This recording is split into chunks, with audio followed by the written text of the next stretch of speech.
How to prepare for post-quantum cryptography. What is the status of standardization and what does this mean for your PKI? How do you prepare for a world with post-quantum cryptography? Welcome to the Post-Quantum Cryptography Conference of the PKI Consortium. We will be starting any moment. Feel free to ask related questions in the chat or join the discussion via the button below. The Post-Quantum Cryptography Conference of the PKI Consortium is made possible by Entrust, Keyfactor, Noreg, Assertia, and TrustAsia. Would you like to sponsor the PKI Consortium? Please contact us at pkic.org/sponsors or click the sponsor button below. Have you considered to become a member of the PKI Consortium? We have no membership fees. Please check pkic.org/join or click the button Become a Member below.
How to prepare for post-quantum cryptography.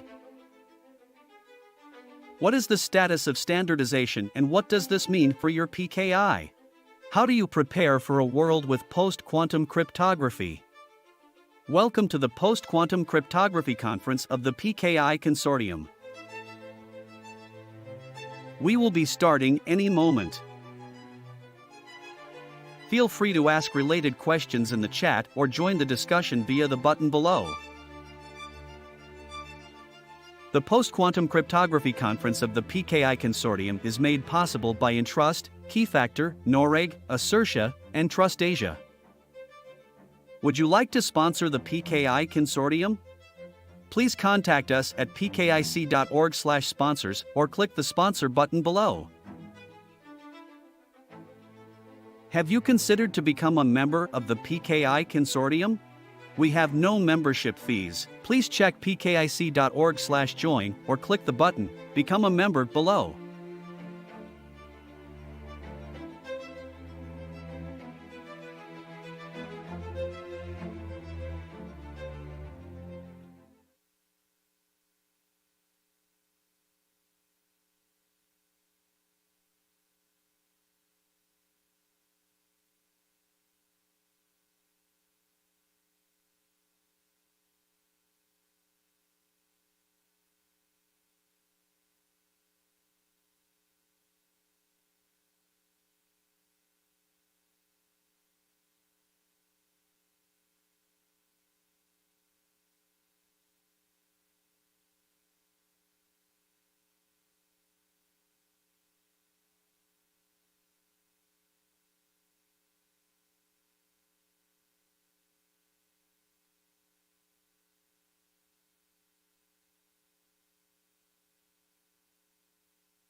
How to prepare for post-quantum cryptography.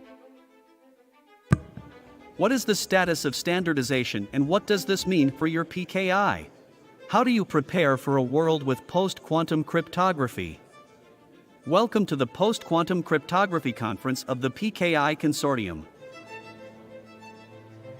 We will be starting any moment.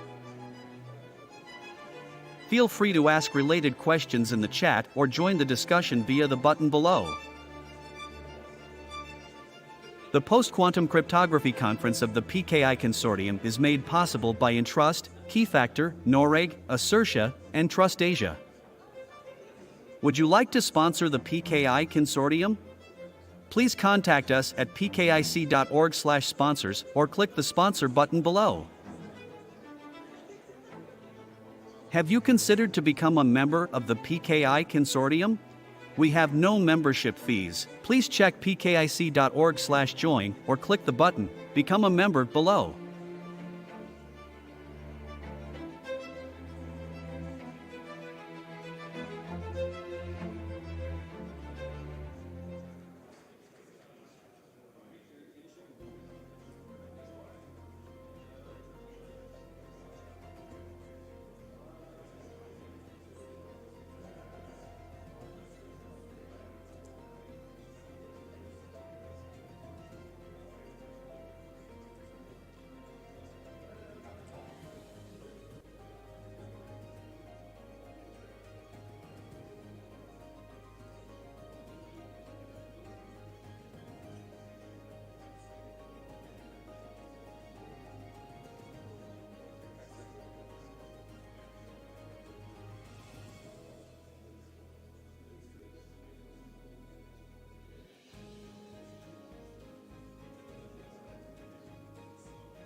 Welcome to the Post-Quantum Cryptography Conference of the PKI Consortium.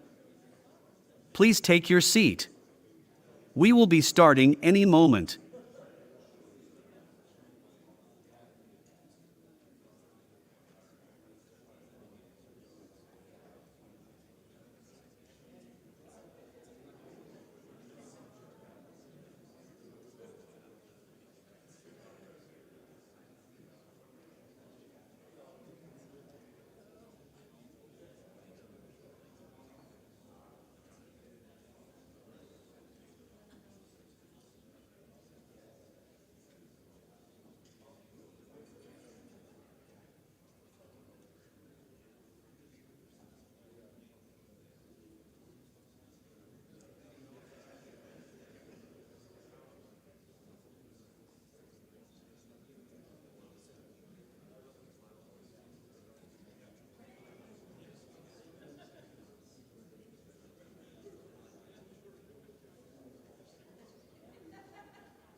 Please take your seat.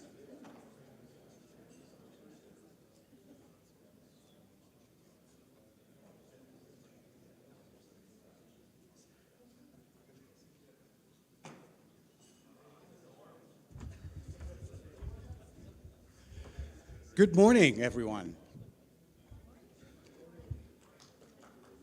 So, welcome to this first Post-Quantum Cryptography conference of the PKI Consortium. And first for all, I think it's great to see so many people here in person in the largest tech campus of Canada. And also really welcome to all the people that have registered online for this conference. We have over almost 1,000 registrants that are following this stream online. So that must be that post-quantum is actually a really active topic, a point of interest that we're all looking towards. What is happening? How is this impacting our PKI, or cryptographic applications, or day-to-day business? And I hope that today we can help you and have a discussion and participation of everyone in the room, but also remotely, on helping everyone and together forward on the transition to a post-quantum world. So, before we're going to do that, first, I'm Paul van Brouwershaven. I'm the chair of the PKI Consortium. I'm also the director of technology compliance at Entrust. But this event today would not have been possible by these sponsors. And I would really thank them for their contribution. So please give your applause for these sponsors.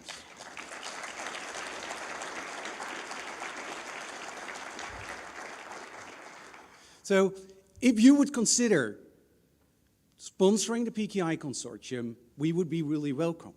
Because the PKI Consortium was actually created in 2013 as the CA Security Council. We were incorporated in 2017, and then in 2021, we officially renamed to the PKI Consortium to have a broader scope and more impact to the industry. Today, we have more than 70 members with different backgrounds, and we're honored to keep welcoming new members. We have no membership fees, and that's why we're so grateful of our sponsors that are completely voluntarily providing us with funds to run this operation and a conference like this.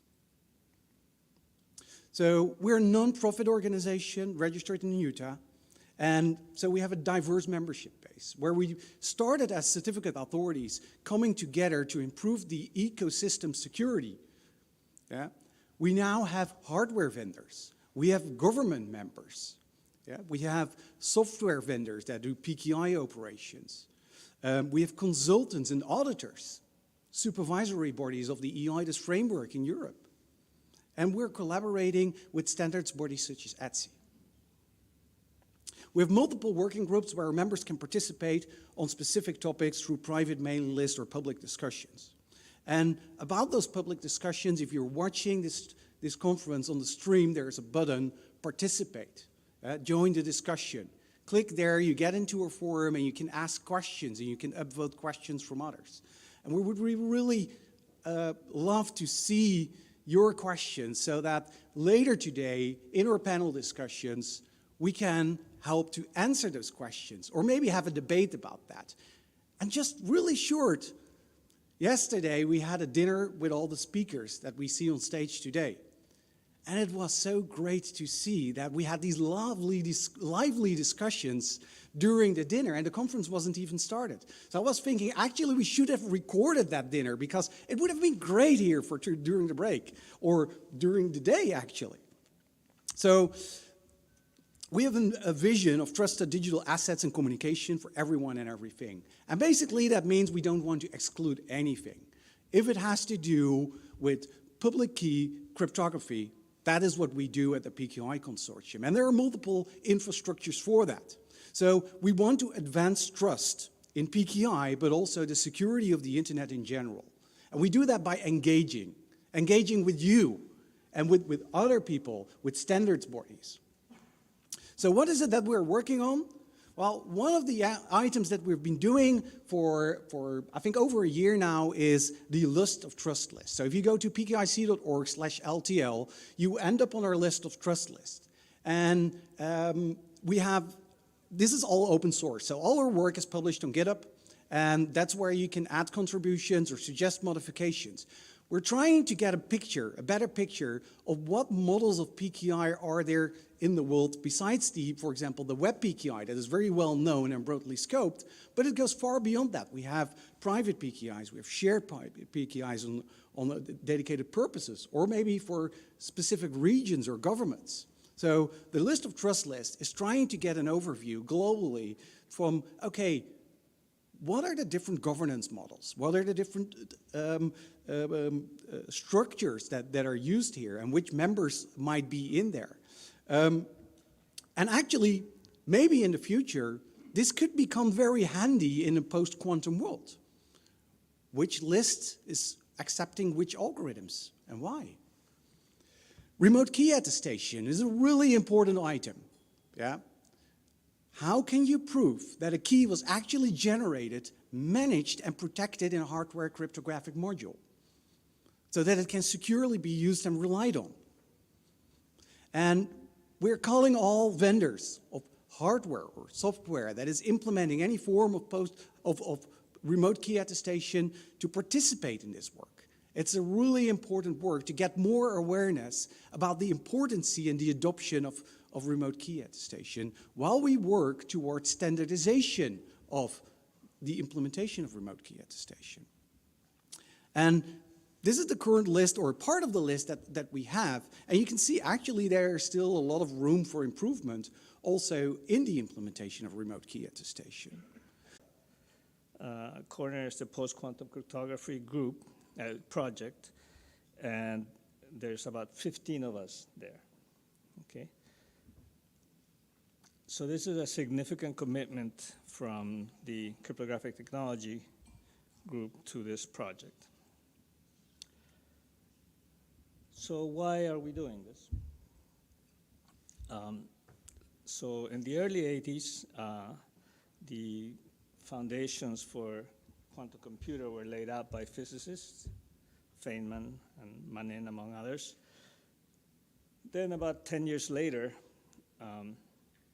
Peter Shor kind of surprised everybody, telling us that you could actually build, in theory, a quantum computer that would quickly factor integers and compute discrete logs. And that, of course, raised some alarms.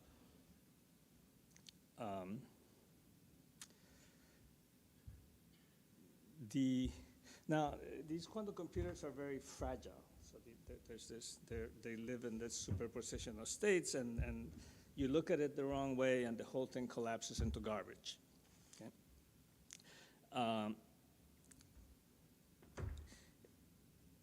So it wasn't very clear, even in '94, that this was a real threat. But then in '95, again, Shor discovered that you could actually do what's called quantum error correcting, okay? And that made us really pay attention, because that means that we might now be able to have these qubits, these units of information in a quantum computer that last for, you know, a little bit, a few milliseconds, I guess, and that we can trust that they will operate correctly. Okay. But these would be logical units, just like we don't think about the hardware bits in the computer. We think of the logical bits in the computer. We can, Shor showed that we could actually do this similar thing with quantum computers. And that is actually the state we're in now, okay? So the main bottleneck with quantum computers is should I be talking into this? Yeah. Okay, should I start again, or? Okay, sorry about that. So the main bottleneck with quantum computers is this problem of error correcting, of creating logical qubits. And in this decade, that is where we're looking at the significant advances that might happen.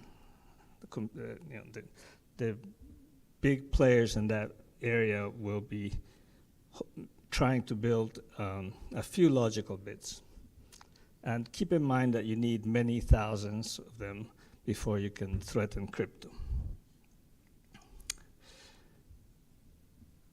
Around 2014 at NIST, we decided that quantum resistance cryptography would have to eventually replace the classical cryptography, the public key cryptography in our standards. And 2 years later, we launched the process to do so. Now, quantum computers are decades away. They're not going to happen anytime soon. Let me qualify that. Quantum computers that can be a threat to modern cryptography are likely decades away. It may be that there are some smaller quantum computers that can do useful things, maybe within 10 years. Okay. However, there could always be some surprise that speeds up this process, and we don't want to be caught unprepared. Also, migration to new cryptography is complicated and takes a long time.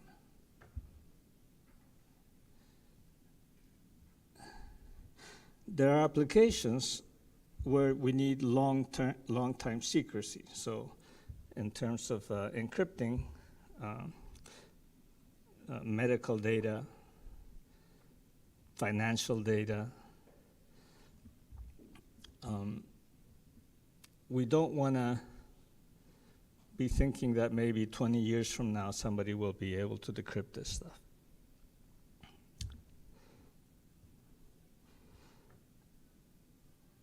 Also, every time you use HTTPS, you connect to your bank or to your doctor's office, those algorithms are will be breakable by quantum computers. So anybody that's right now storing those communications will eventually be able to read them. And that can be, a serious problem. Think of your kid's DNA data, for example.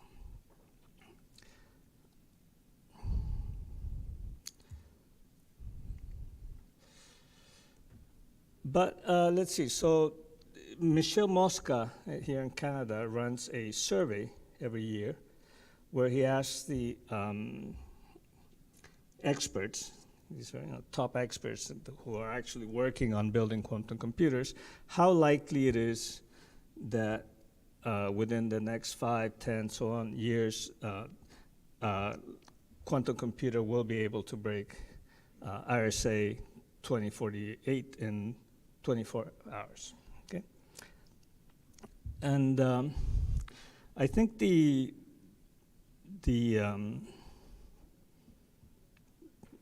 best way to look at this in real time now is to look at this 50% category, the orange. You can probably see it there I think you can see it very well. Okay, so I'm gonna, reading this, it says like right now, only 4 out of 40 experts think that there's a 50% chance that within the next 10 years, 5 years, we'll have a quantum computer that can break RSA.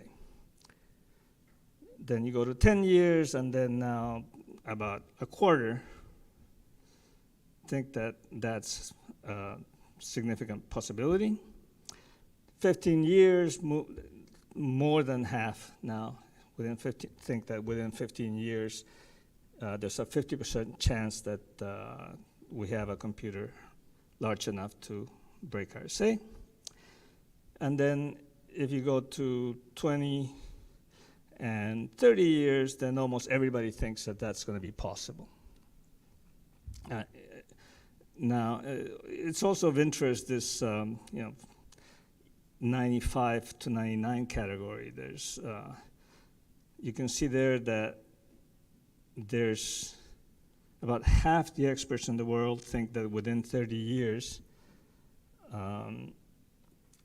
there's a chance of 50% of a quantum computer breaking RSA. Now, I haven't seen a survey that asks, when will we have these things on our desks?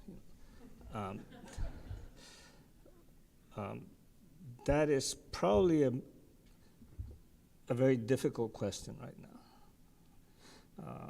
I think these same people think, when you ask them, what resources will that take, you envision that, and they say, well, a dedicated nuclear plant, dedicated power plant for a day, plus the huge machine. So that's the threat assessment that the experts have. Okay, so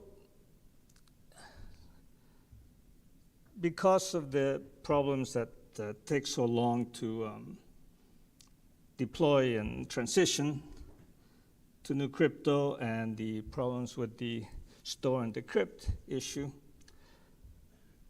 we just really have no choice but to transition now to post-quantum, okay? Let me tell you a little bit about the process at NIST. Before this process, we had 2 competitions for AES and for SHA, and they were very successful. The way that these competitions worked was we had very definite criteria, and we told people this is a competition. You have a very good idea of how we're going to judge your entries, and go ahead and send us your candidates. Now, with post-quantum, we know significantly less than we did at the time with AES and SHA. So in particular, it is not yet clear exactly how we measure how good a post-quantum crypto system is, how secure it is. How do we measure, how do we assess the threats of different types of attacks on these systems? That's all fussier, although we have pretty good idea, but we didn't feel that committing to very precise, unshakable criteria, rigid criteria, was correct. So at least the way I thought about this is we're going to engage in a process of community consensus building. Okay. Now this was after the Snowden revelations, and the world cannot be just asked to trust us completely, right? Trust that we're doing the right thing behind closed doors. So we really have to do this in a transparent process, in a transparent way. So that's a central objective. Everybody should know exactly what we're thinking, what we're doing.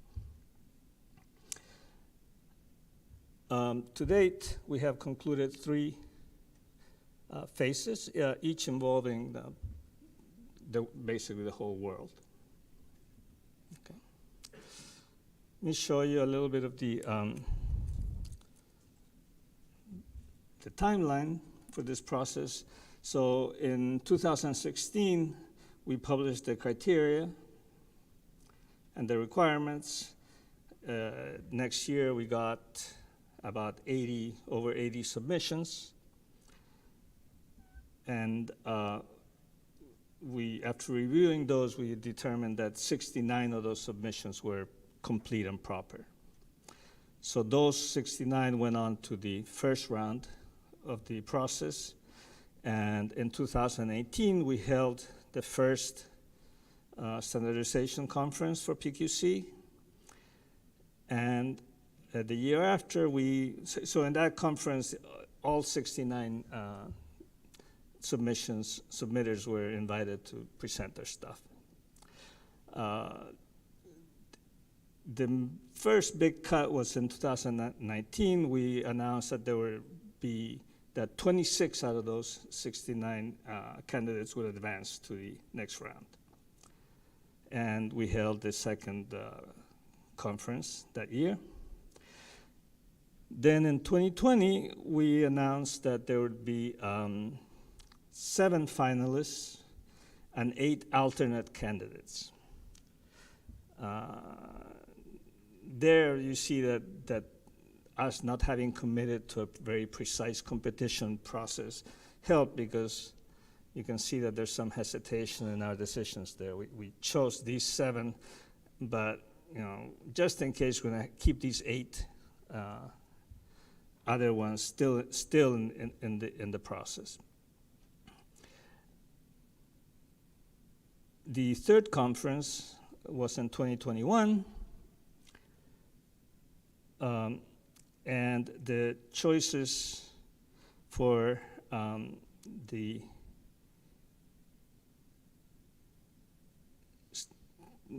for standardization now happened in 2022. So we expect to release the draft standards for public comment in a few months from now, and we expect to publish the first set of PQC standards in 2024. So here's what the chosen algorithms are.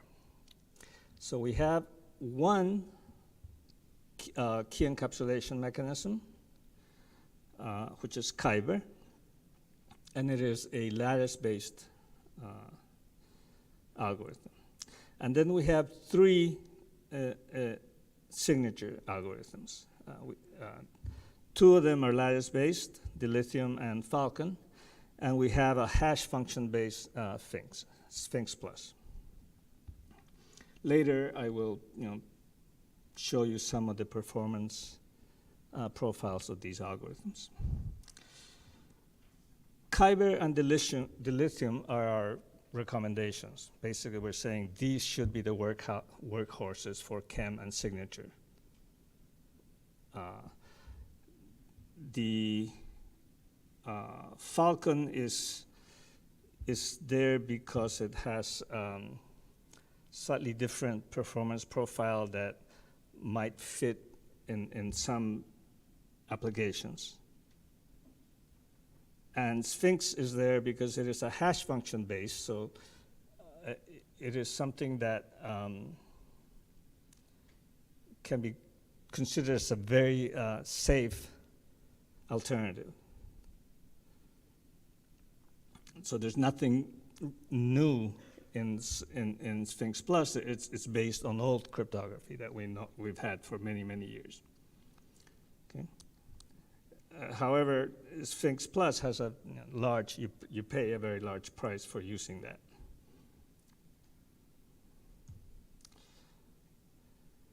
We also have 3 key encapsulation mechanisms that are still under consideration. There's classic McLeese. It's based on codes. It has a conservative security and huge public keys. And then we have Bike and HQC, which are based on structured codes, and they have some useful performance profiles. So those are still under consideration for chem. With signatures, so we have one hash base, which is slow, and then we have 2 other which are relying on structured lattices. And we're not happy with having all our putting all our eggs in the lattices basket. We'd like some diversity. So we've issued a new call for signatures. It's an on-ramp, and the deadlines for submission is coming up soon, June 1st. And we're most interested in general purpose signature schemes which are not based on structured lattices.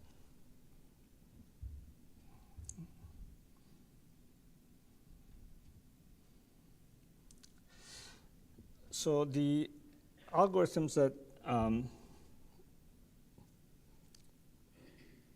the candidate algorithms all are parametrized for various security levels. We created 5 security levels in this process. The levels 1, 3, and 5 relate to AES. AES 128, AES 192, and AES 256, respectively. So, if you're in level 3, if you claim to be in level 3, you have to convince us that it is as hard as that breaking your algorithm is as hard as breaking AES 192 via exhaustive search.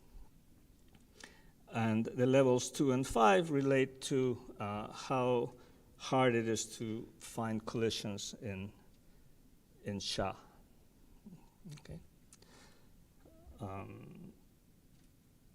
Some of you might be thinking, well,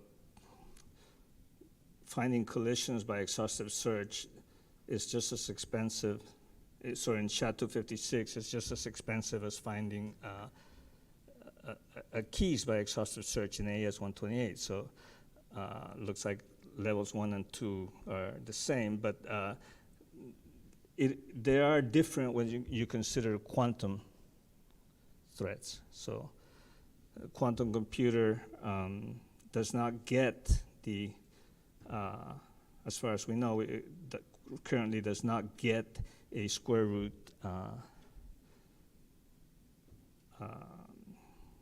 advantage in finding collisions.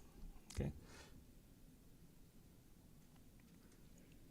Okay, so performance profiles.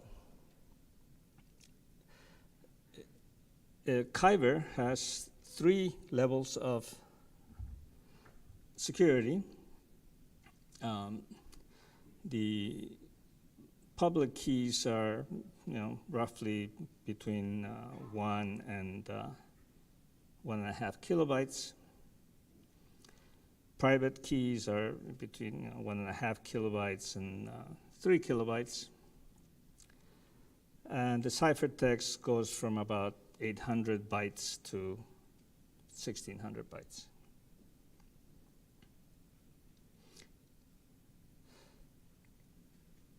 In terms of speed, keygen for Kyber, you can generate about 53,000 keys per second in software.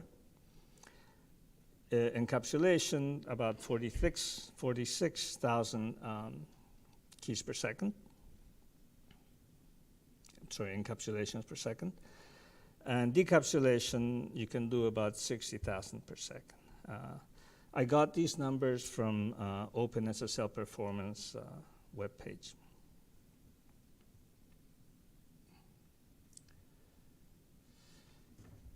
Now, going on to signatures.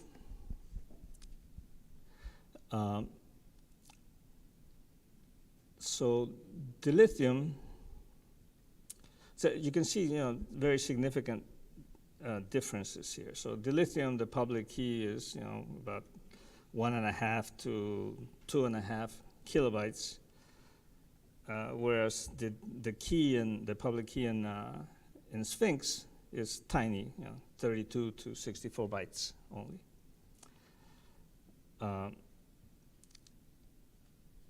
The private keys of dilithium are, 2.5 to 5 kilobytes. Falcon does not have a middle level of security. Falcon has only 1 and 5, I believe.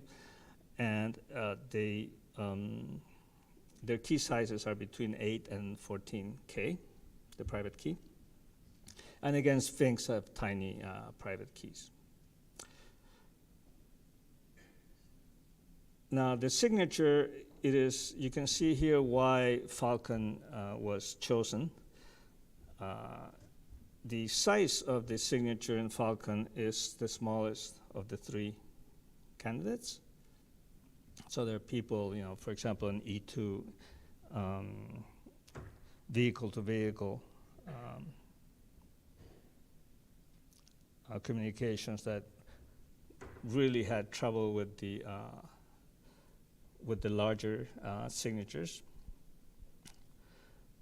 So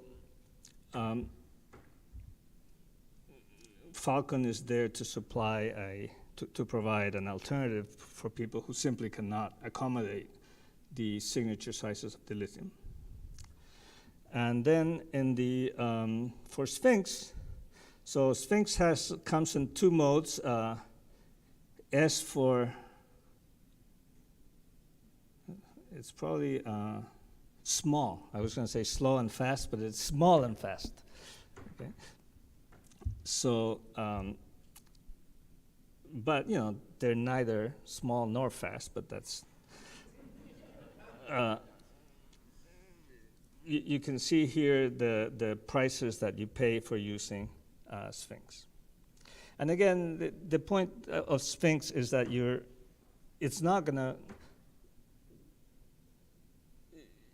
not relying on any new crypto. You're relying on the security of hash functions, which is what we've been relying for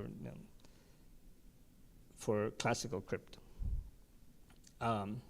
There was another candidate very close to Sphinx, was Picnic, which used advanced cryptography techniques from secure multi-party computation, and that had similar performance profiles. We just couldn't choose them both. Okay, and that Picnic also relied only on the basically well-established assumptions. In the on-ramp, we expect to get more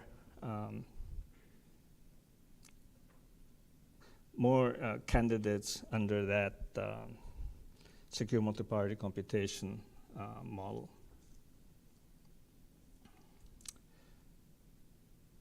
So what happened with the signature scheme too is that some of the really efficient signature schemes didn't survive cryptanalysis. And in the process, we learned quite a bit. So hopefully there will be some solid, very efficient signature schemes coming up on the on-ramp, but we don't know that for sure. Okay, so for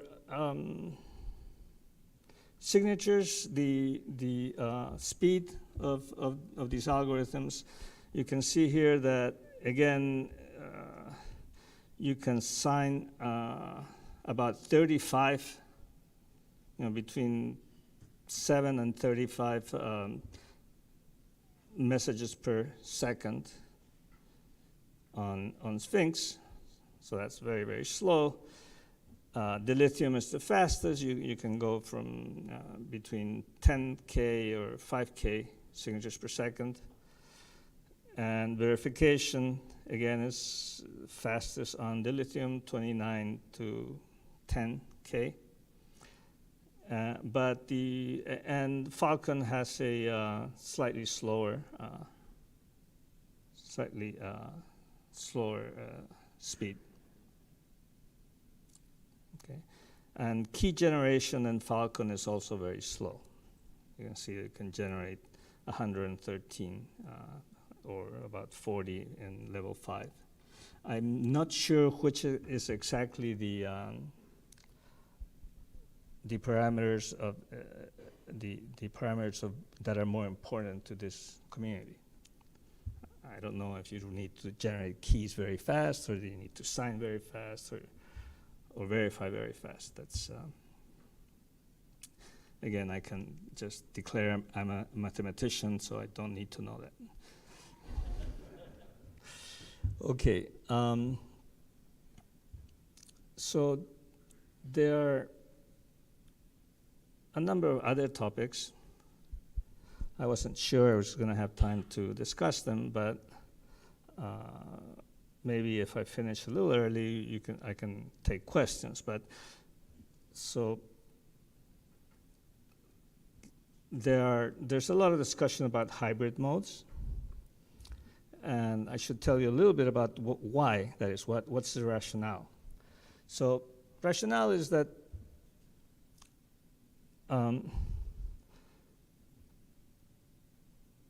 more importantly is that there may be implementation issues with the new crypto.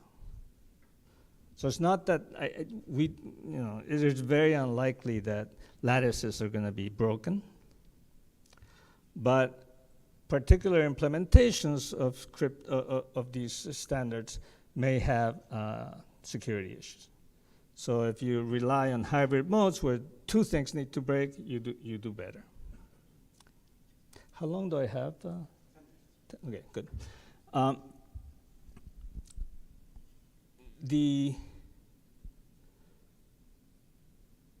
There's been a lot of discussion about patents, and I was very surprised this morning. I went to look for the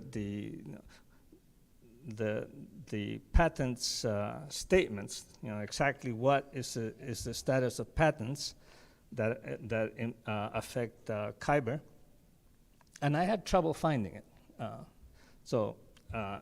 This slide deck that will be distributed has clickable links. So if you click on this thing, you'll get the PDF where the NIST lawyers have composed something in legalese. I'm not sure I can follow that, but you might be able to.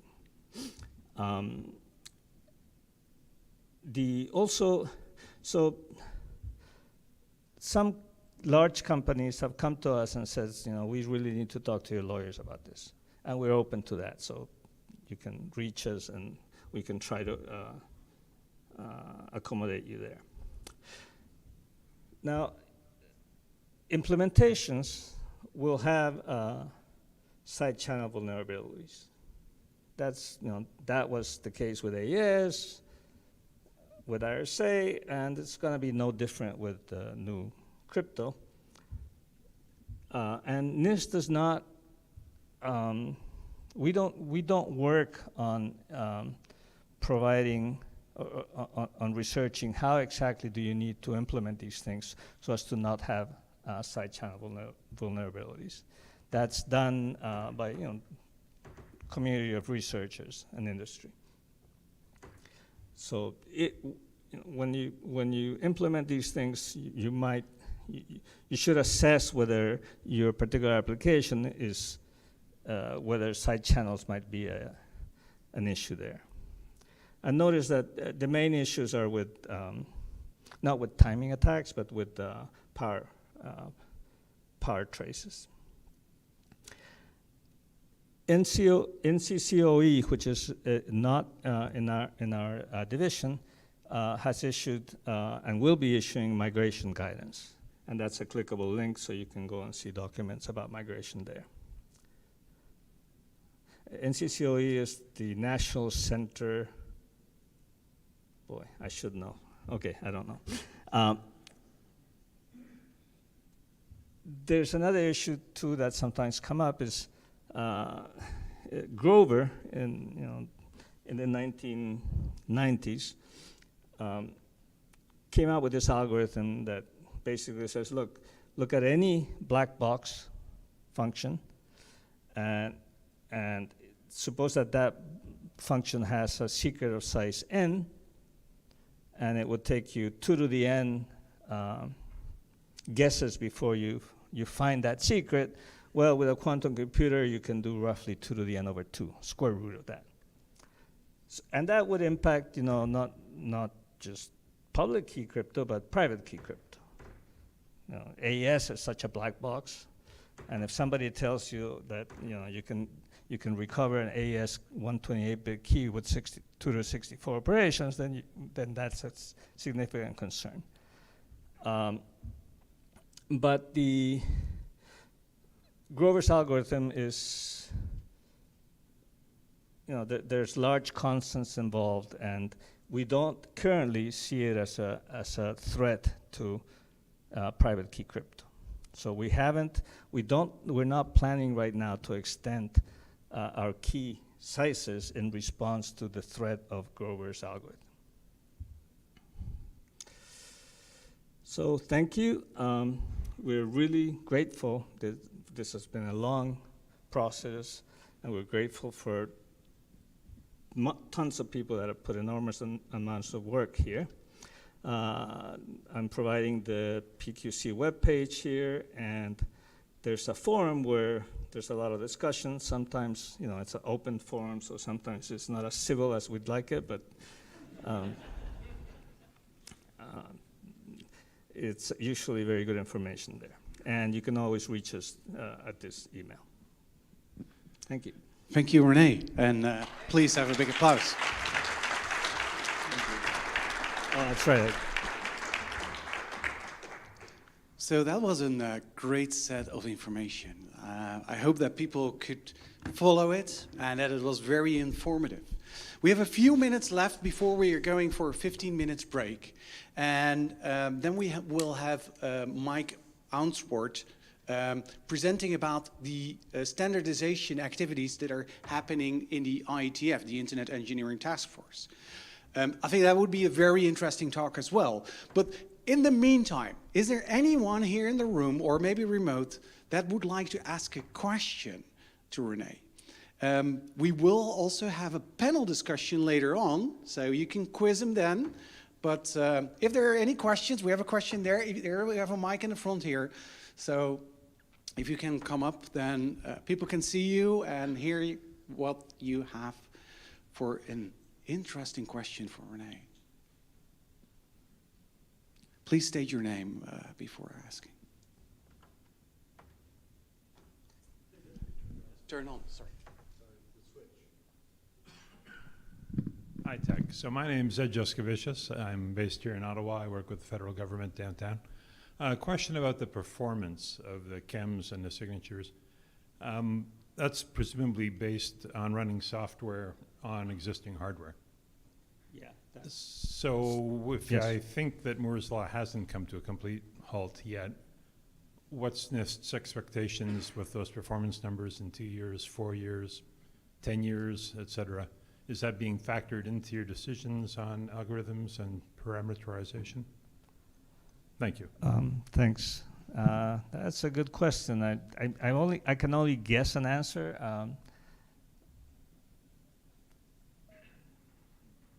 I think most of my colleagues would agree that we're only likely to see incremental improvements in both software and hardware from now on, that the bulk of the optimizations have been done.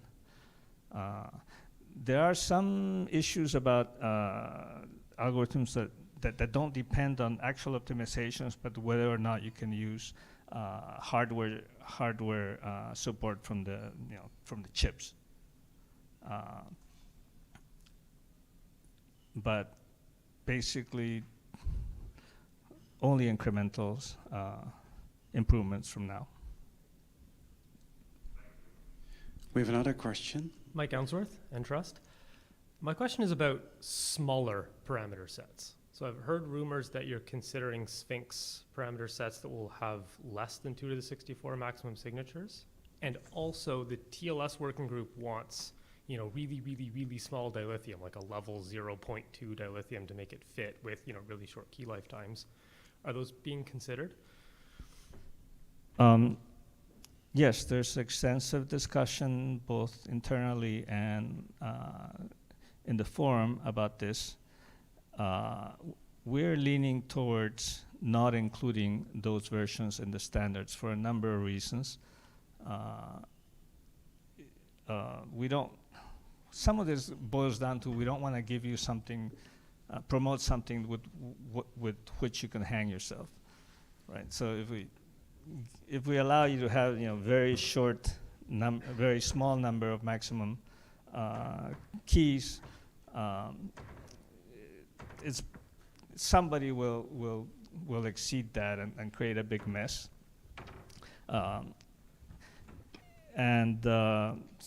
We perhaps in many years from now, after we've studied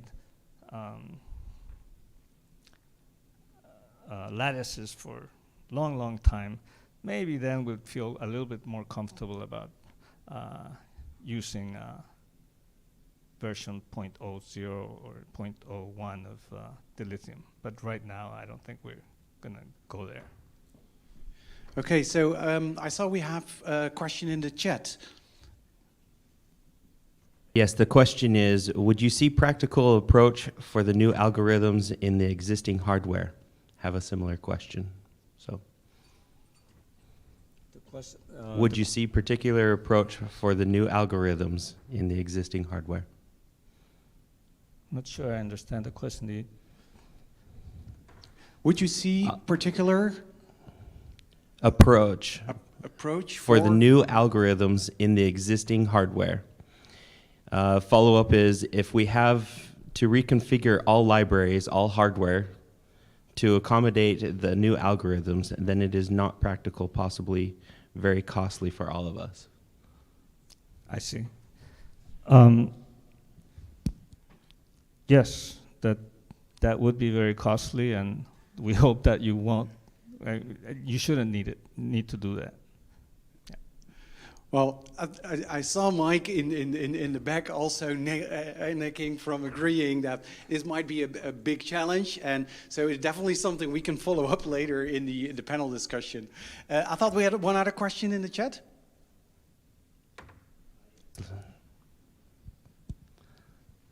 Following up with it, when can we expect signature aggregation algorithm for the dilithium cryptography? When can we expect signature aggregation algorithm? I think I know what that refers to, but that is, if I understand what that is, that would be outside our project. So that would be something that would be created after the standard is in place by implementers. So we have one more question from the room. No, that's fine. So not from the chat. One more question from the room, and then we will break for coffee. And if you have any more questions, please hold them, because we will have a follow-up panel discussion where we can address all those questions to Renee and the other panelists. Hi, yeah, so I'm John Gray from Entrust, and my question is about, you mentioned the standards becoming available in 2024. A lot of us are trying to actually work with the algorithms now, and we need object IDs, right, to work with X509 structures and those types of things. And I've asked this before, but I mean, from what we're hearing, it's going to be 2024, late 2024. There's like a guideline from the CNSA 2.0 that says, 2025, we have to have browsers and web browser support, and also the firmware and code signing. So I mean, that timeline is very small. Like if we don't get standards, especially for the web browser side of things, that's maybe 6 months or less. That timeline doesn't seem realistic. So I don't know. Just do you have any comments on that, or give us an idea when we actually maybe can get these OIDs? Yeah, that's one opportunity for me to get in trouble. Let me. Okay, here it goes. We're going to come out with draft standards soon, maybe in June. The process after that should not alter those standards significantly. So you should be able to work from those. I'm going to get in trouble for that, but the processes, they're legal processes and federal register announcements and things, but you should be in good shape starting June with the draft standards. Okay, I'll hold you to that. Thank you, thank you. So again, a big applause for Renee and.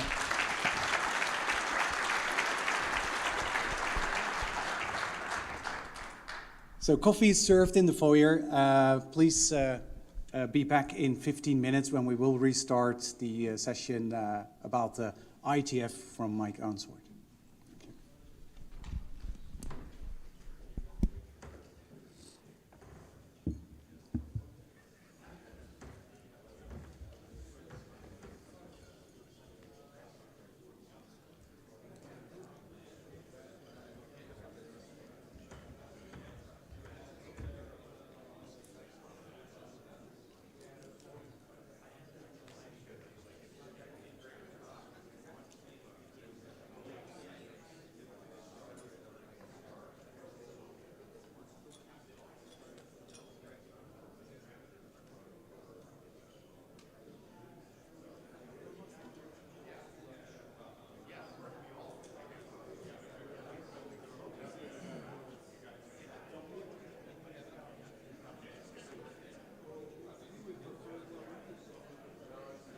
Also, reset the timer.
We made a thought about when we were positioning the camera.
We will be starting any moment.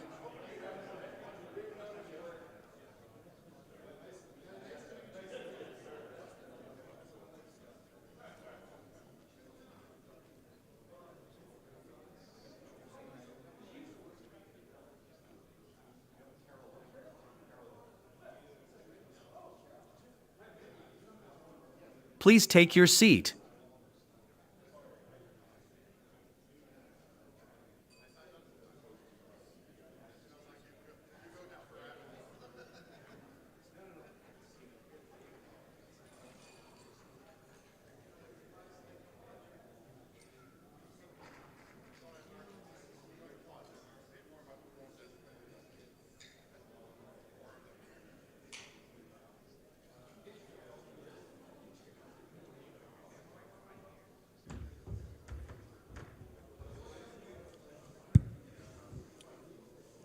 So we will be starting, so if the people will be able to come back from the foyer in the room and take your seat.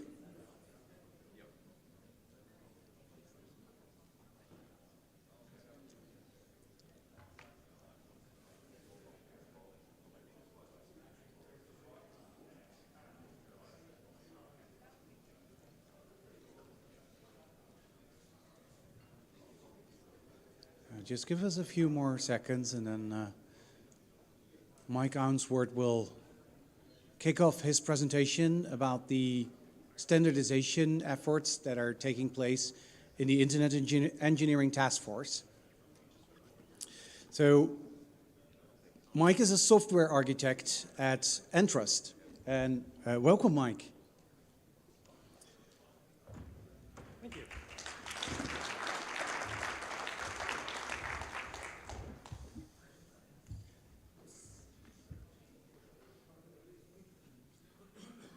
Yep, I think we're good. There we go. Test, test, good. Thank you, Paul. So yeah, as Paul introduced, I'm heavily involved in the IETF work, and I've managed to get my fingers involved in most things post-quantum. Summarizing all IETF post-quantum activity in 45 minutes is going to be a bit of a trick, so this is going to be a dense and fast-moving presentation. I apologize in advance, but let's do it. So I'm going to start with the couple of different problem statements, sort of why is this so hard in various flavors, as well coupled with the scope of work that the IETF needs to undertake, some of which is in progress, some of which is yet to be started, some of which is nearing completion. And then I'll go through just a couple of case studies, having introduced why this is hard. I'll introduce a couple of case studies of how these problems are being solved, and sometimes easily and sometimes with difficulty. And then I'll conclude with my personal research area, which is the hybrid and composite PKI migration strategy work. So let's do it. First, who am I? Why am I here? I am, by day job, I'm an AppSec tester at Entrust. I have this strong hobby of PQ research and crypto architecture work. I'm heavily involved in IETF. I'm currently the author of 8 active internet drafts, covering mostly PQ and a little bit of key attestation stuff. And I'm a massive nerd. But since Paul invited me to give this talk, you guys get to sit through a massive nerdy presentation. Disclaimer given, let's go. All right, what is the scope of work that IETF has to undertake here? And I'll start with this slide, which I quite like. So NIST is at the core, the nucleus, if you will, of this quantum evolution. And NIST is going to give us the core primitives. And then, as far as I'm concerned, then the real work starts, where this halo, this shell of other standards bodies needs to take the output of NIST and roll it into the protocols that we all need to then implement and adopt. So I'm going to focus here on the IETF piece. So what is it that needs to change? Well, IETF owns a lot of stuff that you've heard of. HTTPS, TLS, TCP/IP, DNS, and a lot of stuff that you probably haven't heard of unless you're in the PKI industry, for example, and you've worked with SCAP or CMP. And almost all of these, in one way or another, will need to be updated to accept post-quantum crypto. The good news, though, is that there's a lot of interdependency, and especially in the last sort of 15 years, a lot of the newer protocols are built with a lot of modularity involved. So the good news is you can split this list in half, and the stuff on the left actually does define its own crypto, and therefore needs to be updated. The stuff on the right uses one of the other things in a modular way. So that's really convenient. Once you update TLS, HTTPS gets it for free. And then DNS over HTTPS gets it for free. The other one here that's interesting is CMS, cryptographic message syntax. That's a core cryptographic building block, and it's used in a surprising number of places. So if we make a good change in CMS, then it sort of propagates for free to a lot of other protocols. Okay, that's good news. Where within the IETF, sort of organizationally, is this work happening? So this is split over a number of different working groups. LAMPS owns all of the PKI and SMIME stuff.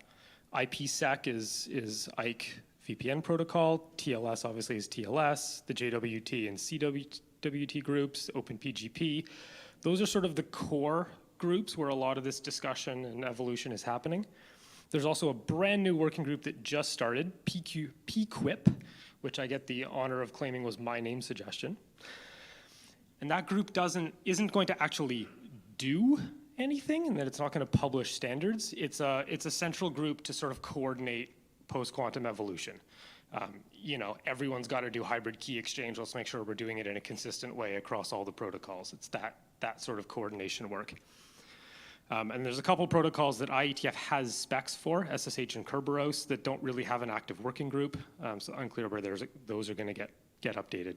It's this sort of, if I put this in here for reference. If you want to subscribe to mailing lists and follow, you know, a bunch of nerds yelling at each other, these are the mailing lists that you want to subscribe to. I'll also mention that we've had a very successful hackathon on getting PQ into X509. We did our first meeting at the last IETF in November. We've been meeting monthly since then. We're going to do another full weekend session coming up later this month. We have a GitHub at the bottom where we have a actually quite quickly growing repository of test artifacts. We've got 4 open source PKI implementations, OpenSSL, Bouncy Castle, libPKI, as well as 5 proprietary vendors who are participating. And at this point, we're trying to build a full N by M compatibility matrix. Everyone can read everyone else. And so far, it's going really well. Very few interop problems. We're all able to parse and verify each other's cert chains. So this is actually a really strong success story so far. And finally, I'll do a bit of a shameless plug. These are all drafts that either I personally or my colleague John Gray over there, hi John, are authors on. So we're really heavily involved in a lot of these drafts.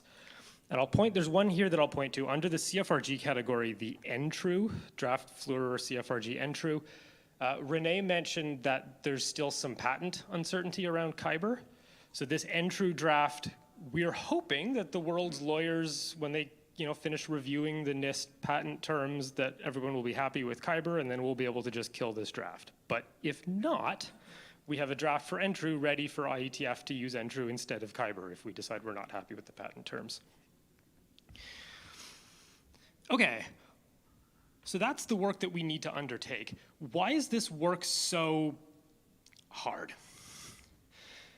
So the first one, and this is largely harking back to Renee's talk, is there are so many knobs and dials with the new crypto. You don't just pick RSA 2048 and be done with it. You're going to have to make many choices. And we'll compare here to the RSA and ECDSA migration that we all mostly lived through, and the SHA-1 to SHA-2 migration. RSA to elliptic curve was sort of an easy migration because we sort of just didn't do it.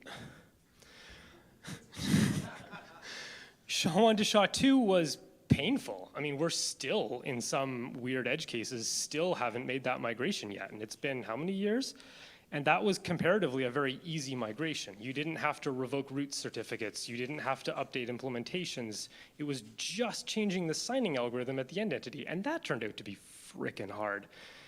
And here we're faced with, the PQ migration is like orders of magnitude, like going to be like 100 times harder that question for Renee about do you have to upgrade hardware? I mean, yeah, you probably do.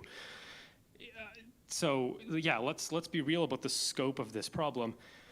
That first sub-bullet there, algorithm and parameter selection, I mean, that was half of Renee's talk, was showing all the trade-offs. You have to have size and extra computation somewhere. Do you put it in the public key? Do you put it in the private key? Do you put it in the signature? Do you deal with state? I mean, there's so many places. The complexity has to be somewhere, but where you put that complexity is almost free choice. You also have to make choices. Do you do a hybrid? I'm using the UK NCSC's terminology here, PQ/traditional hybrid, or do you go pure PQ? Do you do a mixed PKI? Sebastian is going to give us a talk later today on mixed PKIs. You have to implement these new crypto, so we're all facing the buy, build, or open source question with where we get our implementations from. And navigating these trade-offs is not easy. I mean, we all need to build that intuition, right? If I say I'm using RSA 512 with MD5, we all shudder. We all know what that means. We all have that intuition. And I think we all have to build that intuition with the new stuff, and that's not going to be free. That's not going to be easy. Okay, so I'm going to drill in a bit to the hybrid piece. So post-quantum traditional hybrid is one of several techniques we're developing that merge two crypto systems together in some way.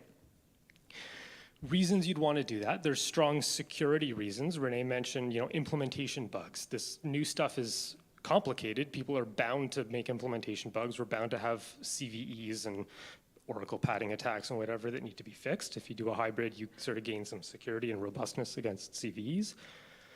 You can also use hybrid systems to ease your migration problem. You have old stuff that needs to talk to new stuff, and hybrid is generally the way to bridge across that.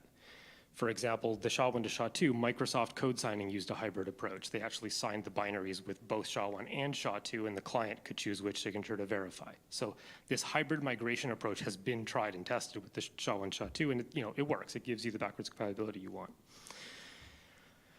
There's also, a strong regulatory question here, and I'm using the word regulatory fracturing in that different governments are taking different postures on hybrid. Germany and France, are very pro-hybrid. ENISA and ETSI are sort of ambivalent, and the Five Eyes countries are, I'm not going to say against hybrid, but definitely discouraging it for reasons that make sense, for reasons that aren't conspiracy theories, and I'm happy to chat offline. But, this sort of lends the question of what do you build? If you're trying to build products to sell to all markets, this is making it complicated to figure out what you're going to build and deliver. Then there's timelines. Still on the topic of unclear and fractured regulatory environments, I think I'm sure everyone in this room has seen the CNSA 2.0 document that came out last September, and I'm sure like me, everyone's sitting there going, that's real soon, is that me? Do I need to do that? And that's sort of the first question is, do I need to do that?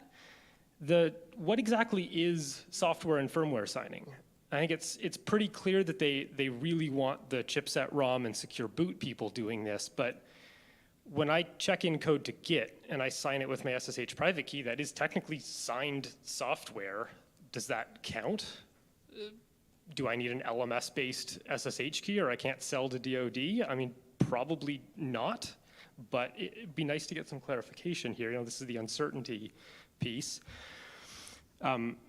That's a bit of a ridiculous example, but a slightly less ridiculous example is what exactly counts for PKIs under that software and firmware piece? Does that include the publicly trusted Windows code signing PKI?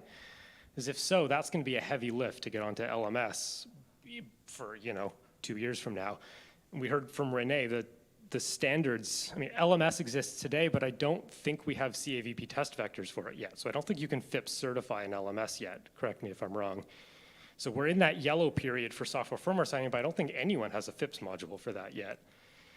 And then there's other pieces, all right? So the CAs need to be on LMS, but what about the OCSP responders? What about the timestamping authorities? Getting those onto LMS is actually a lot more complicated, and I'll go into that in a few slides. because those are public services. You can't easily restrict how many signatures your timestamping authority does when it's a public free service. So how do you choose at keygen time how big to make your key? And what happens if it's exhausted? What happens if you run out of signatures on your timestamping authority? And then, of course, the biggest question here is, well, 2025 is basically tomorrow. You know, are we going to get there? You've got hardware implementations, FIP certification. These are going to be new environments, so web trust audits, distributing roots, browser root stores. I mean, all of that's got to happen. For that blue line, that's all got to happen in that little bitty tiny window from when the specs come out until they want it live. You know, I'll stop getting myself into trouble with the U.S. government here and take a step back. But there's a lot of uncertainty in what we're going to build and when it needs to be delivered by. So let me go in. I'm going to drill into that second bullet, the LMS piece. Why LMS is so difficult to implement. And the first piece has to do with private keys and lifetime of these keys. You know, this may look like a lot of signatures, 1 billion or 1 trillion, but have you ever stopped and counted how many signatures your prod environment produces? If you run a public large-scale timestamping authority, do you actually know how many signatures you spit out in a year? You know, this is a question we probably mostly haven't had to think about. And then, you know, building on that, this concept of key exhaustion. So the recent PKCS 11 spec has added a query, so you can ask the hardware how many signatures are left on this key. And when the key is exhausted, the hardware will return this key exhausted error code. Sorry, I refuse, I will not sign that. And we're gonna have to grapple with the implications of this. If your issuing CA runs out of signatures, then you cannot produce more CRLs, and that's a violation of your contract, right? You're required to produce CRLs until your issuing CA expires, but if you expire your key, you know, you're in trouble. So these are all operational concerns and that we're gonna have to deal with at scale. So that's sort of the first point there, is choosing the lifetime number of signatures at keygen is a bit of a magic trick. There's also private keys. You know, a sort of naive LMS implementation has gigabyte-sized private keys. Those aren't going to fit on smart cards, for example. So people who currently use a smart card for their code signing solution, you know, nope, not anymore. And then there's this question raised by SP 800-208, that's the LMS spec, that is very clear that you may not back up an LMS key. And that's to do with issues of private key state reuse. So it makes sense why this requirement is there. But that means, you know, that's a fundamental shift in how we manage disaster recovery in prod environments. You know, we're used to just taking backups of our prod keys, and in disaster recovery, we just restore them. We're gonna need to rethink all of those procedures when we're dealing with an LMS-based PKI. Okay, so that's sort of broadly the problems. Let me go into one more. I'm gonna deal with one more problem, and this is, fair warning, this one gets a bit deep into crypto. Here's how Diffie-Hellman works today, and I'm gonna use throughout my presentation this ECDH, meaning anything that's sort of Diffie-Hellman shape, elliptic curve or finite field. And we call this is both encrypted and authenticated. We refer to this as a 0.5 round trip authenticated key exchange, 0.5 RTT AKE. Basically, if Alice already has Bob's public key, maybe from some previous interaction, so that dotted arrow doesn't need to happen, then Alice can do an elliptic curve key exchange, extract the secret, encrypt her document, fire it all off in one shot. Crypto and document sent. Bob can turn his phone on, get off the airplane, turn his phone on later, it's there sitting in his inbox. That's cool. And this is beautiful. We take advantage of this all over our cryptographic protocols, and now that we're losing it, we're realizing just how special this property was. So the new chems all have this shape. So Alice still needs to get Bob's public key. She then runs that through a chem. You'll notice Alice does not have a key pair in this model. So it's already different from elliptic curve. It's also different from RSA key transport in that Alice doesn't get to choose the secret. The secret will fall out of the chem. She provides RNG, so Alice provides provable randomness, but does not get to choose the secret. And so those two properties together mean that this is a lot more tricky to engineer into protocols. This is not an authenticated key exchange because Alice there's no way to prove here that it originated from Alice. So if you want an authenticated key exchange, you've got to do a chem in each direction. So here's what this looks like. I ripped this from the Kyber paper. This is the authenticated key exchange with Kyber, and it's a full round trip. And this is just to set up the crypto. We haven't actually encrypted any content yet. So if Alice then wants to send the message, that's got to be a third flight. So we call this a 1.5 round trip, AKE. And I'll note also it involves 3 calls to the chem encapsulate primitive. So we're actually making 3 calls to the chem primitive and a full round trip and a half to actually do anything useful. And that means Bob can't be on an airplane. Bob's device at least has to be online to do the crypto setup. Okay, so there's the problems. How are we solving this? So I'll go through, I've got a few case studies here. X509 and OpenPGP are sort of in lockstep, so I'll do them together. TLS is in some senses solved and in some senses not even started. CMS is a really nice sort of example of a win. And then CMP is an example where we can do it, but it's not pretty. So let's start with OpenPGP and X509. Here is the list of crypto algorithms that are going to be supported in OpenPGP. I'm starting with OpenPGP because it's a little bit more straightforward. This document is co-authored by BSI and ProtonMail. And in keeping with the BSI policy, these are all hybrids, which I find fascinating. OpenPGP will not allow you to use dilithium by itself. You can't. They're going to bury it. You can choose your elliptic curve if you want a brainpool curve or you want a NIST curve. They're giving you all the curves, but you must use elliptic curve with dilithium. Same with Kyber. And that's an interesting and bold choice. I like it. We're trying, the other thing you'll notice here is there is no RSA. And that's because OpenPGP has already deprecated RSA. You already cannot use RSA with a modern up-to-date PGP client. So that, I mean, the OpenPGP problem statement is in a lot of ways much simpler than the X509 problem statement, just because PGP is a much more constrained environment. This set of use cases are a lot more limited compared to X509, which is used for all sorts of wild and fantastic and weird things. Which means, you'll notice this draft, the equivalent draft for X509 has my name on it, so I'm the lead author in choosing the hybrid combinations for X509, and it's a much more difficult problem statement just because the set of use cases for X509 is so much more complicated. You right down to the small embedded devices, up to the web trust size CAs, everyone wants something different. So we're currently up to 14 signatures and 12 chems for the hybrids plus all of the pure algorithms, and I'm sure at the next IETF that's going to get argued bigger. So that's the status of just choosing algorithms. Let's talk about TLS. So the encryption part of TLS is pretty straightforward, and this draft is very mature. This is the TLS hybrid design draft. It's pretty mature. I think this is going to get standardized more or less as is. Again, all hybrids, which is an interesting choice. So you can do Kyber with your choice of elliptic curve, and that'll encrypt the TLS session. Okay, cool, easy. TLS signatures, not easy.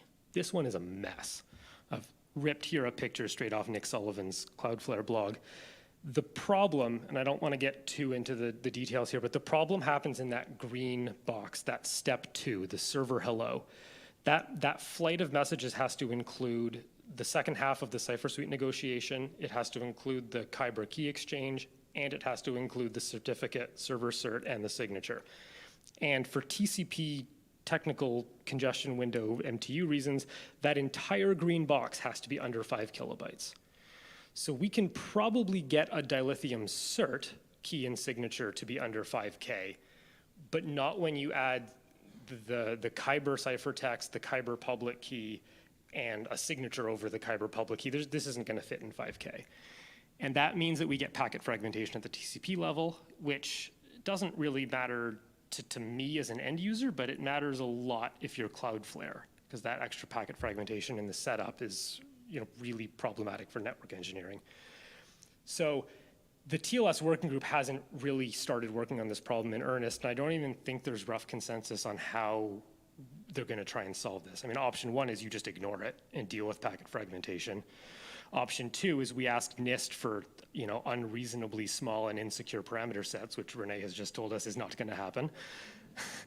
And step 3 is, well, we totally do surgery on the TLS handshake and we move the certificate to the end. And for TCP reasons, the farther down you go, the more bandwidth you have, and that solves the fragmentation issue, but it also turfs 3 decades of security analysis if we're totally re-engineering this thing. So there is no good answer. Check back in a year and see if we've made progress on this. Okay, let's talk about CMS. So I mentioned CMS, cryptographic message syntax. It's the underlying layer of all sorts of stuff. It shows up in SMIME, it shows up in Windows code signing, it shows up in PDF signing, it shows up in all sorts of other good places. And this one's actually a really strong story. Those are all places that don't particularly care about bandwidth. Email attachments are usually 25 megs. Your Windows binary you're signing is probably several hundred megs. If you have an extra couple tens of kilobytes of crypto, nobody cares or notices. So signatures, the only real problem with signatures is size, and we don't care about that here, so signatures fall in cleanly. The chems don't perfectly fit, with those pictures I mentioned earlier. Diffie-Hellman isn't quite the same shape as a chem, but with CMS, we don't need it to be an authenticated key exchange, we just need it to be encrypted, and that's because with CMS, you'll have an encryption cert and a signing cert, so you're doing the encryption and then you're signing over that with your signing cert, so we get authentication externally from the chem, so we don't need to worry about that problem either, which is nice. So there is a draft in front of LAMPS, the CMS ChemRI draft that my colleague John Gray is an author of, and it just proposes a new message type. And you'll see this message type is a bit busy. There's a lot going on in it, but it's actually surprisingly straightforward. So getting chems into CMS, easy. Getting signatures into CMS, easy. I might be as bold as to say CMS is done. It's ready for PQ. Bring it on. It's ready. Easy. Last one I'll talk about is CMP, the Certificate Management Protocol. It's probably the least well-known of the protocols here, but most people in this room probably have one or at least have used CMP. And so here we're talking about end entity certificates doing their own lifecycle management, enrollments, key updates, rollovers, self-authorized revocations, and you need a chem key to be able to authorize its own update or authorize its own revocation. So here we really do need to solve the authenticated key exchange problem. And compared to the ECDH flow, we had to add a whole round trip. So this went from being a 2 round trip protocol. Here I'm showing the key update case. This went from being a 2 round trip protocol to a 3 round trip protocol. And I'm personally so sorry for all of you who have to implement this and have to run CMP over crappy networks. I'm so sorry, but this was completely unavoidable. We've also totally changed the processing logic for message types 2 and 3, 3 and 4, in order to accommodate the fact that chems work a little differently. So you'll have to re-implement your key update processing. And this is coming, we're actually hoping, John, I think we're hoping to get this out, even published later this year, right? This one doesn't need to wait for NIST because we're just defining message types. We're supporting chem in the abstract, and if Kyber's not standardized yet, that's okay. So this is CMPv3, which will hopefully be published later this year, and it's gonna take some work to implement all the chem stuff because it doesn't work the same way that the RSA and Diffie-Hellman stuff works today. And I'll put this one in, I know I'm really short on time, but Signal's cool, I like Signal, it's not an IETF protocol. Anyone who's studied it knows that the double ratchet is really heavily built around the properties of the Diffie-Hellman authenticated key exchange, and this is not gonna work with chems. I know there's a lot of really smart people who are trying to figure out how to get a chem-based Signal, and I'm gonna have a little funeral service for Signal in my backyard one day, because there's no way it's gonna be as pretty and elegant as Signal is today. Okay, and in my sort of dying minutes before I take questions, let me talk briefly about hybrid approaches. And this one really is my research area. This one's my baby, so I felt like I needed to put it in here. So you want hybrids. Let's say you're building your PKI. You want to do a hybrid approach. I mentioned before you have security reasons to do that in case, to protect against implementation bugs and CVEs in the new crypto. You also may have migration reasons. You may need old stuff talking to new stuff in some complicated way that has to deal with the details of what you're using certs for. And for either reasons, you might think that hybrids are attractive. And there's sort of fundamentally three ways to do that. The first is parallel PKIs or multi-cert. And that's the mode where, okay, you've got here in this example, you've got an RSA 2048 PKI already. Great, it's useful. You've already distributed it, your clients know how to process it, your implementation of RSA has been hardened for decades. Awesome, useful, don't throw it out, let's keep it. Let's pair it with a new PKI, and we call it parallel because often the obvious way to do that is you literally mirror it. Your roots, your intermediates, your end entities all just get duplicate certs in the new PQ PKI. Everyone's got 2 certificates. You use them together. Everything's parallel. The second approach is called composite, another set of drafts that bears my name. And this is the direct equivalent of what the OpenPGP group is doing. So composite is where you say, no, you can't use dilithium by itself. You must use it with elliptic curve, or in this case, you must use it with RSA. And this is the sort of just to prevent against, here you don't get any backwards compatibility. This is strongly for security. This is preventing against your implementation bugs. And then the third approach is the Icera hybrid catalyst, which is in the ITUT X509 update from 2019, so that is standard with ITUT. It is not standard with IETF. It got dropped due to patent concerns, but I think we're all super happy that Icera has released those patents to the public domain last October. So this is now back on the table with no patent encumbrance. And it puts all of the post-quantum stuff in non-critical V3 extensions. So a legacy client will see this cert, see that there's tens of kilobytes of weird garbage data in some non-critical extension that I don't understand. Cool, I'll ignore that. And then it looks just like an RSA cert. So your legacy clients can parse this without any issues. Your upgraded clients will go looking for those extensions, find the PQ data, and now it sort of behaves the same as a composite. Cool. How do we use this? What does this look like at runtime? So here's an example, and this slide's actually busier than it looks. So here's an example of using all the hybrid tools together in one picture. So we've got our parallel PKIs, say this organization was already on Brainpool. Great, let's keep the Brainpool. We're gonna stand up a parallel PKI, and here I'm showing it as a mixed PKI, which Sebastian's gonna present in great detail on later.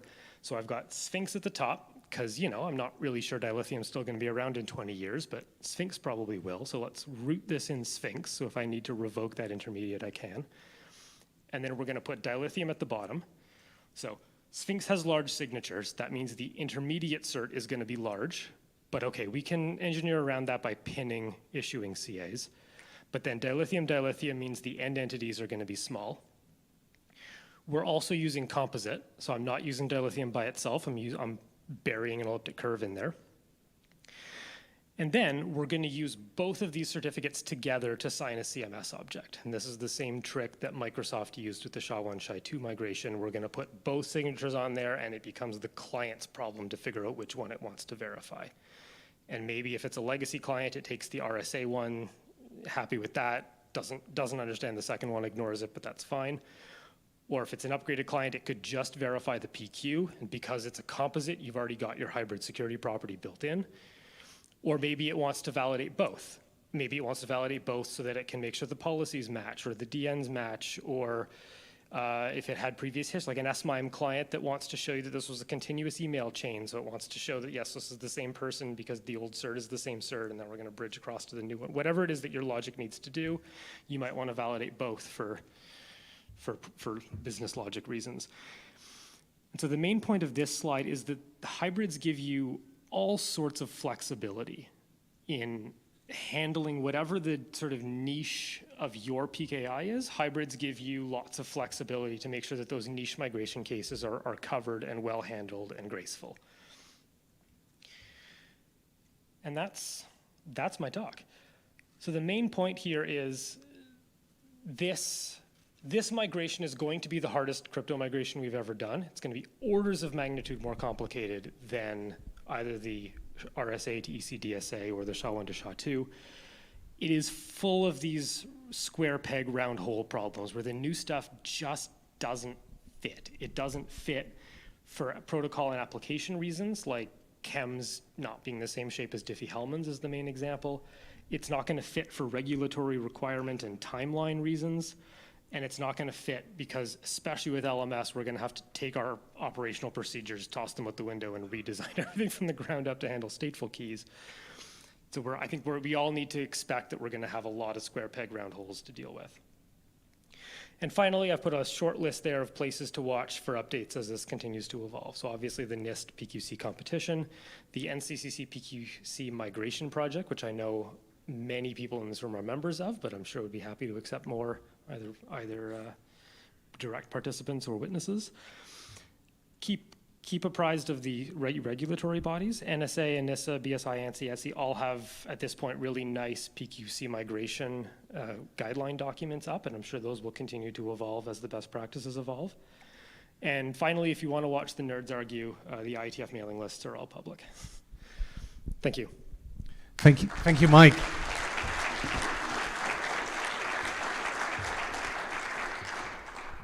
So that was a great presentation. Thank you.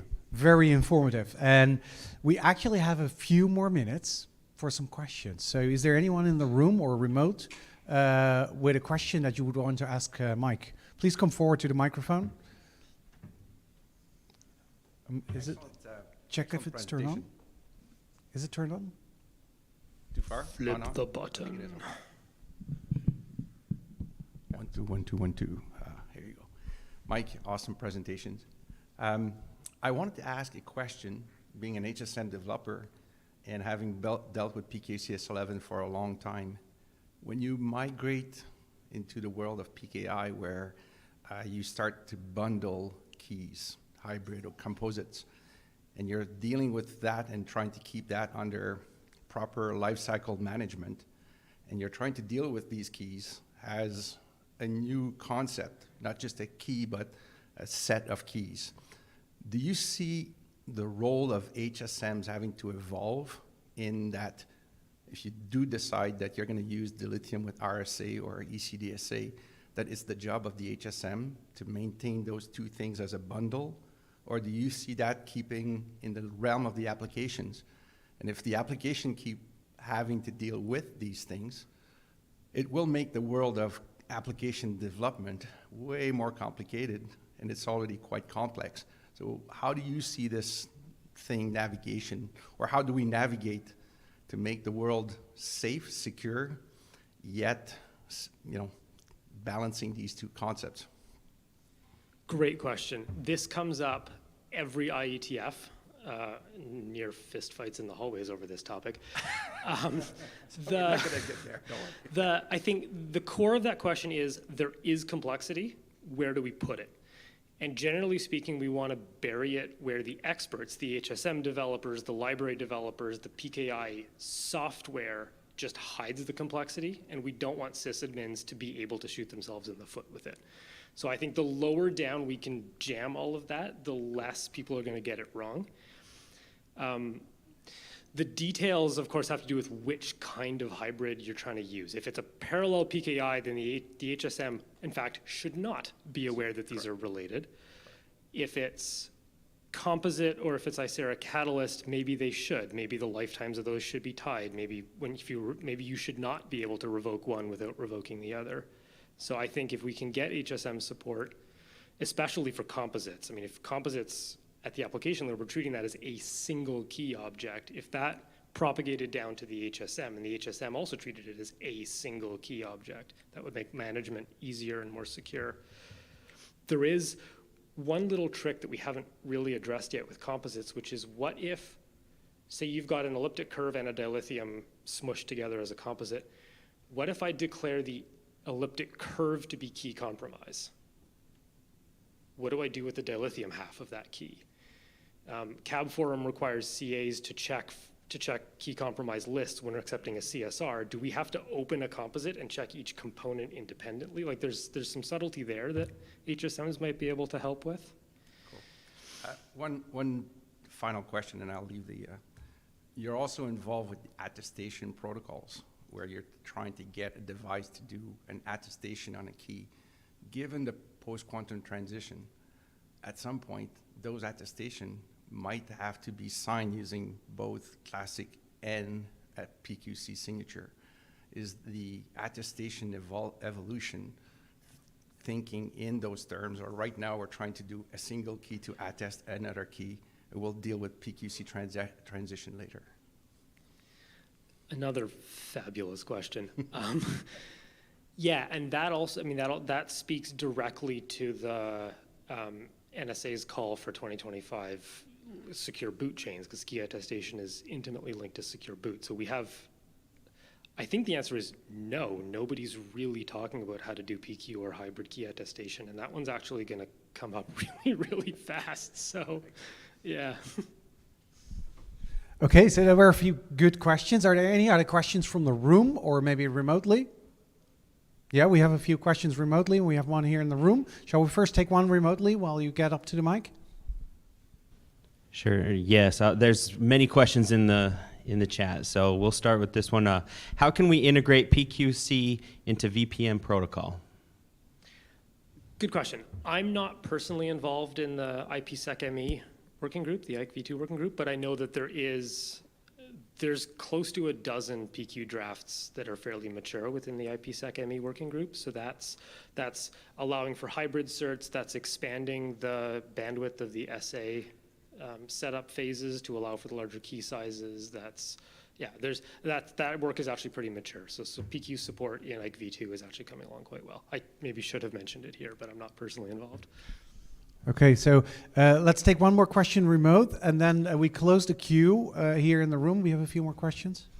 Yes, another one is, do you see a need to change the X509 cert format as well as part of the migration? I hope not. We're adding the new algorithms. The NIST algorithms will need OIDs and they'll need encodings. That doesn't require breaking 5280. We might add some extensions, like the Catalyst cert requires some new extensions. Again, those are just extensions. We're not breaking 5280. The composite stuff is just a new algorithm. It doesn't break 5280. So we've been really careful to design this stuff without having to change any of the existing 5280 stuff. So I hope the answer is no. Okay, thank you. Hey, good morning. Gabriel Spini from TNO. Well, I also have a question on hybrid certificates, so your babies. Because it looks like there's a decent chance that we're going to have actually several standards for those. So at least right now we have the ITOT or Isara Catalyst, and it looks like we might also have composite ones. But the two seem incompatible to me. Also, so have we ever been in that situation where you actually have sort of like concurrent standards for certificates? Do we know how to address that?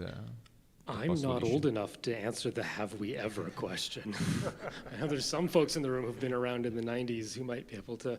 I mean, there have been various incarnations of jumbo cert or multi-key cert in the early days of PKI, and those didn't progress, but they've been explored.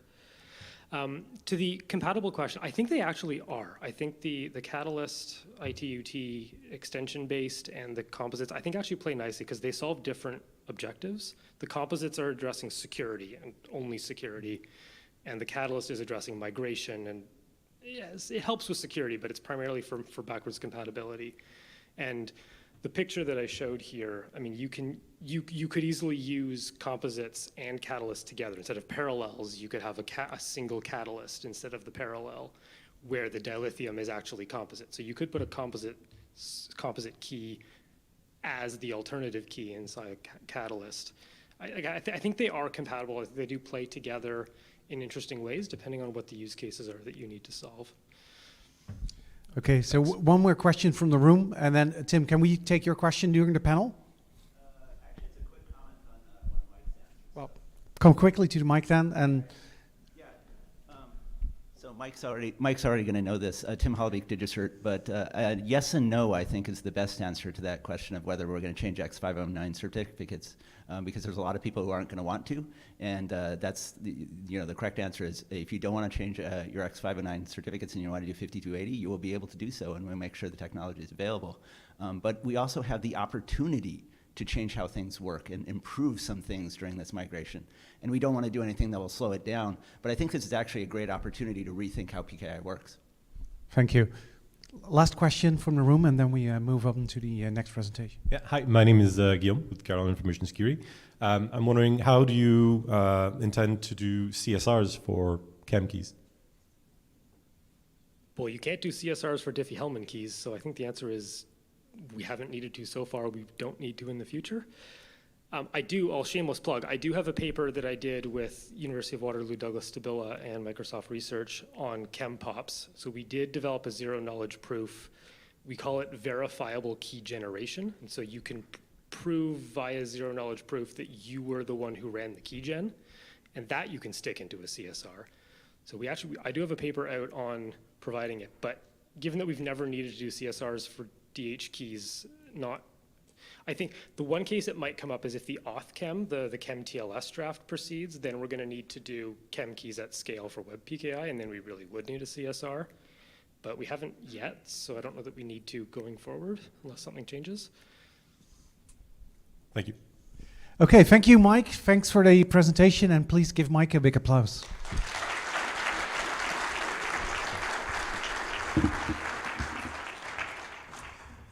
And of course, we will see Mike back in the panel discussion that will take place after this presentation from Matthew Campanga.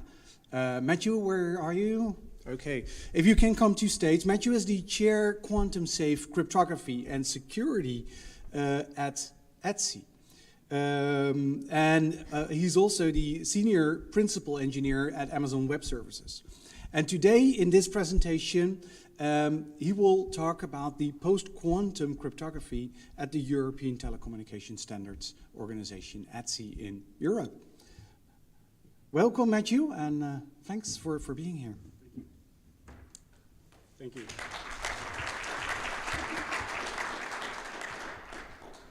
So, Matt Campagna, this is on, all right? Okay. From Amazon Web Services. And I have a short outline I'll go through, sort of a brief history of the ETSI TC Cyber Working Group on Quantum Safe Crypto, some basic information about the working group, a little higher, thank you.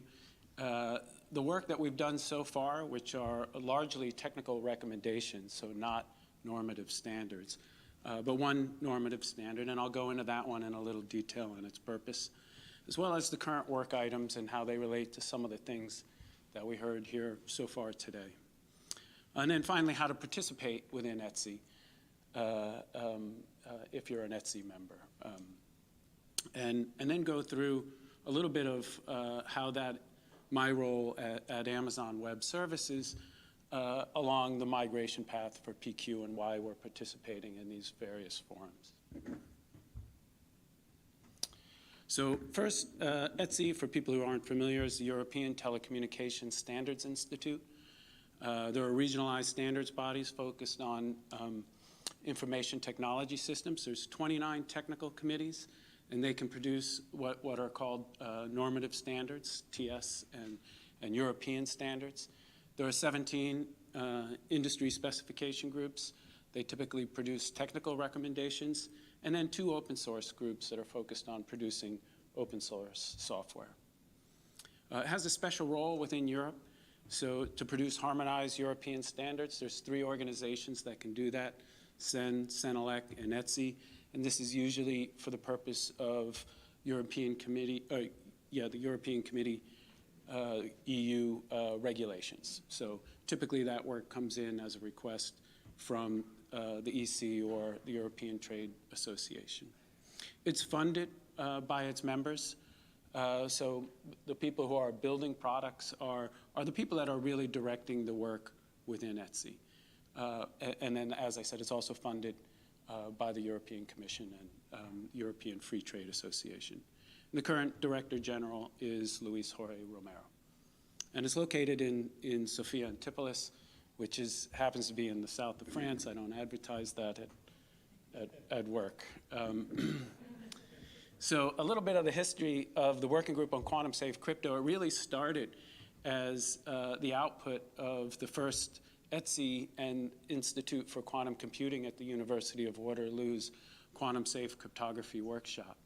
And that was held in 2013, and that brought together members of industry, members from academia, the research community, and various governments like NIST, and I think CSC was there, to really change the conversation to from post-quantum crypto to, hey, we know from our transition from integer-based factorization cryptography to elliptic curve cryptography that it takes 20, 25 years to go from design, analysis, standardization, robust implementation to wide-scale deployment. And if we didn't start, now, then we were going to be behind the curve for a large-scale quantum computer. In 2015, we published an actual security paper as an output of that workshop. It took a little while. There was a lot of interest in it, but we published that. That's publicly available today. And that really kicked off the work that's being done in the what started as an industry specification group for quantum-safe crypto. And that moved as we decided to produce technical standards as well as technical recommendations to a subgroup of TC Cyber, because that is capable of producing standards. The meetings are coordinated with TC Cyber, so if you participate in TC Cyber, it's one of the days during the Cyber Week, and we have a lot of members that participate in both sessions. So as I was introduced, I'm the chair from Amazon. We have our vice chair here, Philip LaFrance, from Icera, another vice chair from NCSC, Dan Grundy, and our secretary, Tony Barnett from Thales. And then all of the technical groups, ISGs or technical committees, have a ETSI officer for facilitation and making sure that we're complying with the various rules of developing standards. We have a fairly healthy participation, 30 to 40 registered participants at our last meeting. Well, I think we were 30 to 40 on average between them. I should get the exact number for our last one. We just held a meeting in February along with the last Quantum Safe Crypto workshop in Sophia Antipolis 2 weeks ago. So here's a list of the TRs we've completed so far. And the first ones were largely surveys. Well, the first set listed here, they're not in chronological order. The first one sort of predated the round one submissions from NIST that were published from NIST, and was really a survey paper of the technologies for quantum safe key exchange. And then we did revisions essentially of those focused on the round three submissions for the quantum safe chems and quantum safe signatures. We produced a technical recommendation that came up about VPNs, looking at various VPN technology, including IPsec, SSH, TLS, and MACsec. And what are the post-quantum migration sort of needs of those technologies? We've explored, we had a technical recommendation on using lattice-based crypto for identity-based encryption, produced a technical recommendation on the migration strategies for quantum-safe schemes, and a TR on additional considerations for managing state for stateful authentication mechanisms. So beyond what's specified in NIST SP 800-208, there are some additional recommendations for managing state. And if you have any questions, you can corner Philip, because he was the editor of that one. And then we also produced one technical specification. As I said, the work that's being done in this working body or this working group is based on the needs of its participants. And one of those needs was being able to begin the migration testing for post-quantum crypto. And in particular, deploying hybrid in a way that ensures you're not losing the guarantees of the classical scheme that you're using. And in order to do that, it's nice to have a specification and associated security proofs on that specification. So I'll go through the two sort of schemes that are in that. It's got a concatenate hybrid key exchange as well as a cascade key exchange. The way the concatenate key exchange work is done, it's a little bit abstracted, but you have first generate sort of, Alice will generate essentially an elliptic curve key pair represented by the first generate, D and P, and we'll also generate a chem key pair represented by the secret key in R, and form a first message and send that across to Bob. Bob will generate another elliptic curve key pair K and Q, do the encapsulation mechanism to get a shared secret and a ciphertext, form a second message B from Bob, and send that back to Alice. Now Alice can do the decapsulation. Both of them can complete the Diffie-Hellman, concatenate those two secrets, and run a KDF over that secret along with the concatenation of the two messages. So it's a little bit stylized compared to what's in the spec, but that was the goal, and then you have a key that you can use for an encrypted channel. So it doesn't deal with authentication. It's really focused on just how do you do the hybrid key exchange. There's a second technique in there called hybrid key exchange. Again, Alice would start that, generate an elliptic curve key pair, put it into a first message and send it off to Bob. Bob would do the analogous other half of that elliptic curve key exchange, produce a second message with that public key, and that would allow Alice well, we have a chaining secret in this particular case. It's kind of based on, Scott Floor did a lot of this work based on what's in like V2. So you'd run sort of a PRF over the chaining secret, which might have 0, or it could be a pre-shared key, depending on your configuration. The elliptic curve agreed key, and then the message go through a PRF, and then you throw that through a KDF to get a new chaining secret, a new key for a first sort of tunnel. And in that tunnel, you could execute a second key establishment mechanism, presumably a post-quantum chem. Again, you generate, Alice would kick that off, would generate the secret key, create a first message, send that across, and Bob would do the encapsulation, form a second message, and send that message back to Alice. Alice would do the decap, and again, they'd do the same PRF with the chaining secret from after the execution of the first one, along with the shared secret and the messages, and create a new key to get a second encrypted tunnel. And maybe you do one tunnel at the end, maybe you run a tunnel inside a tunnel. The spec doesn't force you to make that decision. And again, these are designed to have indistinguishability against chosen plaintext attacks. So, intended for ephemeral use cases like key establishment. And it's really so that you can begin testing how post-quantum schemes are going to work in your environment. Because a lot of the things we do are covered by IETF, but when you're running a large infrastructure, you have a lot of bespoke engineering. You need to begin testing to see, can you do a drop-in replacement with post-quantum, or do you need to re-architect? Because those are definitely different orders of magnitude of work. So we have a list of current work items. We're just finishing up a technical recommendation for the intelligent transport system for QSC migration. And again, I think it came up earlier, the vehicle to vehicle and vehicle to infrastructure. Those are very bandwidth constrained environments. It has a fairly complex PKI associated with it. And just looking at how are you going to migrate that, highlighting where you might need to make architectural changes or significant protocol changes to make that work. So that should publish relatively soon. We have a deployment considerations for hybrid schemes, diving into that question of, hey, if you have a composite cert where one cert is attached to a second cert and you decide to revoke that first cert, how should you handle revoking the related cert? So that work is undergoing. That's in the very early stages and is being developed currently.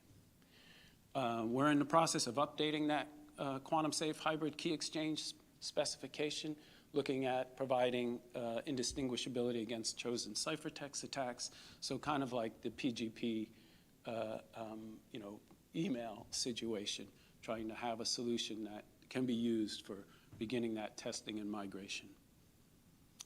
And then we have two other technical recommendations we're working on. One is looking at the impact of quantum computing to the number of sort of security proofs, assumptions we make in building security proofs from our schemes. We also have that editor here. Gabriele Spini is here, and he can dive into that if you have questions. And finally, we're looking at the impact of quantum computing on symmetric cryptography, and in particular, really just looking at, a refinement of block ciphers and keyed hash, and what kind of assumptions can we make about how long can we trust maybe AES 128? Like, is the assumption that we must go to AES 256 valid? And what kind of timelines should we recommend for that migration? So it's a little more technical, in-depth look at that. Again, that one is also in its very early stages. Some of the things that keep me up at night, there it is. I realize that there's a delay between this, and so sorry if I'm speaking on slides that aren't up. But one of the partnerships that ETSI's involved in is 3GPP. That, of course, is the 3G, 4G, 5G standards. And it's a complex set of standards. When you mind map out, in the middle of this is ETSI TS 133.501, which is essentially the 5G security document. And you can see that, everything in orange is requiring some public key crypto for the security of that system, or 128-bit security. And you have to, track down all those boxes and make sure you're developing a solution for all of those. So I won't go into all those standards, and it's not by any means complete. There's probably a lot of favorites up there. But when you scope out and you say, well, which ones are people working on? There's a working group called ETSI SAGE, Security Algorithm Group Experts. It's been spending the last couple of years migrating all the underlying ciphers for 5G authentication and communication encryption to 256-bit ciphers. So worked on SNO 3G, Zoop 256, as well as updating the Millinage key establishment to AES 256. There's certainly work, as Mike indicated, going on within IPsec for IPv2, as well as work in IETF on new RFCs for PQ TLS 1.2. I think that one's dropped, and 1.3 is still active. And you can see all these boxes that are just white dots that I don't know what's going on there. That doesn't mean nothing's going on there, but I'm not aware of, or I'm not tracking. And this is the type of, the other technical committees within ETSI are going to be looking towards the Quantum Safe Crypto Working Group to help them decide within their standards, within their mind maps of their standards dependency, how are they going to be able to move that, and we'll be providing guidance on how to do that. So how do you join and participate and come to these meetings? Well, if you're an ETSI member, you'll appreciate this 1990s, late 1990s style web portal. I'm sure you all have standards web portals that you love and hate, and they manage to work just fine. And I'm amazed that it does, especially when you're submitting contributions. But you can find us there at the member portal under the cyber working groups, and you can go through our documents there. One of the nice things about ETSI is the documents are worked on in committee, and they're kept private to the ETSI membership. But when they're public, they're public. They're freely available. There's no paywall. They're just available for anybody to download and use. Again, how to participate. Well, May is an awfully nice month to come to the south of France. I did notice that the Grand Prix in Monaco, Formula One, is that weekend. I may stay a little longer. September is also a nice month. But February and December, it's also a bit of a break. There's not much snow there. So what I was going to talk a little bit about is how does that fit into essentially, what I'm doing at Amazon and how Amazon plans to sort of transition to post-quantum cryptography. So I'm part of an org called AWS Cryptography. We have a number of publicly facing services, Cloud HSM, which is essentially how do you get an HSM within your virtual private cloud environment. Our key management service, which is sort of how do I get keys that I can write policies, like AWS policies, around its use, ensure that those keys are confined to a FIPS 140-3 HSM, and be able to encrypt all my data or secure my data in all our services, as well as API programmatic access to that key. And then secrets manager is kind of one level down. If I have programmatic needs for a secret, that'll be encrypted to a KMS key that you can just access that for your applications. We run a Web Trust Audited Certificate Authority, AWS Certificate Manager, as well as private CA services for our customers. And then a code signing service that's doing application and firmware signing. In addition to that, we're building a lot of our own tools. KMS is basically a key management service. It's good at giving you keys. It'll encrypt small amounts of data, but if you have a large amount of data, then you need a way to encrypt it. And the encryption SDK is what we're using both internally and vending to our customers to encrypt their data. We're building our own libcrypto library, AWSLC. It's a fork of Boring SSL, and we require our own sort of static stability of those APIs. So we've taken our own dependencies on that, and we're running that through FIPS, and we're going to continuously keep that FIPS validated. And then we have our own TLS stacks. So OpenSSL S2N is the name of the software. It's a TLS and QUIC protocol. And internally, anything else that we build that doesn't use these services has to go through sort of our crypto bar raiser, which is making sure that somebody's doing the design and analysis of that cryptography and managing our post-quantum crypto migration. And then we're looking at cryptographic computing. We're beginning to vend applications within AWS so that you can keep your data encrypted end to end and still do some level of computation over it. So the first application there is Cleanroom, which is designed to do things like joins, inner joins between different customers that might want to share information, but only what's in the intersection. So the problem I worry most about is I think all our customers, if most of our customers, nearly 100%, are transmitting their data over some network, whether it's the internet or a direct connect link that is a network that we don't fully control. And we're using public key protocols, largely from the IETF, some MACsec, to get that data into AWS. And of course, there's the record and harvest threat. There's lots you can do about distributed denial of service. You can protect that traffic from modification using these public key protocols, but there's not much you can do from the record and harvest, where, some point in the future, where a large-scale quantum computer, an adversary can then selectively decrypt what they have recorded. And so that affects all of our customers.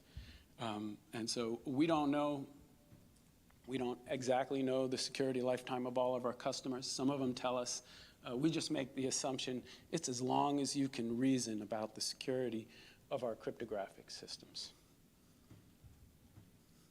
The other, we are hearing from some of our customers, especially in the CA space and the code signing space, about their needs for long-term roots of trust.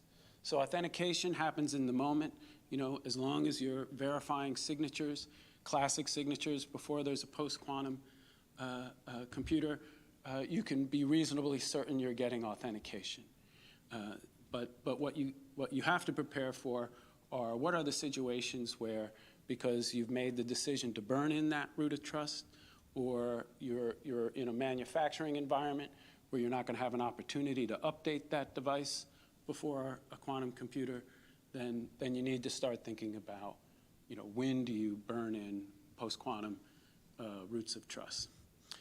So like if you're manufacturing an automobile, you might manufacture it at time zero, it might sit on a lot. First owner might take that. They could be an enthusiast, live in a rural area, not have accessibility to a dealership, drive that car for 15 years, 13 years before they sell it, and the person is going to, whoever buys it will go to get it updated. And 13 years is a long time for a device not to have software update. And a lot can change, like it could be required that you're using post-quantum crypto in 13 years. So we're hearing from some customers that this is a need that they want today. And part of what's causing us to hear that is some recent US government news. I'm sure a lot of you have been tracking. There was a national security memorandum in May of last year, sort of establishing this migration project at NIST, as well as 180 days to establish requirements for inventorying all current deployed cryptographic systems. Subsequently, NIST made their completed their round 3, made their announcements about standardization, and NSA followed up with their commercial national security algorithm suite, which is forecasting transition by 2033, essentially being done by 2033 and requiring PQ at that point in time. And as early as 2025, certain applications like firmware signing. And then they followed up with the memo that they promised for the first national security memo with the exact requirements for inventorying for government agencies that have high impact or high value asset systems.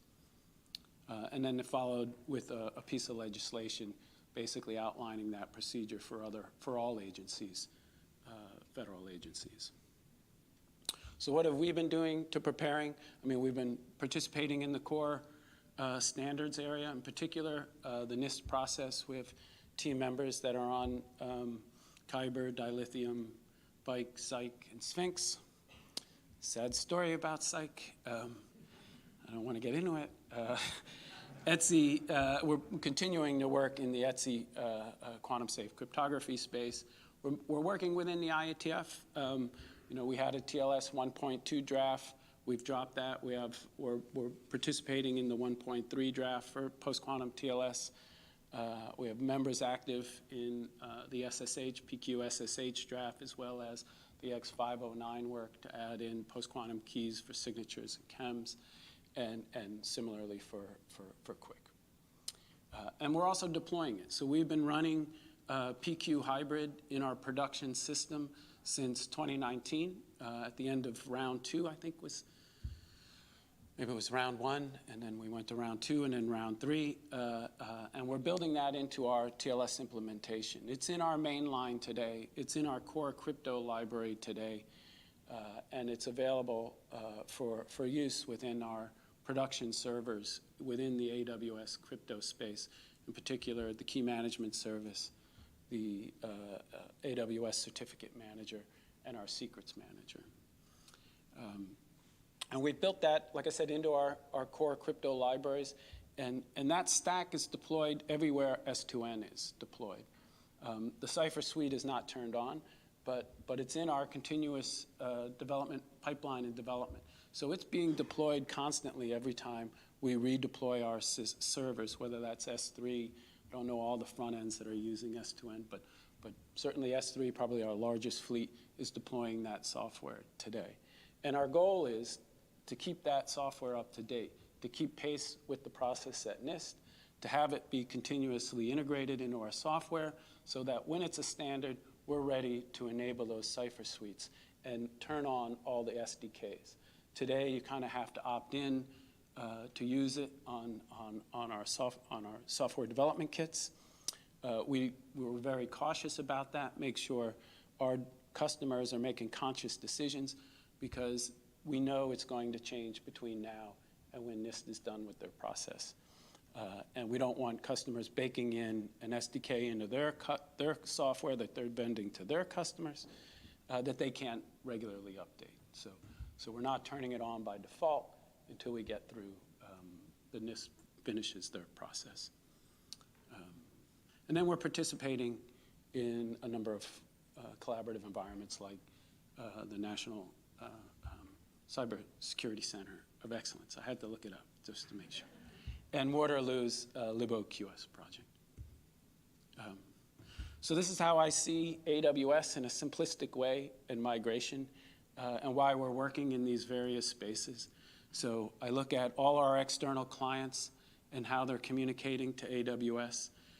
They're all kind of communicating through some well-defined protocol that's in the public domain, like SSH or TLS or Direct Connect, which is using either MACsec or IPsec. And then we have inside all our internal networking.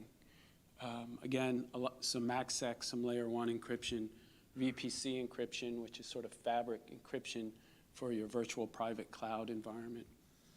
And then we have, like most large organizations, a number of bespoke protocols that we need to begin testing and updating. And we're in that process. And then we're going to update all our security crypto services. And kind of like that sign, that should cover a vast majority of migrating all our other services.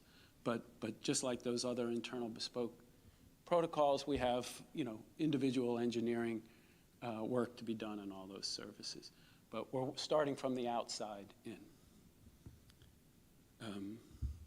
So I have a little disclaimer on this page that says this is not AWS's plan.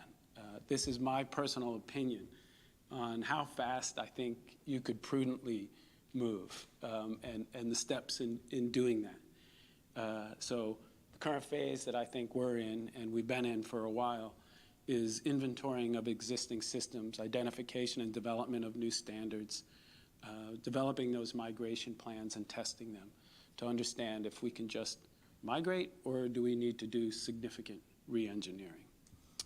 And then, over the next 5 years, really deploying, and for me, my focus is going to be on deploying post-quantum chems in a hybrid mode to protect against long-term confidentiality. Being opportunistic about it now to make sure it's in our pipelines without building any legacy debt of how am I going to migrate a set of customers in the future. So I'm trying to prevent that until the standards are done. And that'll still take 5 years to propagate that software. I think the deployment of new PQ long-lived roots of trust, I don't think you can do it right away. I think Mike highlighted some of the struggles. I have a little bar graph that highlights some of that timeline. It's fairly generic, but it's looking at the stateful hash-based signatures and dilithium. But I think, we'll see people standing up new long-lived roots of trust in the 2 to 5 year time frame. I think that's about as fast as you can go. Smaller, specialized, or closed systems, you might start using them. But for complex or online systems, specifically online systems, I think I don't see moving to the signature for authentication until there's greater clarity on the need. Because once you have the roots and the software in place, you only need to start using them before a quantum computer, or when you're reasonably confident. T-5 is what I have, is what that's supposed to read. But when I'm confident that there'll be a large-scale quantum computer within 5 years, that I need to move. But until then, I just need to be prepared to move for authentication.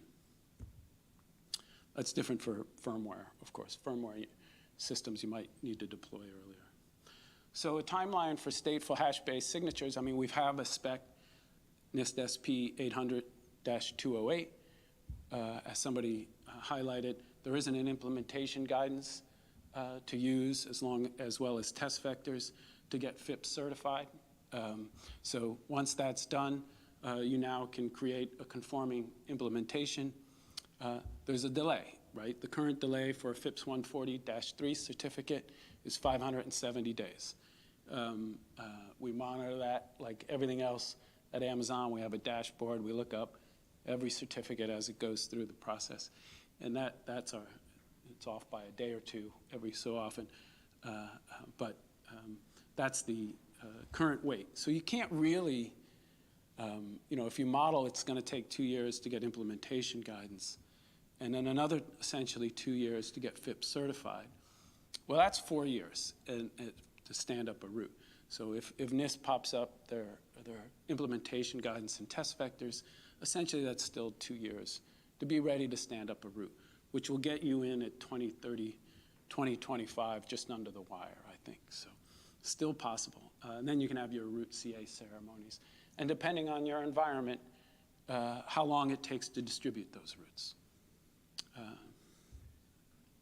So that's where we are. I've been reluctant to try to deploy a stateful hash-based system at Amazon because we run a very dynamic distributed environment. The set of HSMs that our customers use or that we use to run our service is dynamic. Sometimes there's one, sometimes there's 1,000. And it's easy to split up stateful hash-based signature keys across a static fleet. I think that's well known. But when it's dynamic, that becomes very problematic, as well as our how we're going to handle disaster recovery. So I always want to know from people, how urgent are your stateful hash-based needs? Because that'll influence how much emphasis we have to put on developing that now versus can we wait for dilithium. Okay, then I have a set of references. I think they'll distribute these slides, and that's all I have. So thank you.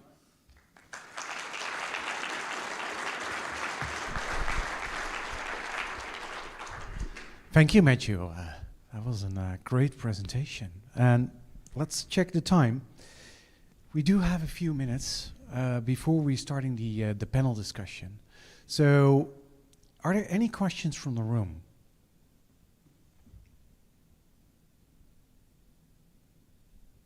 Maybe remote? I think you had a very clear presentation, but we have 2 questions remote. Okay, Constantine asks, can you give any insight into whether a disaster like ETS, formerly ETLS, could happen again with PQC? What's the, I guess I'm not tracking the disaster on ETLS. I'm not sure when it was. Maybe we can try to follow up later on the Yep. chat. I'll ask Constantine to follow up later. Okay.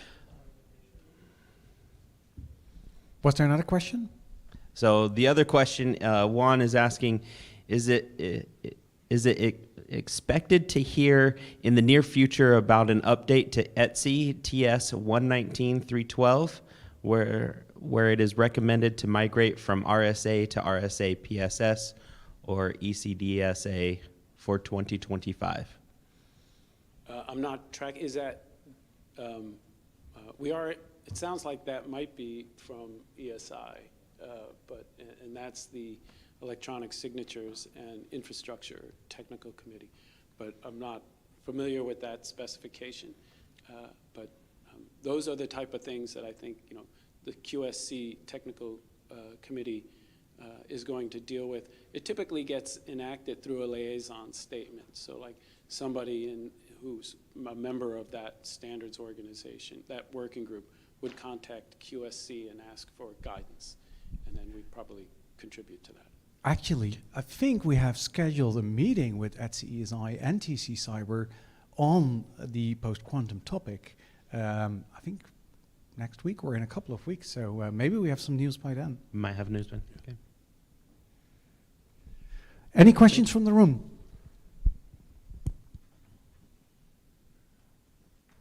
Hey, Matt. I'm going to check first here. 1, 2.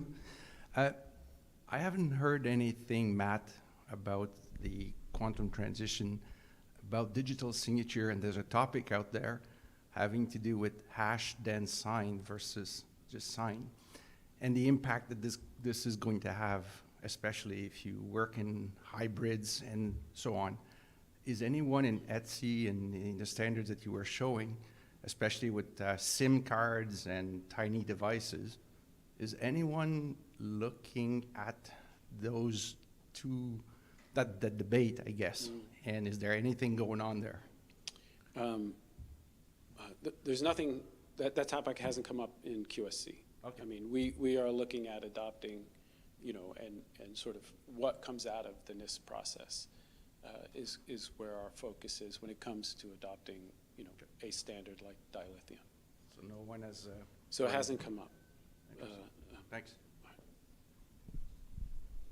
So if there are no further remaining questions, I think it is a good time to start with our panel discussion. So Matthew, please stay on stage. I have the first chair reserved for you, or no, the last chair actually on this side, looking at the mirror.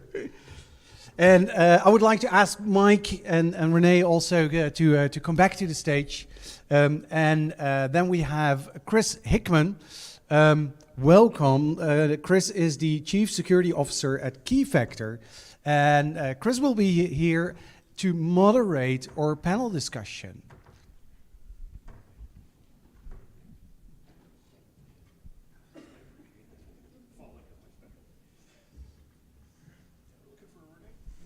Renee, he was just sitting here. So maybe you can get started with the introduction, and I think Renee will join us soon on stage. Thank you.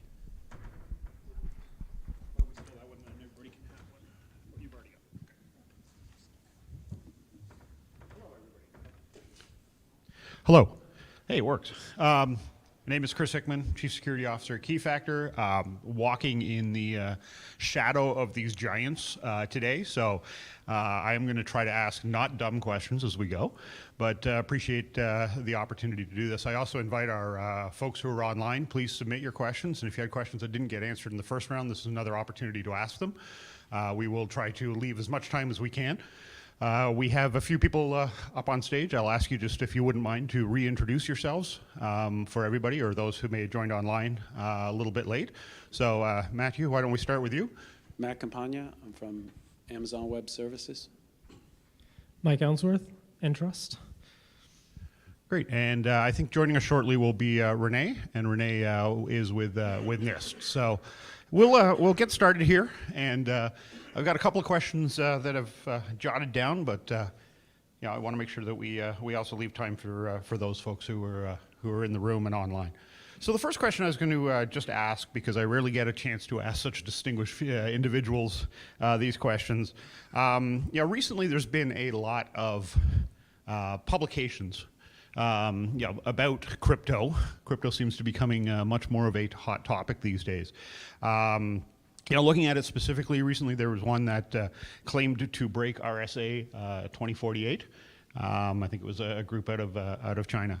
A lot of obviously debate about the validity of that claim. I just wanted to, if I could, tap each of you for your opinion on what your thoughts were on that claim, and what you think is interesting about it, and what you think might be sort of a little bit too pumped up. So, sure.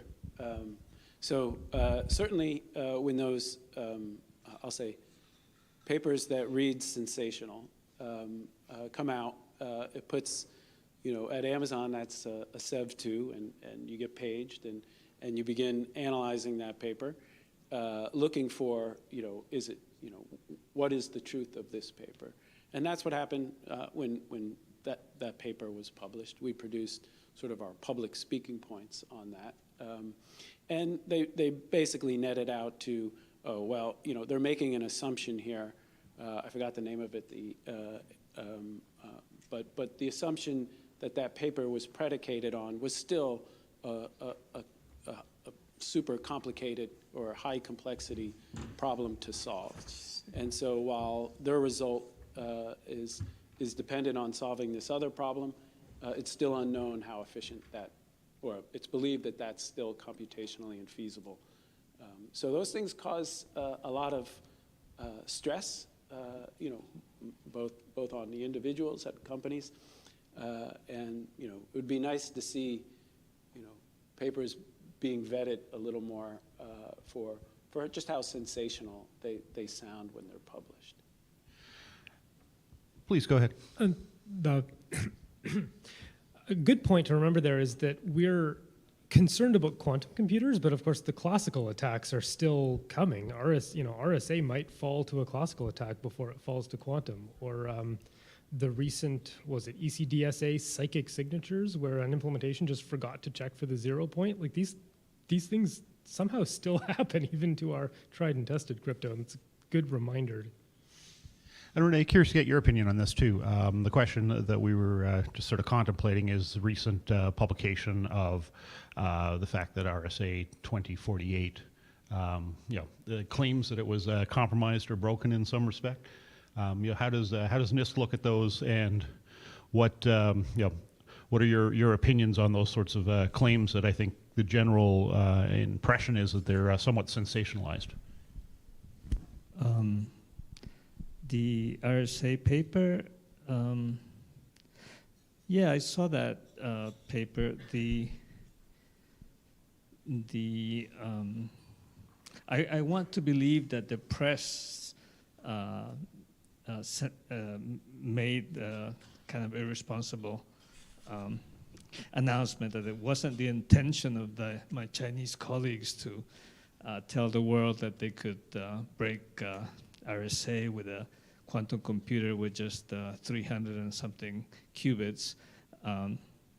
So it's a paper that says, okay, if I have 300 and something qubits, then I can break RSA, but it will take many thousands of steps. So a quantum circuit has, a kind of width and a depth, and the probability that the quantum circuit outputs something that's not trash is exponentially small in the number of gates. So they don't tell you the number of gates, which is many, many hundreds of thousands. And there's also, I think it takes a minute to warm up. There we go. There was also another publication recently about using a combination of AI and a few other tools as a side channel attack against, I believe it was Kyber specifically. Any thoughts to that one, and where that leads? Just I know in many circles it created, again, a little bit of apprehension and reservation towards, is post-quantum secure? Will it remain secure? So I'm curious to get a little bit of thought on that. I'll take a stand on that, and then Matt might rip my opinion to shreds. But I see the world of AI-assisted research in crypto sort of similar to AI-assisted medical research, in that AI is accelerating the pace of research. AI can evaluate millions of candidates and then whittle it down to the small ones to check by hand. But they're still, at the end of the day, algorithms, and they still have to respect the security proofs and the bounds established in all the literature. So my opinion here is that AI-assisted crypto will help us discover new attacks faster, but doesn't fundamentally change what those attacks are. I'm no other. I was on vacation last week, so by the time I looked up again, the news cycle had passed on that one. So this is the paper that attacks Kyber, I believe, on side channels. Right, I'm told that that's a good paper. I only had time to read it not very carefully, but it's an attack on an implementation of Kyber. So it is not a break of Kyber. It is somebody proposed a mass implementation of Kyber, and then they used these AI techniques and found a problem with the implementation. And that's going to happen. We've known that sort of thing can happen for a long time. Yeah. And it also brings into sort of similar lines. We saw with the the first release of candidate algorithms, it's got broken almost right away, and I think you mentioned that, Matthew. And we're not going to get into it, but it did bring about some interesting dialogue, right? Is the standardizations process working, or is the standardized process broken? How did something get through that was, immediately breakable? So I wanted to sort of pose the question. I'm going to start with you, Renee, in particular on this one. Is it proof by virtue of the fact that it got immediately identified that the standardization process is working, or do you think that it exposed some sort of weakness in the process? Well, I think that the process worked. In fact, we're talking about Rainbow. Is it? We were concerned about this, and it was borderline whether we would leave it in, and then it got broken, and we sort of expected that we thought that might happen. So it was not a big surprise to us. Mike, anything you contribute? I would say the process is working. The measure of how well crypto has stood up is not how many years it's been around, but how many person-year hours have been spent trying to break it. And I think a competition like NIST really brings a wave of PhD students can do their PhD within the confines of the NIST competition. I think it's really bringing a lot more person hours of analysis to these problems. I think it's working. Okay. Yeah, I'll sort of compliment NIST. I mean, I think by these algorithms dropping out at various stages, even psych after the round 3, really emphasizes that, I think NIST is operating as quickly as possible. And it says that they can't go quicker because they have to end the competition, or the process rather, with viable candidates that the community trusts. So as Mike indicated, the attraction of the cryptographic community to focus that analysis on a handful of algorithms. There are a few entities that can command that attention, and NIST is one of them. Excellent.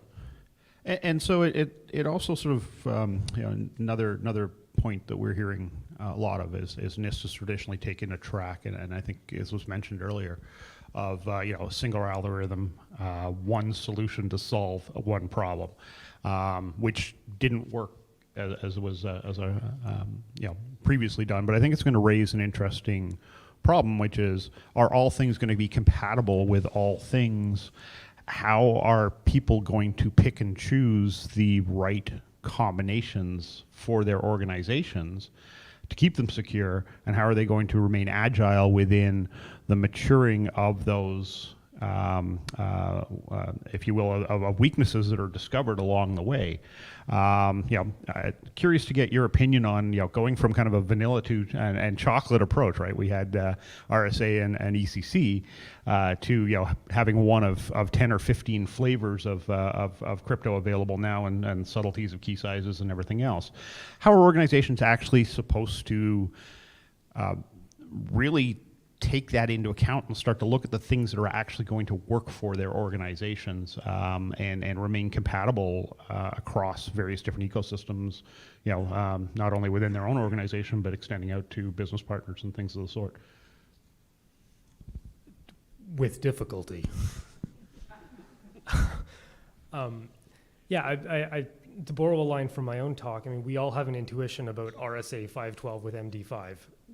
We're going to have to, all of us, build that intuition of parameter sets going forward. Chris, I'll actually borrow something you said during the coffee break, that there's, how many people on the planet right now have the expertise to sit down and choose algorithms for a PKI? Maybe it's hundreds, maybe thousands, single-digit thousands of people on the planet with that expertise, and all organizations are going to be competing for that expertise with difficulty. We kind of got into this a little bit at dinner last night too, right? The concept of a lack of skills generally, cybersecurity skills being in short supply, PKI and crypto skills being even lesser available for using poor English.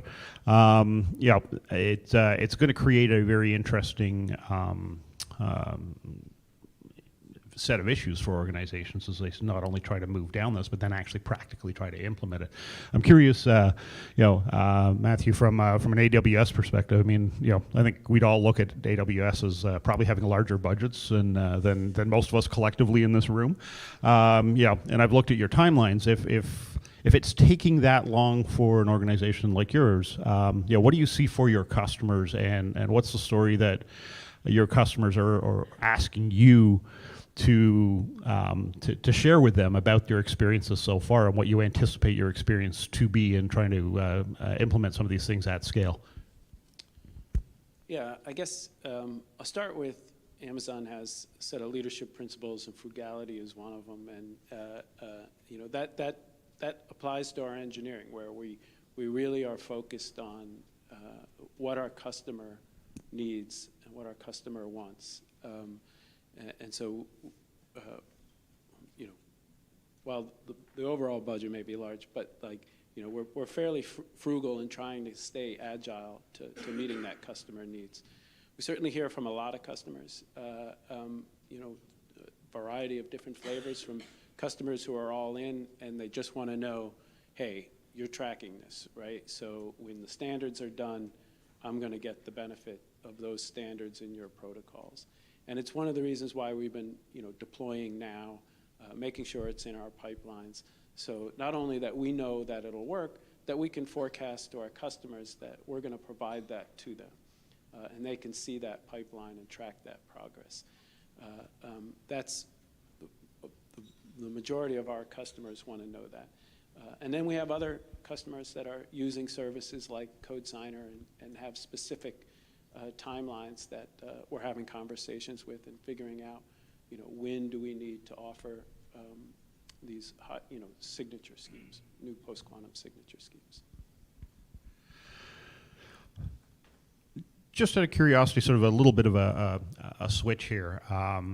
We know the need. NSA CNSA 2.0 has brought out this requirement to have software and firmware signing by 2025.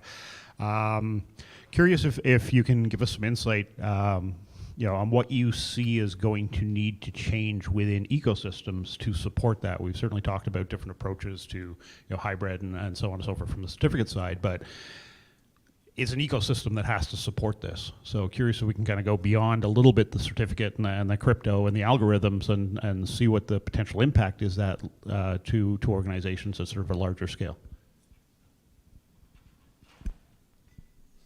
It's a big question.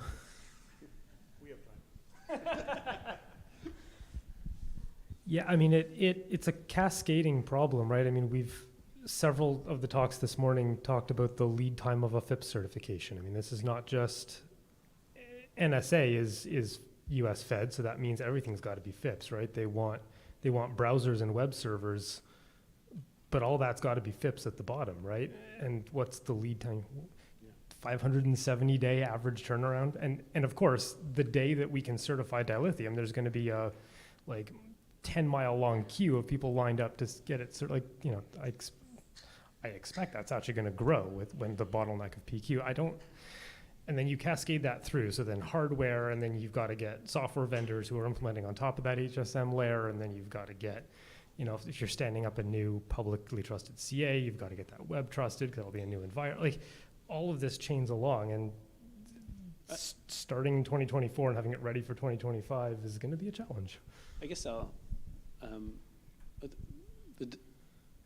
pipeline for certification, I mean, I think it's gone through quite a change, right? Like they closed FIPS 140-2, which means everybody jammed in FIPS 140-2 before the cutover. So it's not clear that there'll be the same delay in the future.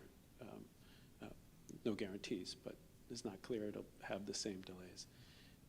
I think the best you can do for things like firmware today is take the bet on and put in the source code into the ROM for verification, and be ready to switch over to a hash-based signature scheme once in the future.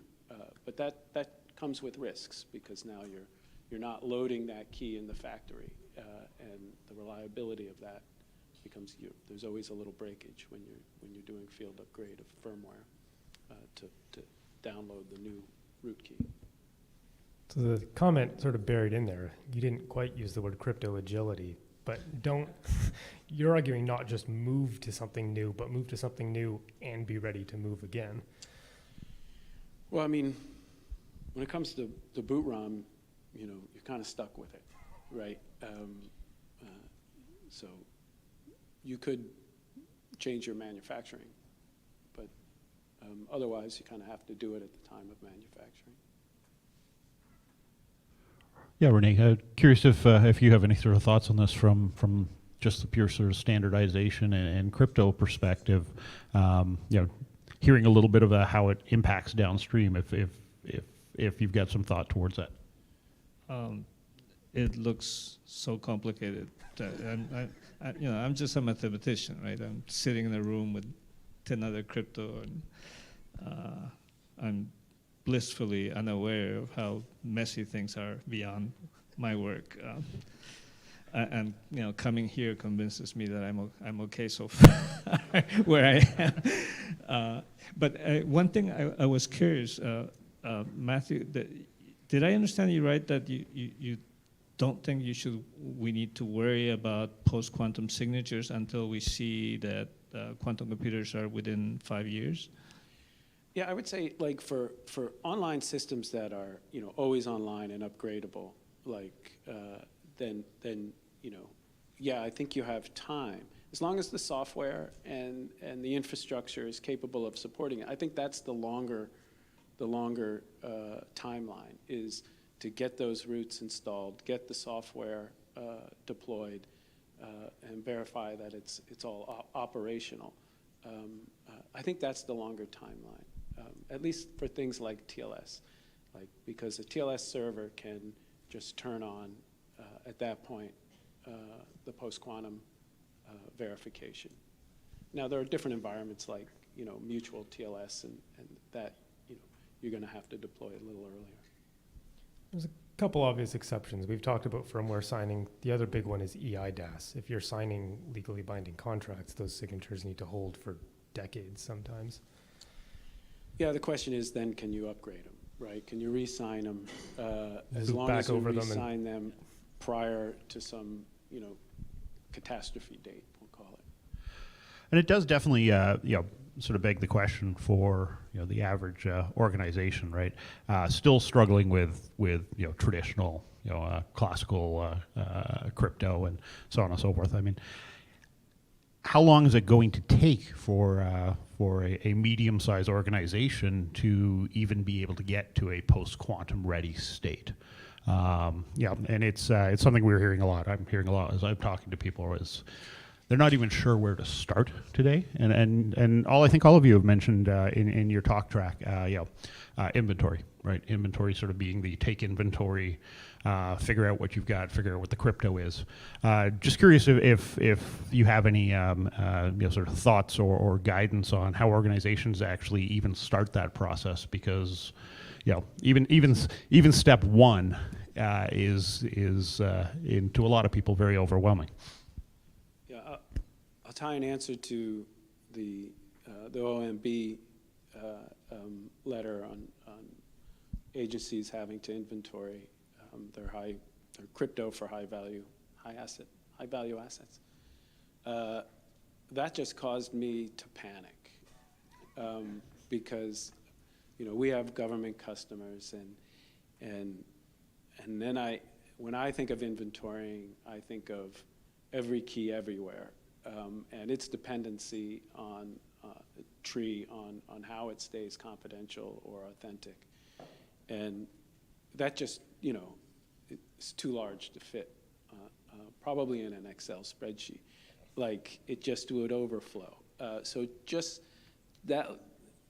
I was relieved when customers did come with the inventorying requests, that the level of detail that they need at this point is sort of what's the FIPS module and what are the algorithms in it, not down to that nuanced key. So I think I'm going to have a better answer for you in like a year and a half, because this year we're going to spend a lot of time inventorying our crypto services and building out migration plans for those, and following and trying to figure out, like, now do we have a repeatable pattern, having done sort of the core nucleus and the protocols, that I can repeat over another 250 services across AWS to make sure they have a migration plan. So I'll know more at the end of the year when I have like productionized it. I want to draw credit to the CNSA document. One thing I think it addresses quite adeptly is the difference between new things need to be using the post-quantum, which for some things they've said as early as 2025, and then all things need to be using post-quantum, which is, at the earliest 2030.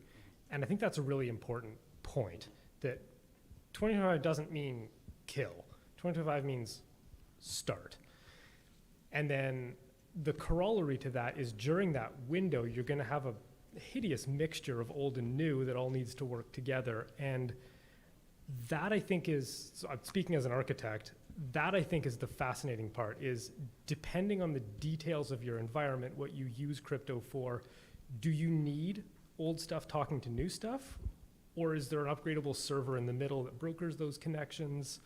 And I think that will really affect how you design your migration strategy. And I think, when I was sitting listening to all three of you, one of the things that I was left with is, it's not just a binary problem, right? There are things in the organization that we rely on today from a compliance standpoint, from a best practices standpoint. The one that jumped into my head was SSL intercept, right? Great example of something that best practice should be using, so on and so forth. Is it even possible to do an SSL type intercept in a post-quantum world? Just bandwidth requirements of key exchanges, another one that keeps coming up. So I think there's still a lot of challenge left ahead of us to figure these things out as we go, but I think it's going to challenge not only just the technology we use, it's also going to change the way we look at compliance within our businesses. So with that, I was just going to see if there's any questions in the room, and if not, then are there any questions online? There's a hand up, if you wouldn't mind using the microphone.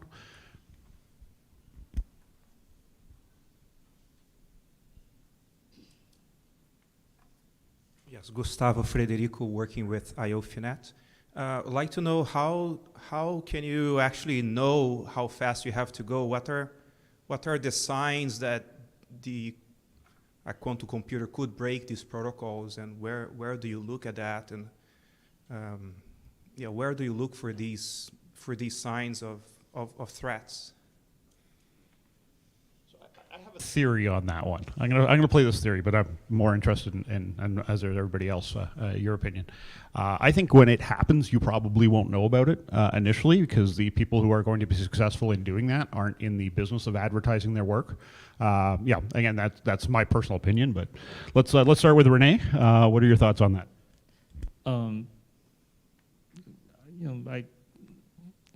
I follow the progress of, say, Google and the Chinese.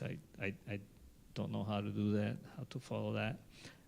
But Michelle Mosca in Canada produces this yearly report, and there you can see really what the experts, including those close to the Canada implementations for quantum computers, how they are perceiving the threats. And it's interesting to look at them across years, so how they become, it's a slowly developing confidence. Anything else, gentlemen? One of the talking points that comes up with hybrid crypto is either your elliptic curve or your post-quantum is going to be broken. Post-quantum may be due to bugs, elliptic curve due to quantum computers, but you might not know which, and you might not know when. And so I think it would be prudent to design, obviously migrate early enough that you get ahead of it, and design your systems to be robust so that either or can be broken, and even if you don't know about it yet, you're still secure. It's all hard problems, of course. I do like the hybrid approach. I mean, in addition to following Michele Mosca's work, which I think is a great service to the community, we have an internal quantum computing group that's building quantum computing services. And maybe that's where the budgets come in handy. Like, I can call somebody and throw them a paper and ask them for the result of what it means.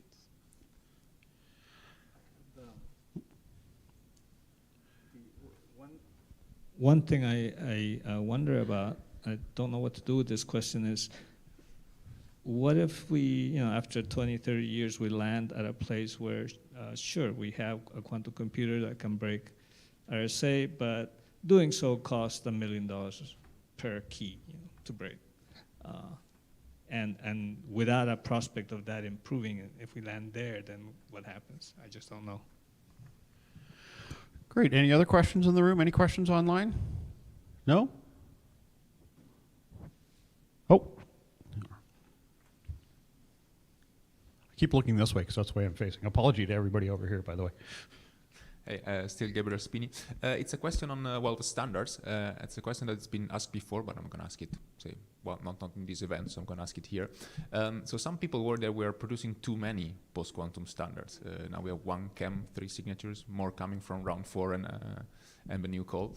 So can you comment on that? Is there a risk of having too many standards? We try to not keep standards from proliferating, right? It's not ideal if we have many standards, I agree with you. And ideally, this process would have ended in 1 signature and 1 chem that was, basically drop-in replacements for what we have now.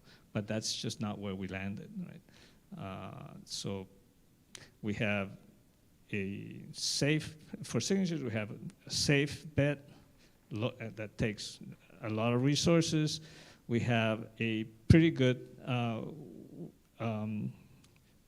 signature scheme in the lithium, but that has sizes that cost trouble for some applications, and we just had to offer this 3rd one.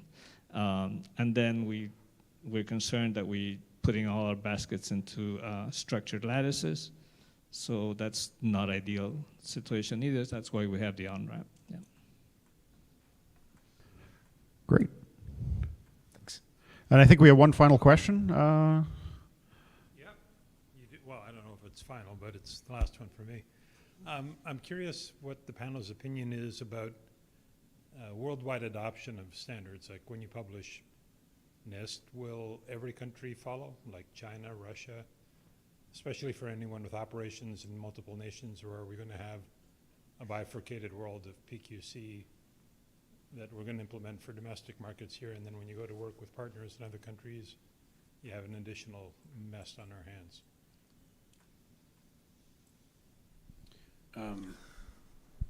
Well, I kind of feel like I'm living in that world already. I mean, as AWS, we do comply with local jurisdiction cryptographic requirements, and it requires us to build that into our system, some degree of modularity, not exactly agility, but more modularity for those regions, that we can support that. I'm hopeful that there's less and less of that going forward. So I'm a big fan. I'm on sort of related to Gabrielle's question is I'm hoping we consolidate as we go forward, and that we build assurance in one of these schemes. Maybe it's too early to know which one it is now, but in 5 years, hopefully, we'll be resting solidly on one family of post-quantum schemes. I'll echo that. I mean, we're in that world today. You've got NIST curves, you've got brainpool curves, you've got the Chinese SM ciphers. I don't see that the current fracturing of PQ is worse than what we have today, and many thanks to NIST's open and public process, that this may actually improve. There may be more consolidation on single algorithms going forward due to the openness of NIST. Yeah, we can only hope. Have no, this can't even regulate within the US. We're non-regulatory, so. All righty, thank you. Great, and with that, I think that's our time. And Paul, I think you're going to send us off to the best part of the day, at least, or this absolutely. part. So we have a lunch out in the foyer here, brought by our sponsor. So thank them for providing that lunch to us. We will be back in an hour, and then we will continue with Sebastian Paul.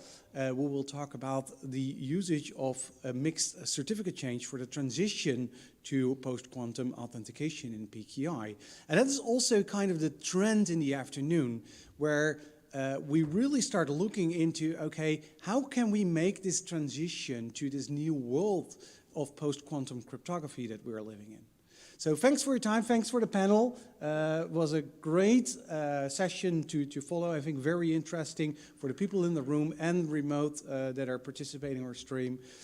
See you in 1 hour. Thank you.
We will break for lunch and we'll be back soon.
We will break for lunch and we'll be back soon.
The Post-Quantum Cryptography Conference of the PKI Consortium is made possible by Entrust, Keyfactor, Noreg, Assertia, and TrustAsia.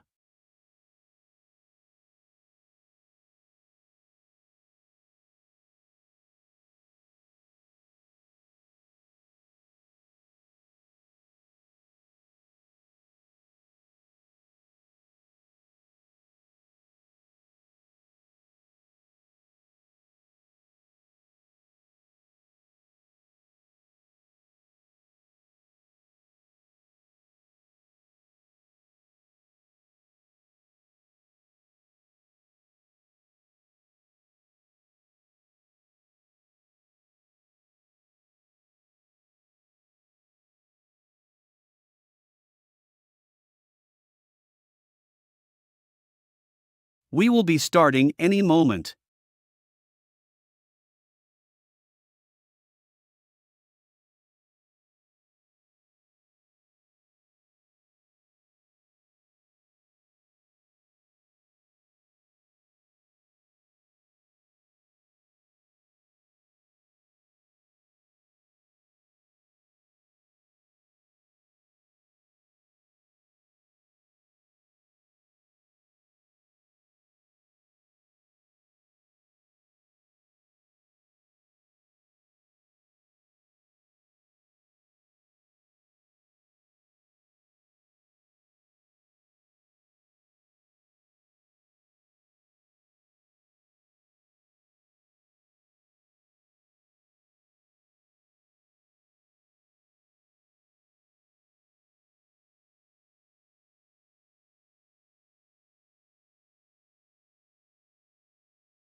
Please take your seat. We will be starting any moment.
PKI Consortium's first Post-Quantum Cryptography conference. And in this talk, in my talk I will talk about one of our most recent research works in the field of post-quantum cryptography, and where we investigated mixed certificate chains for post-quantum authentication. And of course, I didn't do this work all by myself, but instead it was joint work with Julia Kusovkova, who is with NXP, Norman Lahr, who is with Fraunhofer SIT, and Ruben Niederhagen, who is an assistant professor at the University of Southern Denmark. But before I dive into mixed certificate chains, maybe a brief introduction from my side. As Paul already mentioned, I'm a security research engineer at Bosch's corporate research sector, where I've been working on post-quantum cryptography for the last 5 years, and with a main focus on industrial IoT. And there, I'm currently also the project lead for a publicly funded project called FLOKI, which stands for Full Lifecycle Post-Quantum PKI. And in that project, we work together with different partners from industry as well as academia to establish post-quantum PKI solutions for different domains. So for example, we look into the automotive domain, then we also investigate the industrial manufacturing domains, as well as the public sector. And as part of this project, I was also working on my PhD, which I finished last year, and before that I studied electrical engineering at the Karlsruhe Institute of Technology. But now let's have a look at the agenda of my talk. So first I want to motivate why it's important to already look into post-quantum authentication. Then, as second part, I guess I'll talk about mixed certificate chains in more detail and what kind of migration strategy we came up with. And then I also want to share some results with you that we took in our experimental setup. And last but not least, I'll conclude with a short summary and outlook.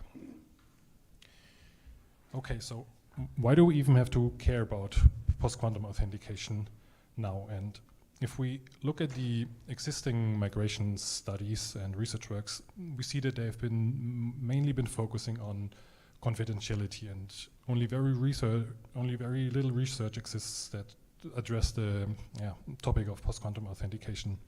And to some extent, this makes totally sense, since all the data that is encrypted using conventional cryptography can be captured today and decrypted once powerful quantum computers exist. And to attack against this store now, decrypt later attack, there have already been several hybrid key exchange construction been proposed for the different protocols, as we already saw in the earlier talks today. But I would argue that we, or our community, shouldn't forget about the topic of post-quantum authentication. And here I think that the migration to post-quantum authentication still needs to be completed before large-scale quantum computers exist. And yes, I mean, authentication cannot be broken retroactively, but nevertheless, we need post-quantum authentication to be secure at some point in time. And that's because the authentication is typically based on long-term public keys in form of certificates. And we also have the trusted third parties in form of certificate authorities in public key infrastructures. And therefore, we think this process, the migration to post-quantum authentication, will be a very complex and also very time-consuming migration process. Just think how complex the web PKI ecosystem has become, or also how difficult it can be to replace root certificates on embedded IoT devices. So this challenge then motivated this work, where we wanted to propose and investigate a migration strategy towards post-quantum authentication, and then we also wanted to test this within the TLS 1.3 protocol. Okay, so let's have a look at the migration strategy. And at the center of the strategy are what we call mixed certificate chains. And what that means is that we combine different signature algorithms within a single certificate chain. And here we can, in this figure, you can already see how this would look like in the conventional cryptography case. So you can have a root certificate that uses RSA as the signature scheme, and then the other levels of the chain would then use, for example, ECDSA. And in public key infrastructures, in general, the root certificates have a long validity period, and maybe apart from desktop environments, they can be quite difficult to replace. So therefore, we need algorithms that are already mature enough for real-world deployment at the root certificate level. And in our paper, we argue that hash-based signature schemes like Sphinx Plus or XMSS already fulfill this requirement. And and that's because, their construction is only based on hash functions, as we already heard today from René, and also their security arguments only requires minimal assumptions. But then due to their large signature sizes and also slow signing times, it would be too difficult to only use hash-based signature schemes throughout the entire certificate chain. I will also show you that later on why that's the case. So therefore, we need faster and more balanced signature scheme at the ICA and also end entity level. And for this, we see the lattice-based schemes as very promising candidates. And we will also work with dilithium and Falcon in this setup, since they also have been selected as the PQC standards. So then, in the first step of our migration strategy, we would therefore then combine the well-trusted and also studied hash-based signature schemes at the root certificate level with with conventional elliptic curve cryptography, which we then consider as an only intermediate migration step.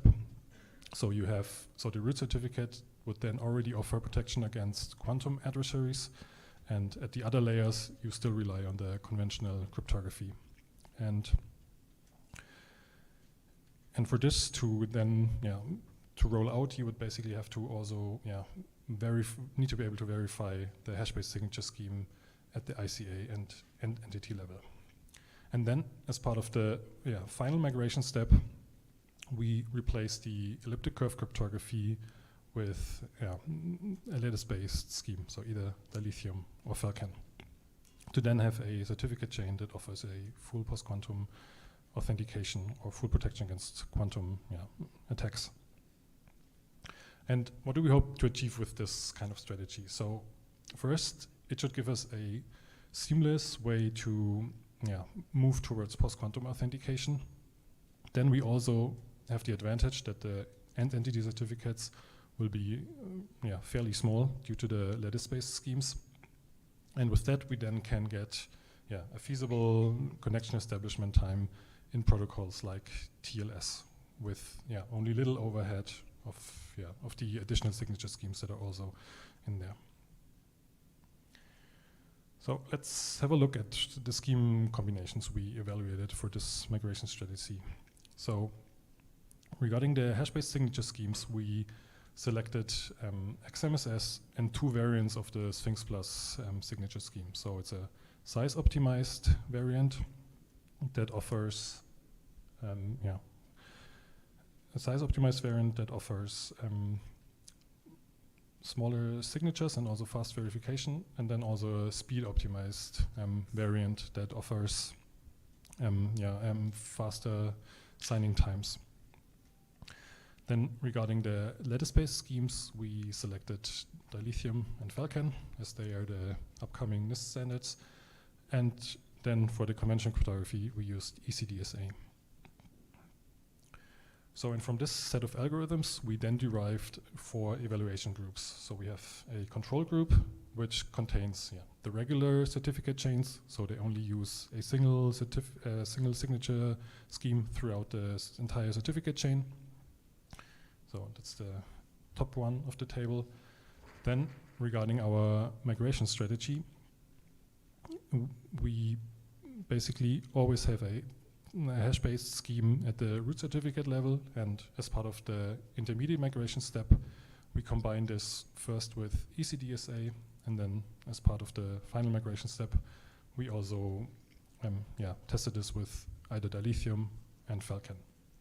So in the end, we ended up with one set of combinations where XMSS is being used at the root certificate level, then another one where the speed optimized variant of Sinks Plus is being used at the root certificate level, and the last one then uses the size optimized Sinks Plus variant at the root certificate level. And then to test this within TLS, we also had to integrate post-quantum cryptography into the TLS 1.3 handshake.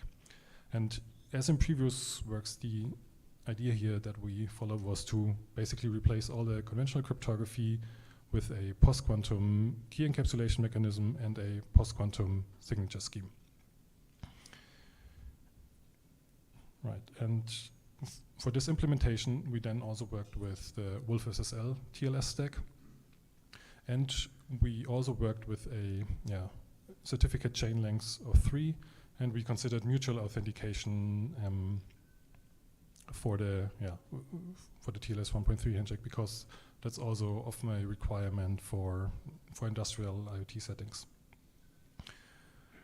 So regarding the digital signatures, these are then the orange boxes you can see in the figure. So we ended up with in total 8 operations that are related to the post-quantum signature schemes, which then includes the verification of the certificate chain, and then also the signing operation and verification of the TLS messages.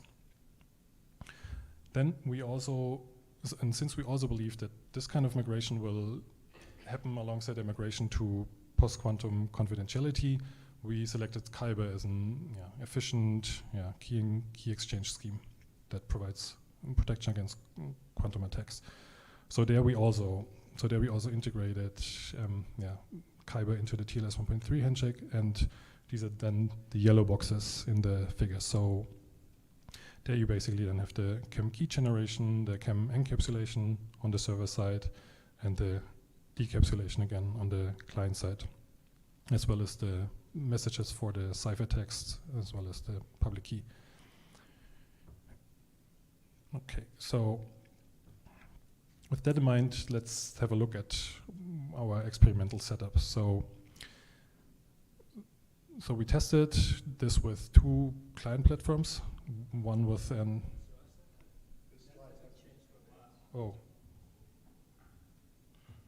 changed here. It's interesting.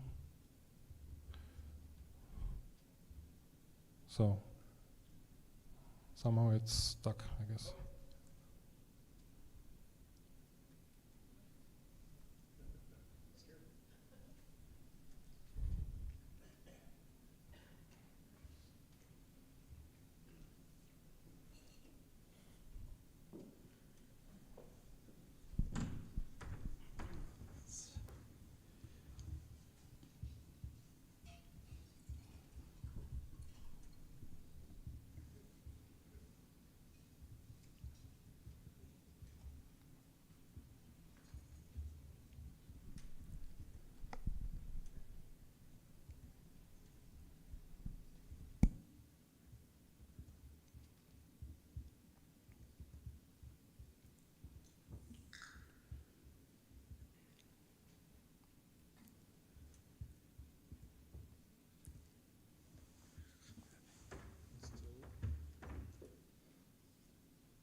now it's working again. So I guess this is the last part you saw. So here the signature schemes combinations we basically evaluated.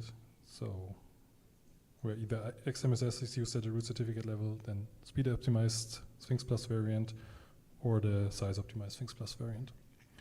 So and then this was the TLS handshake I wanted to show you. So we basically integrated post-quantum signature schemes and post-quantum key exchange. And for the implementation, we worked with the Wolf SSL TLS stack. So just to recap.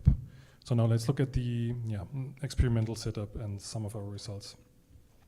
So as for the client platforms, we basically worked with two different devices. So one with a standard notebook, and the other one was a Raspberry Pi 3.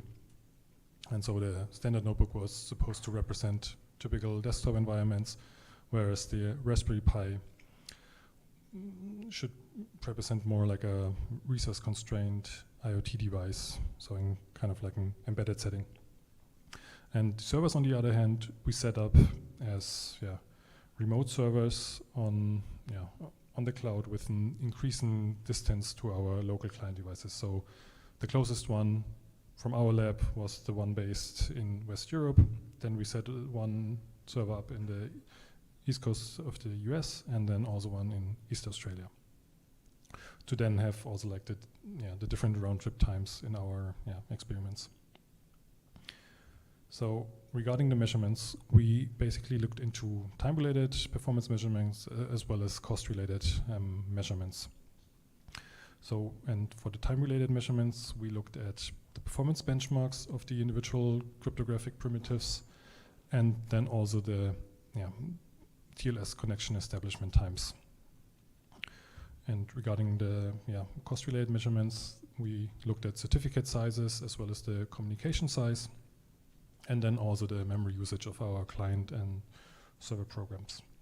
But I won't have time to go into all the details of this today, so if you're interested, please check out the full paper on this, which I also put the link in here. So let's start with the performance benchmarks of the evaluated schemes.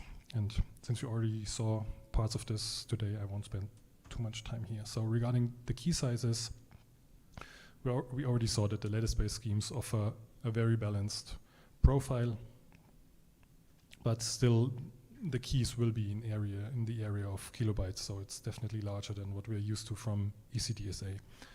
Then regarding the hash-based schemes, in case of the speed-optimized Sphinx Plus variant, these signatures can get really large. So in this case, it's even up to 17 kilobytes. Then in case of the size-optimized one, it's still large with about 7 kilobytes. And then for XMSS, it's actually interesting because in the parameter set we use, the signatures are actually in the same range as the lithium signatures. So regarding performance, also here the signing operation can be very expensive in the hash-based signature schemes. So in case of the the Raspberry Pi and the size-optimized Sphinx Plus variant, this even took like 3.5 seconds for a single signature. And regarding verification, on the other hand, all schemes provide very feasible verification times. And especially dilithium and Falcon should be pointed out here because they even outperform the ECDSA verification times. So, and this fact, together with the fact that they have a very balanced profile, makes them like very promising general purpose signature schemes. Right, so next let's have a look at the connection establishment times. And so for each client, we measured 1,000 TLS handshakes for each scheme combination and each remote server. And one of the main results was that we can see a feasible increase in median time to first byte across all 9 evaluated mixed certificate chains compared to the elliptic curve based control handshake. So for connections to the server in West Europe, this increase then amounted to about 12% on the notebook and 14% on the embedded client. And so for the intermediate migration step, we saw that the combination of XMSS and ECDSA gave some of the promising connection establishment times, as well as the size optimized variant of Sphinx Plus combined with ECDSA. Then regarding the final migration step, the combination of XMSS and dilithium gave very promising results. And in fact, on the embedded client, this combination even outperformed the conventional control case that's based on elliptic curve cryptography. So regarding the sizes, we already expected that these will increase significantly. So that's just also for the certificates as well as the certificate chains. And then regarding the intermediate migration step, the combination of XMSS and ECDSA then showed the smallest increase with about 3.3 kilobytes. And for the final migration step, the combination of XMSS and Falcon led to the smallest increase with about 6 kilobytes. And that's because Falcon, as we just saw earlier, offers the smallest sizes of the two lattice-based schemes for the for public key and signatures. And as another worst-case example here, the speed-optimized variant of Sphinx Plus, in our case, led to the largest certificate sizes, and that's simply due to its large signatures of about almost 17 kilobytes. So in this case, it was the chain size that we had to transmit over the TLS channel would then be 47 kilobytes. So it's not really practical to do this in a real-world setting. So then we also wanted to see how the total handshake size was in all of our different scheme combinations. So therefore we measured the total handshake size and then put it in relation to the time to first byte. So these are also like similar results. So for the intermediate migration step, the combination of XMSS and ECDSA led to the total handshake size. And then for the final migration step, the combination of XMSS and Falcon has the lowest total handshake size, but its time to first byte is still slower compared to the combination of XMSS and dilithium. And here you can also see on the right side, in case of the embedded client, this combination of XMSS and dilithium also gave better handshake results compared to the case with just elliptic curve cryptography. So what would we be using today? Right. So another interesting point we wanted to investigate was the peak memory usage of our client and server programs. So and here the heap usage is mostly affected by dynamic memory allocations that are related to the buffers for sending the messages. And here we already expected to see a significant increase in heap usage across all the evaluated combinations, simply due to the larger certificates and also the larger cryptographic material, such as the key sizes. So then on the stack usage, on the other hand, depends more on the implementation of the cryptographic algorithms and the underlying mathematical problem. But still, stack and heap both reside on RAM, so here it's important to achieve a low memory consumption for both, especially in IoT settings. So here for the intermediate migration step, the combination of XMSS and ECDSA showed the smallest increase with about 5%. Then in the final migration step, the combination of XMSS and Falcon led to the smallest increase, which can also be explained due to the fact that Falcon has the smaller sizes of public key and signatures compared to dilithium. And in case of dilithium, we also saw a higher increase in stack usage as we first anticipated, and that depends on the implementation of simply of the underlying crypto scheme and the hard mathematical problems. Right. So to conclude my talk, we saw that the proposed migration strategy is so the post-migration strategy based on mixed certificate chains is feasible for TLS 1.3. Then, in case of the intermediate migration step, the combination of XMSS and ECDSA showed the fastest connection establishment times, very low overhead in communication, and also code size, as well as lowest memory usage. And we also believe that this kind of migration strategy is feasible, since hash-based signatures already provide very conservative security. So this would be a perfect fit for the high security requirements of root certificate authorities. And by using them only at the root level, you can also alleviate most of the drawbacks. So you don't have to worry about the slow signing times as much, and also their signatures don't play such an important role. And regarding the final migration step, the combination of XMSS and dilithium was feasible on both client devices in terms of connection establishment times, but its impact on RAM was significantly higher than compared to other scheme combinations of, for example, of XMSS and dilithium. And that's because of the higher stack usage of dilithium's implementation. So here, depending on what algorithms will be used in the end in this kind of strategy, you may require some memory optimized implementations to deal with the higher stack usage, even like in very resource constrained IoT devices. So that's it for my talk. Thank you very much, and looking forward to your questions.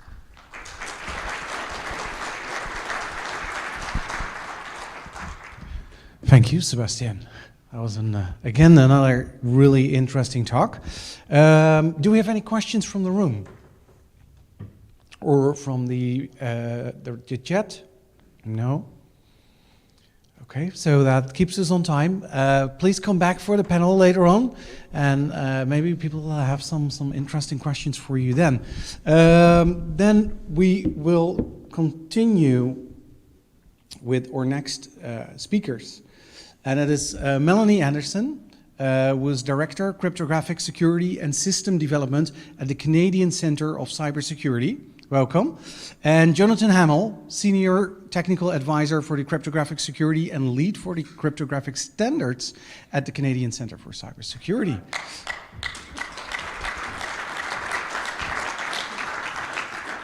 Welcome both. Looking forward to listen and to hear about your talk on how the Canadian government is preparing for post-quantum cryptography. Thank you. Excellent. Thank you very much. Thank you very much. Thank you.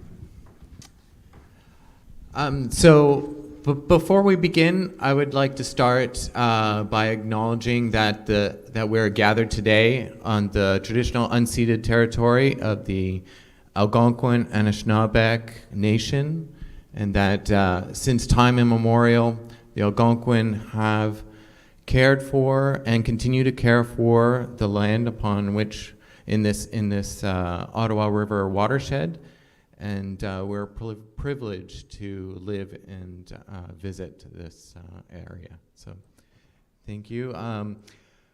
My name is Jonathan, and in my role at the Canadian Centre for Cybersecurity, I advise our clients on cryptographic security, and the Government of Canada, of course, is our major client, and I also participate in international standards bodies representing the Cyber Centre and the Government of Canada.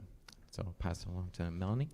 Thank you, Jonathan. Good afternoon, everyone. It is an absolute privilege to be here today to speak to you about the work that we're doing within the government.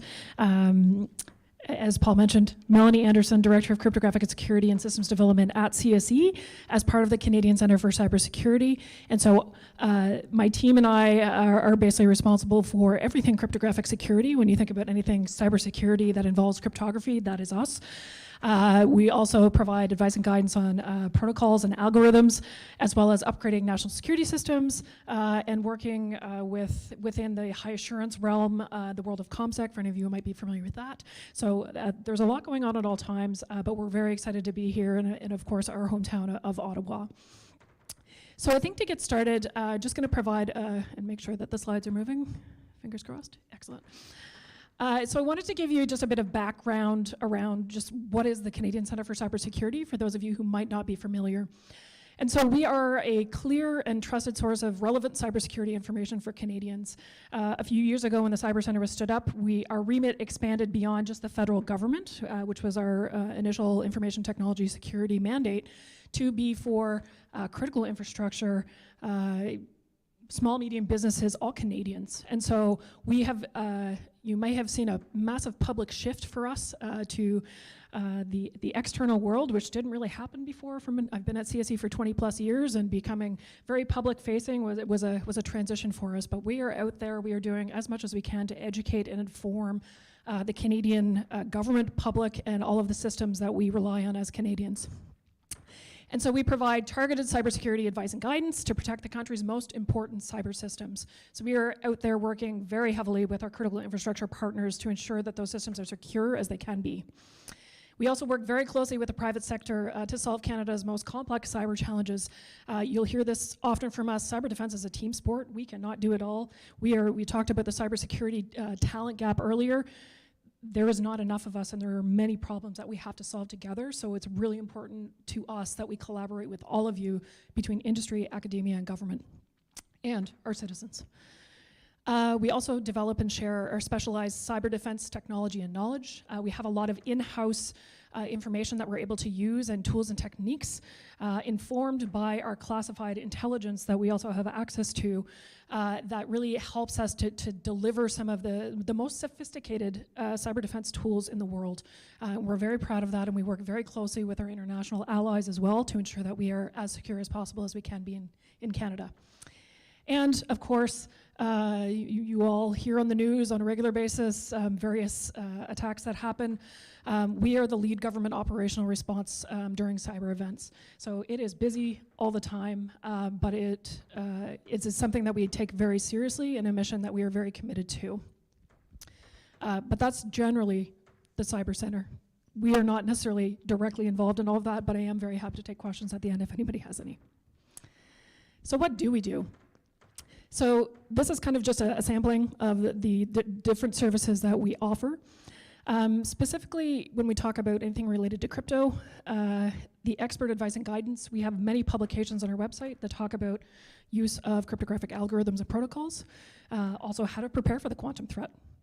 This is something that this is our bread and butter and what we do every day. So if you haven't seen those, you'll see our website on the last slide. Please check those out. We also engage with critical infrastructure, as I said before. So we are actively working with many different groups. There's actually a group, the banking sector in Canada, that's working under the Canadian Forum for Digital Infrastructure Resiliency, and the Quantum Readiness Working Group, which our team supports in conjunction with our colleagues at ISED and Dr. McKelly Mosca. So we are actively involved with that group to help understand and inform what that transition is going to look like for the banking sector. Obviously, government and commercial cryptographic equipment assurance. Again, that is our bread and butter and what we've been doing for many, many, many years at CSE. We are a partner with NIST. We work very heavily. We have a joint partnership for the cryptographic module validation program, as well as the cryptographic algorithm validation program, and common criteria. Those are all programs that we are heavily involved in. And also any sort of government, military, high assurance, secure communications, again, that falls to us. Obviously, defending government networks and systems from cyber threats. Cryptography is a fundamental element of cybersecurity and what we do. So we do a lot of education and advising on specific how to use cryptography such that it is a foundation for cybersecurity as a whole. And lastly, information and technology sharing with the private sector. So again, we put out publications, we share as much information as we can in a timely manner. We know sometimes that government is not able to share information as quickly as we would like. We are working on getting that, we are working on making that better. But again, it's through forums like this that we really appreciate being included in, such that we can have those conversations and ensure that we can help all of you navigate this in a way that is effective for the entire community, not just Canada, but for the international community as well. It's not on the slide, but what we don't do, we are not a regulator. So CSE is the technical authority for the federal government for cybersecurity and cryptography. And so we advise and we guide based on the actual technology implementation impacts, but we do not regulate. We help to inform some of those specific things that are happening within government. I won't go into specifics, but there are a lot of things happening right now with respect to cybersecurity regulations, and that's something that we work in conjunction with our partners on. I would also be remiss to say we are one organization, and I think that's going to be in my next slide here. So we are one organization in the entire government of Canada that is working on this. This is a responsibility moving forward, is going to be the responsibility of all of the government of Canada departments to play in the role of the post-quantum cryptography transition.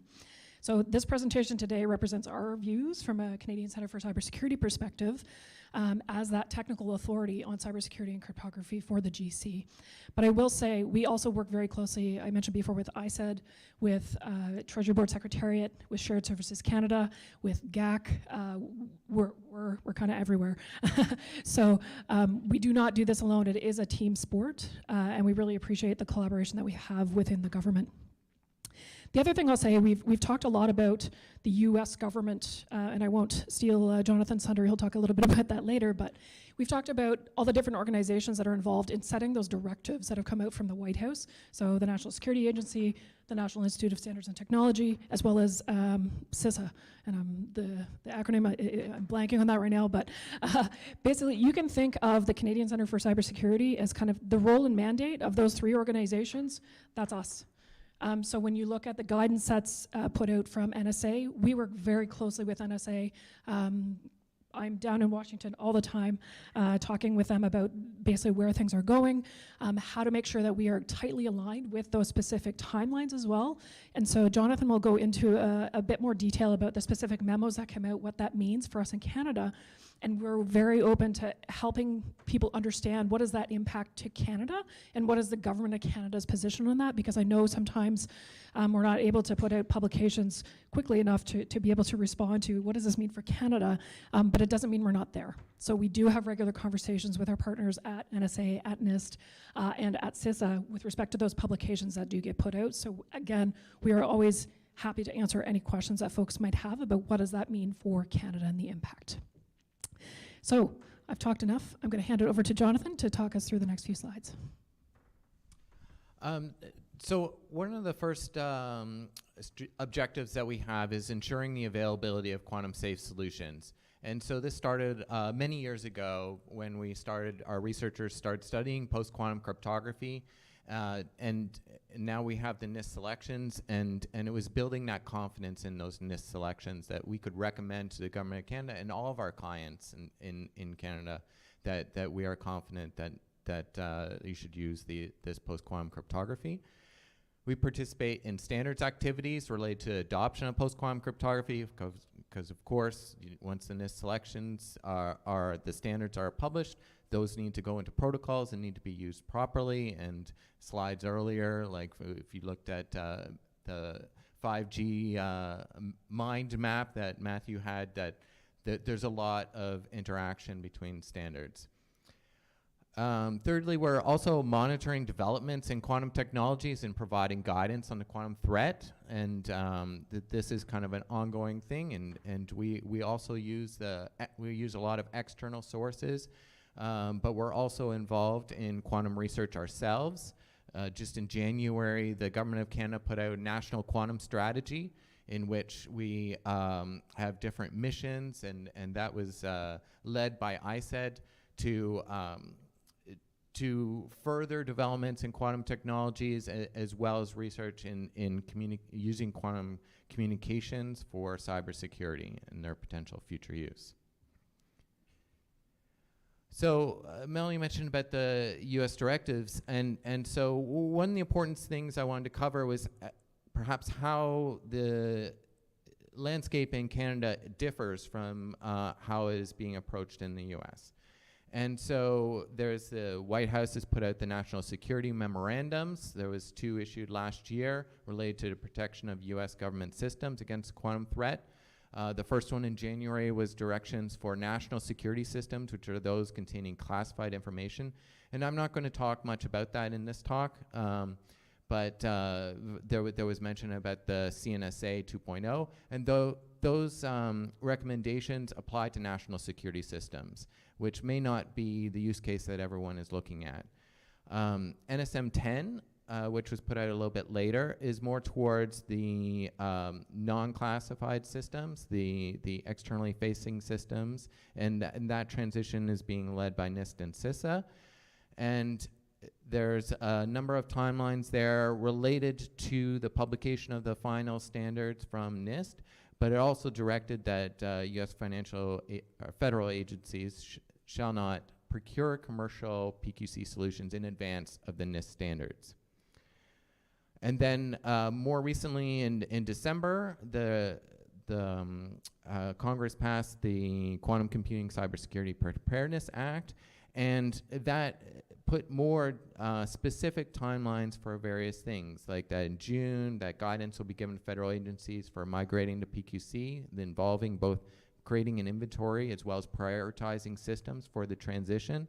In December, they're expecting that federal agencies will provide their inventory and prioritization to the OMB and CISA and the White House. There's still timelines tied to the publication of NIST standards, like 1 year after NIST standards, agencies should have a plan on how to migrate IT systems in line with the prioritization. And then there's requirements for the OMB to report back on how that migration is going and what the cost and financial estimates of that will be. Just a couple days ago, the US President signed the National Cybersecurity Strategy, and in there you'll see that there's a strategic objective tied to post-quantum cryptography, and that these are all very positive steps, because the US is a much bigger market than Canada is, and they're able to drive the transition in commercial products that we can't within the Canadian, much smaller Canadian market.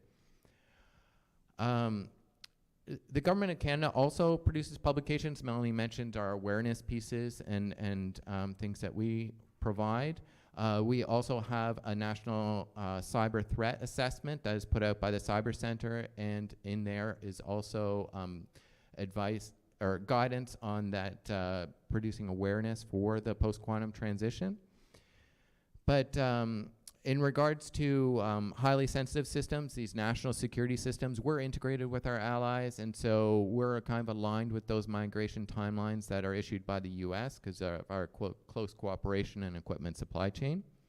But for the less sensitive IT systems that are externally facing, we're kind of a little unique amongst our allies in that we have this centrally managed IT system by Shared Services Canada that provides across the government of Canada. And so we have internal IT management committees that bring together experts in cybersecurity, policymakers, and IT administrators to discuss how to improve the government of Canada's digital resilience and cybersecurity. And we leverage those IT management committees in order to transition the PKI that we use within the government of Canada from SHA-1 to SHA-2.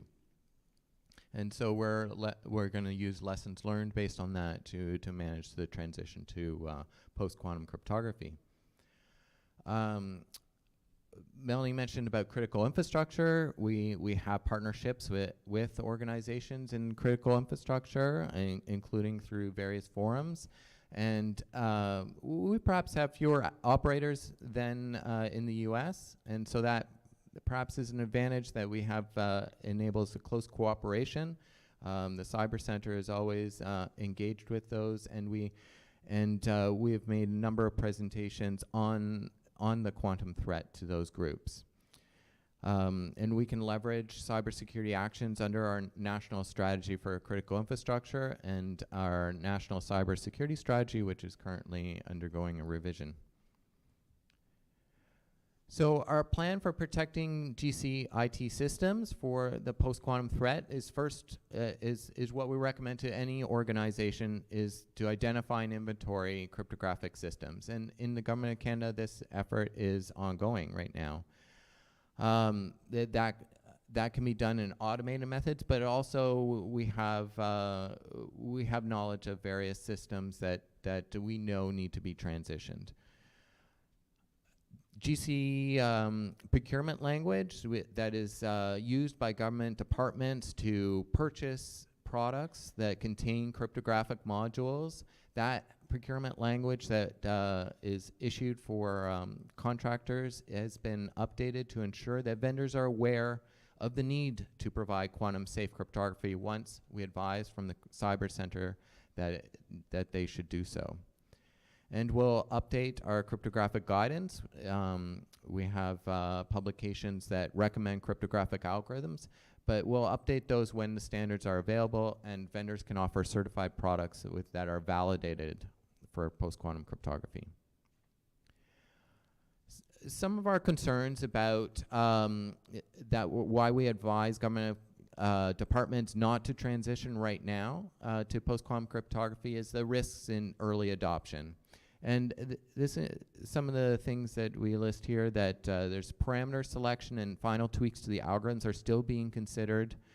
Today's implementations were before the standardization of vetted specifications and may even be based on earlier versions of the algorithm, and you need to manage that on whether this is a round 2 implementation or a round 3 implementation.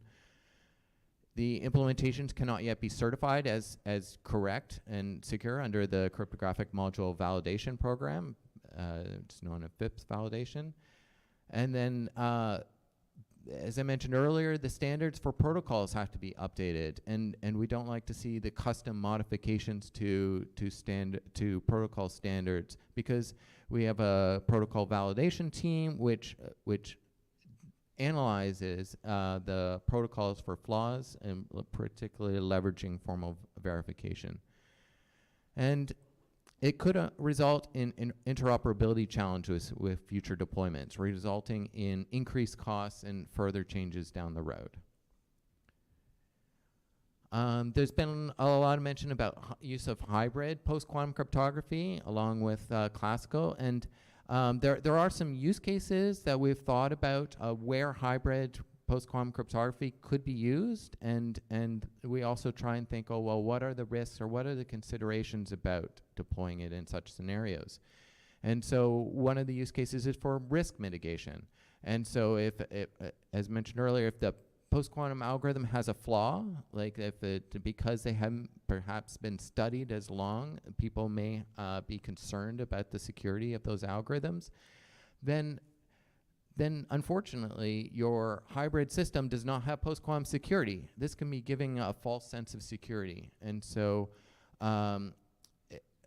you need to analyze whether what you're really basing your risk analysis on. If you're combining 2 post-quantum algorithms, this could require future transition in desire to improve efficiency in the future once you're more confident in them, if you wish to remove that complexity. It also introduced complexity, particularly with authentication, like tracing certificate chains back. There's been lots of discussion about that in either mixed chains or various hybrid or composites. One thing that we recommend for more higher security solutions is using a layered solution, and that provides broader protection against implementation flaws. So that's like kind of an encapsulation that you do cryptography on one layer, and then that's totally encapsulated by another layer, and that it provides better protection than perhaps just a hybrid in one particular cryptographic algorithm. One other use case is the ease of transition, and that may not be needed for negotiated protocols. It depends. You need to consider downgrade protection and perhaps a future transition to remove the classical fallback, such that you don't like having dead code around that may not be used in the future. And one of the challenges of this is that it may be possible to do along with risk mitigation, and it may be not. It depends on your solution. Policy compliance is an interesting one because jurisdictions may have specific cryptographic policies that do not share the same post-quantum algorithms, and so a hybrid may allow communications to satisfy both policies at once. And then protocol integration, some protocols may kind of require the use of a hybrid solution, such as if you're doing a protection for denial of service with IKE v2, that you'd want to use a much smaller classical scheme at the beginning. And so standards organizations are still considering how hybrid could be used. System owners, we recommend, need to make a policy decision on when to use hybrid, and the Government of Canada has not yet made a decision on where hybrid should be used. We're not saying don't use hybrid. We're just saying that we need to make those on a use case basis. Excellent. Thank you, Jonathan. So in terms of current recommendations that we have within the Government of Canada, and of course, take any of these as you will. The first thing is really evaluate the sensitivity of your organization's information and determine its lifespan to develop a quantum risk assessment. As organization and data owners, you are the ones that have to make that decision. You need to understand the lifespan of that data. How sensitive is it? If we're talking about specific threats right now, you know, our guidance is that as early as the 2030s is when we believe, and that's based on a lot of the references that were shared today, specifically, I forget which presentation it was in, but there was the specific timeline. This is really important to take seriously now. We don't have to panic. We have time to plan and to get this right. But it's important that as data owners and as system owners, you take the time to understand where those cryptographic elements are when we talk about inventory, but also assessing the risk of that data and the longevity of it. The second recommendation is, again, determining the IT supplier for products or services, protecting that information at risk. So understand where those mechanisms are from a business standpoint. And then look at developing a transition plan for enterprise managed IT systems to become quantum safe, and adopting cryptographic agile products and practices where possible. I know we talked about that earlier today, the concept of cryptographic agility. That's actually something that we have a publication on our website on cyber.gc.ca. So again, understanding that and being prepared such that when things come, we are prepared to be able to make that switch as quickly as we can is really, really important. And from a government perspective, again, we're engaging with SSC and cloud service providers now on the roadmaps for the externally managed IT systems to become quantum safe. So just socializing the idea and making sure that as your organizations are working with vendors, or if you are a vendor, what is your plan? And making sure that you're sharing that with clients and customers is going to raise the visibility of the importance of this transition to folks moving forward. And last, ensuring the use of, again, GC procurement requirements for cryptographic products is something that we are heavily involved in. And certainly you can ask Cyber Center for technical advice and guidance at any time. The last thing, and this is something that we say a lot to folks, is please do not adopt PQC in production systems until it's recommended, until those standards are in place and we've updated our guidance. That's really important. There are risks, again, as Jonathan mentioned, if you transition too early. Certainly play around with everything that's out there right now in a non-production capacity to understand it, to better plan within your organizations, but we do not recommend adopting that in production yet. The last thing I'll say as we close, before we open it up for questions, actually that's a timeline. This information that we're providing right now is a snapshot in time. As you all know, things are changing rapidly in this environment, in this ecosystem that we all work in. So certainly as things change, the government position is going to continue to change over time. So just wanted to make that very clear that this is as of today. This is our recommendations and where we're going based on what we know. Last slide, expected timeline for the transition. For those of you who maybe were at the International Cryptographic Module Conference in Washington, or near Washington, D.C. in September, Troy Lang from NSA, who's actually my boss's counterpart at NSA, who we speak with regularly, he was a keynote address. And one of his lines was, "Now is not the time to panic, it's the time to plan." And we wholeheartedly agree with that statement. Again, we have time. It's important that we work together as a community. We can't do this in isolation. And so, as has been mentioned before, the PQC standards are expected to be out in 2024, protocol and vendor support in 2025, and then certification programs will be updated as well in 2026 and 2027, and planning to start that transition at that point, noting that the government is very aware of the capacity for some of those certification programs, such that I fully expect, and this is Melanie Anderson's point of view, but I fully expect there will be more resources dedicated to ensuring that those certification programs are updated and certifications are issued in a more timely manner as things get closer, because we do recognize the urgency of this and the importance of it from a cybersecurity standpoint. So with that, thank you very much for having us. Please, again, check out our website. We have lots of publications about cryptography and preparing for the quantum threat to cryptography, and we'd be happy to answer any questions that you might have. Thank you. Thank you. Thank you. That were some great takeaways. Very clear, very interesting, great paths. Don't panic, plan. Great. Are there any questions from the remote audience? No? Anyone from the room that would have a question for Melanie or Jonathan this time? No? Well, then we will see you in a few minutes back on stage for the panel. And thank you for your presentation.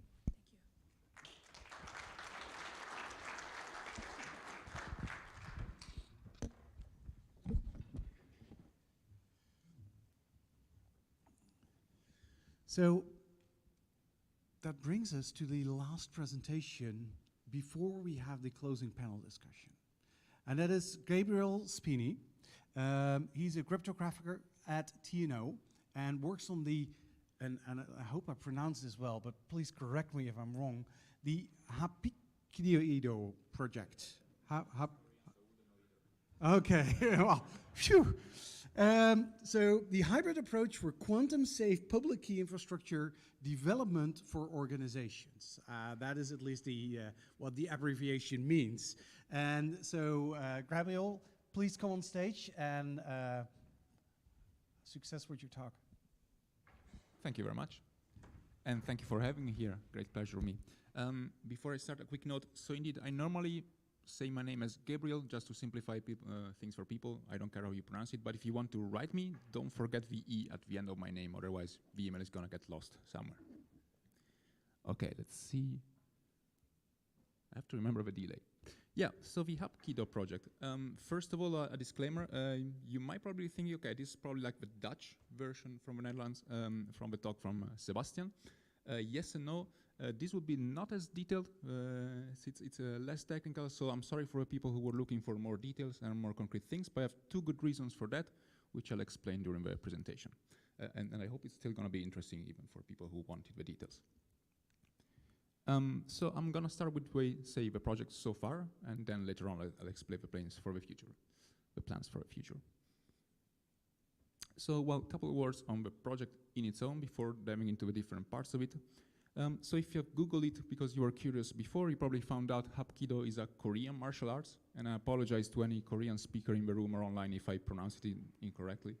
I will say Hapkido. I believe a sort of like Korean version of Aikido, but it stands indeed for a hybrid approach to quantum-safe public key infrastructure development for organizations. And its goal is it's a research project, so it doesn't aim to migrate, it aims to study a migration to hybrid quantum-safe PKIs in all aspects. So not only covering the technical aspects, and I'm going to elaborate on that very soon. Because indeed, so we do have a technical track.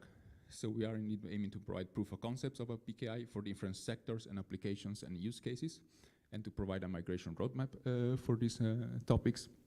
But there's more. So we also have a fundamental track, which aims to study the cryptographic security of combiners. I'll get back to this later, but say the idea is that if we want to combine cryptography, which is classical and quantum safe, that's relatively straightforward from a cryptographic point of view for signatures, but it's a bit more complex for chems and encryption in general, so that's where we can do a bit more study.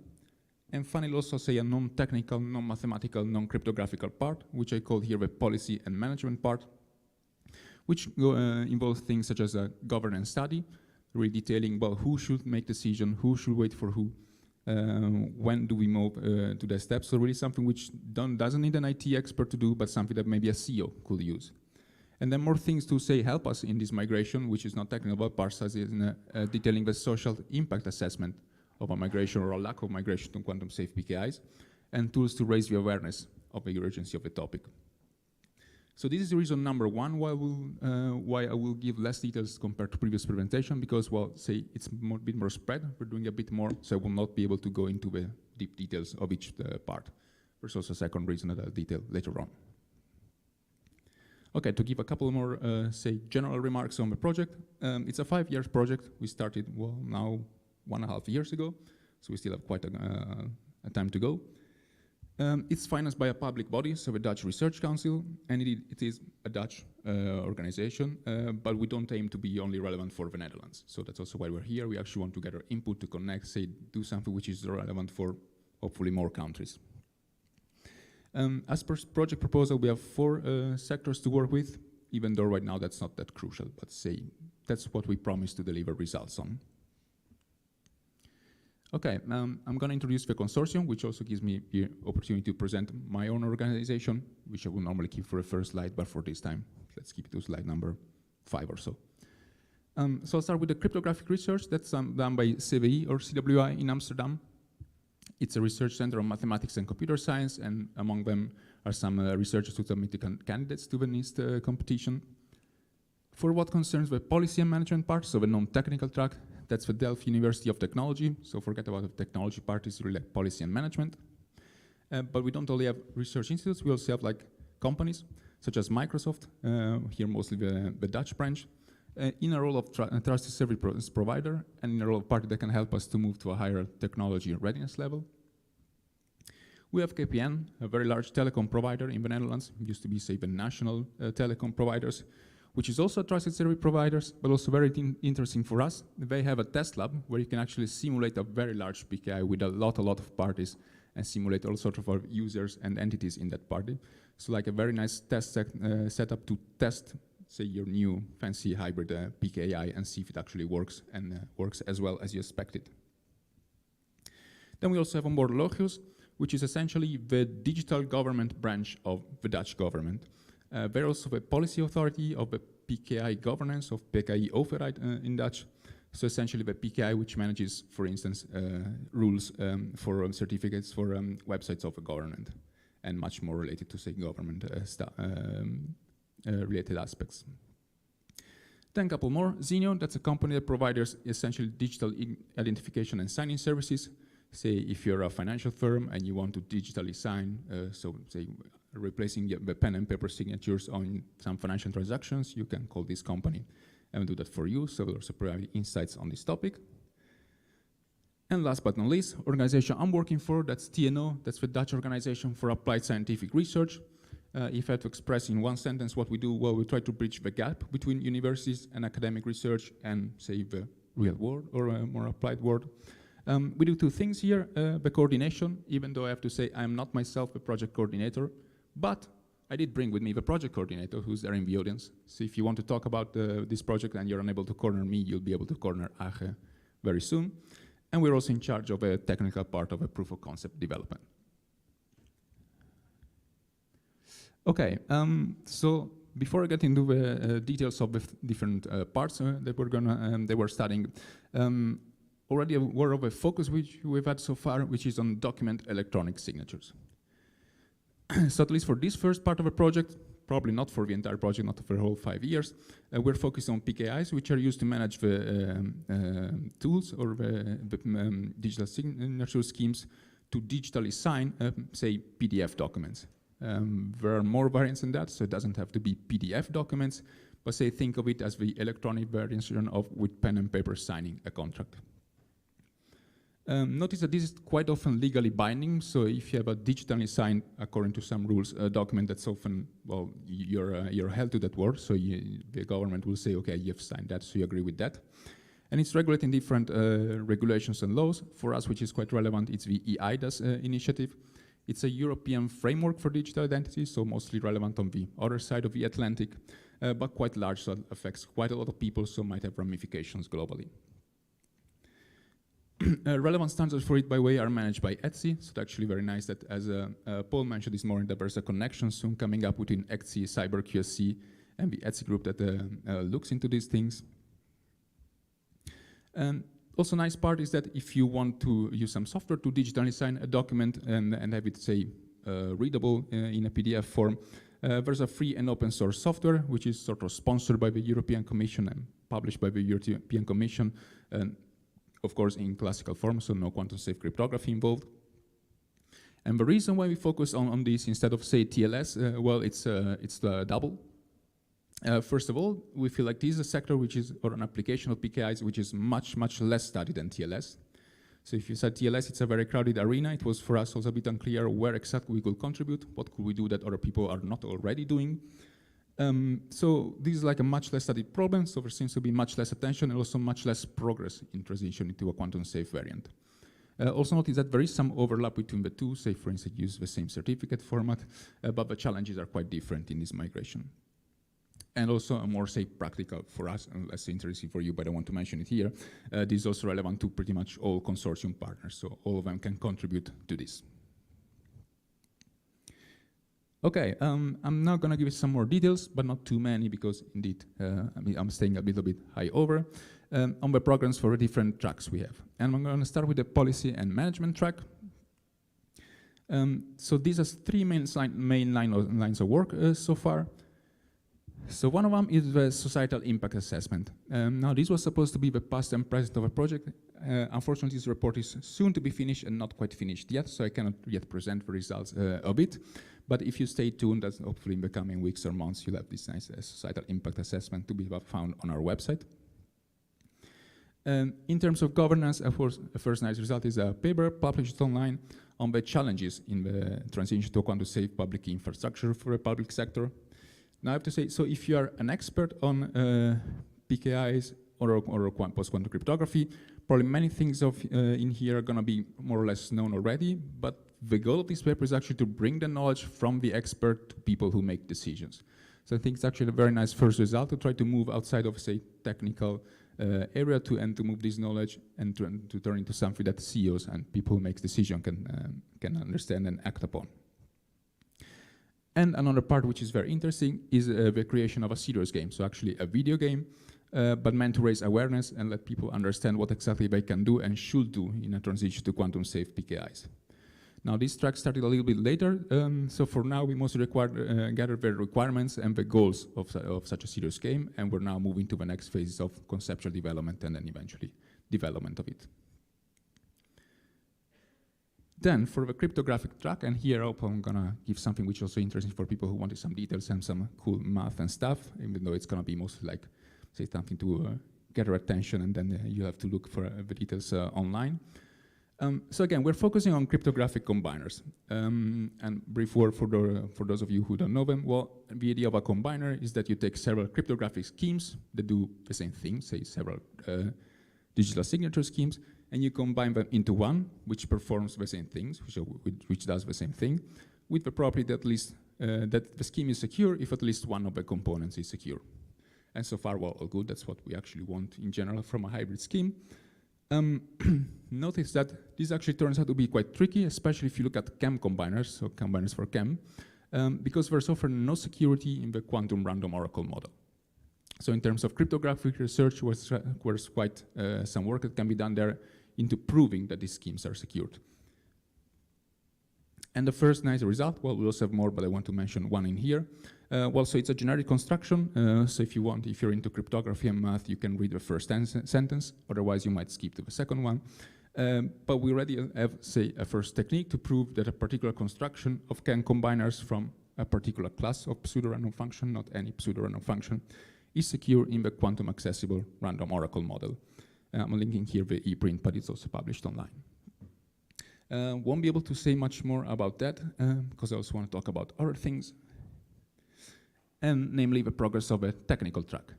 So this is a part which is probably most interesting to all of you. But here also comes the second reason why I'm not going to be able to give a lot of details compared to previous presentation on this.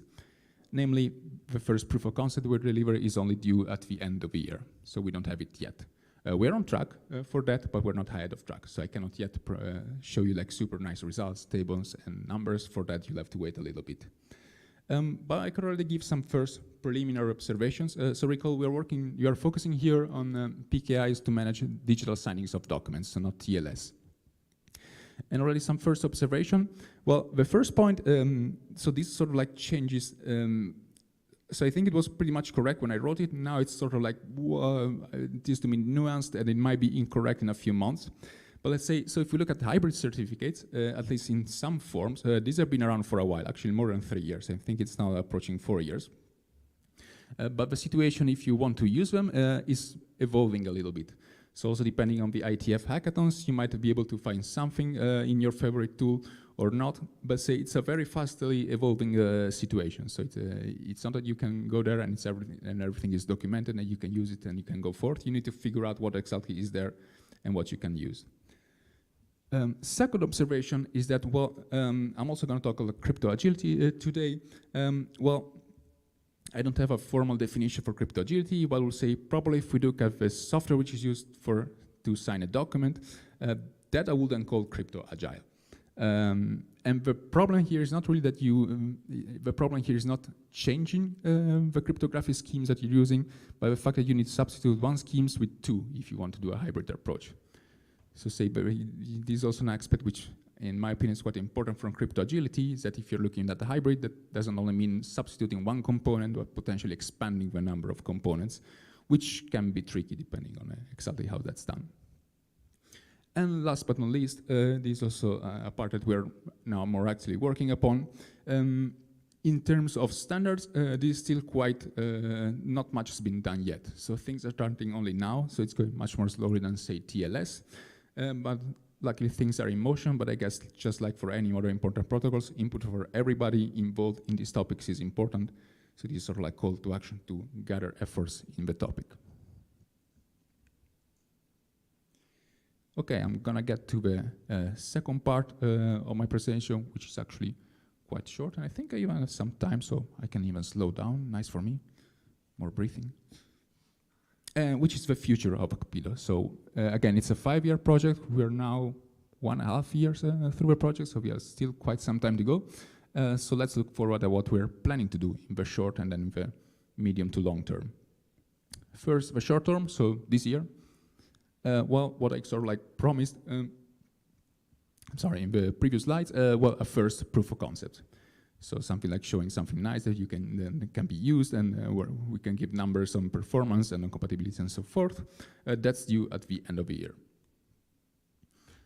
Part 2, something else which I promised in the slides, the societal impact assessment. And the nice part, we also plan to release a video about it.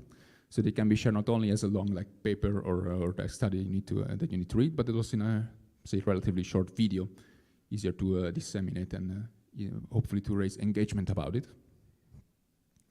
More on that requirements analysis in terms of performance, for instance, of hybrid PKIs, and a report describing more details and giving a more complete overview on quantum-safe cryptographic combiners. So I only gave like the definition of them and one result on cryptographic combiners, but we plan to publish, say, an overall study detailing what exactly is going on there, where do you need to pay attention, say what is the current situation of quantum-safe cryptographic combiners. And then looking a little bit beyond, so say 2024 and going on, 2025 and 26. Well, first of all, we're not going to stop with one proof of concept. We want to go ahead. And also, so we're not focusing on PKIs for signing of documents, say signing of PDFs. We don't want to stop there. So that's a first use case. Hopefully be able to deliver nice results in there and engage in nice conversation. But we would like to move a little bit beyond and also impact other areas.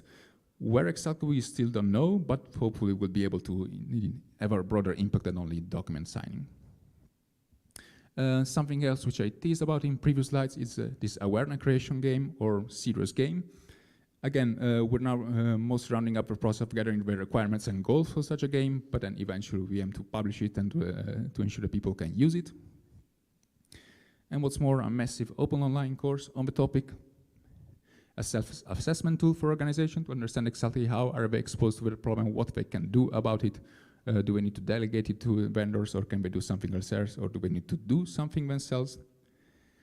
And finally, enrich the website. So indeed, we have a website to keep track of what we're doing and to stay in touch with us. But right now, it's a little bit more than a placeholder, which is a bit sad, but we hope to actually make it into something nice and a bit more reusable in the future. And in particular, here, an important topic. So all the results that we're producing are going to be public as per project proposal. So that's really on the contract, black and white. And so hopefully on this website there will be the interface where you can find all of the results that have been published in the project so far. That being said, I think that was the end of my presentation. And again, don't forget the E at the end of my name if you want to contact me. Thank you.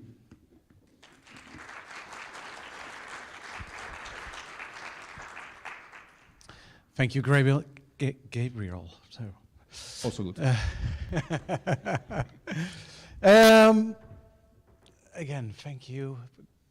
Again, I'm surprised by all the information today, and it was so valuable seeing your input and everything that that you're doing with this project and the partners with that. So, looking in the chat room or online, do we have any questions here? In the room, are there any questions for Gabriel? No? Well, that is in the afternoon. I think everyone gets a little bit tired. Yeah, but let's see maybe if we're getting on stage for the panel discussion, we might get some really interesting topics above. So we have on the panel the previous speakers, Sebastian Paul, Melanie Anderson, and Gabriel Spini. And we have the moderator, which is Greg Wetmore. He's the Vice President of Product Development at Entrust. Well, please take your seat and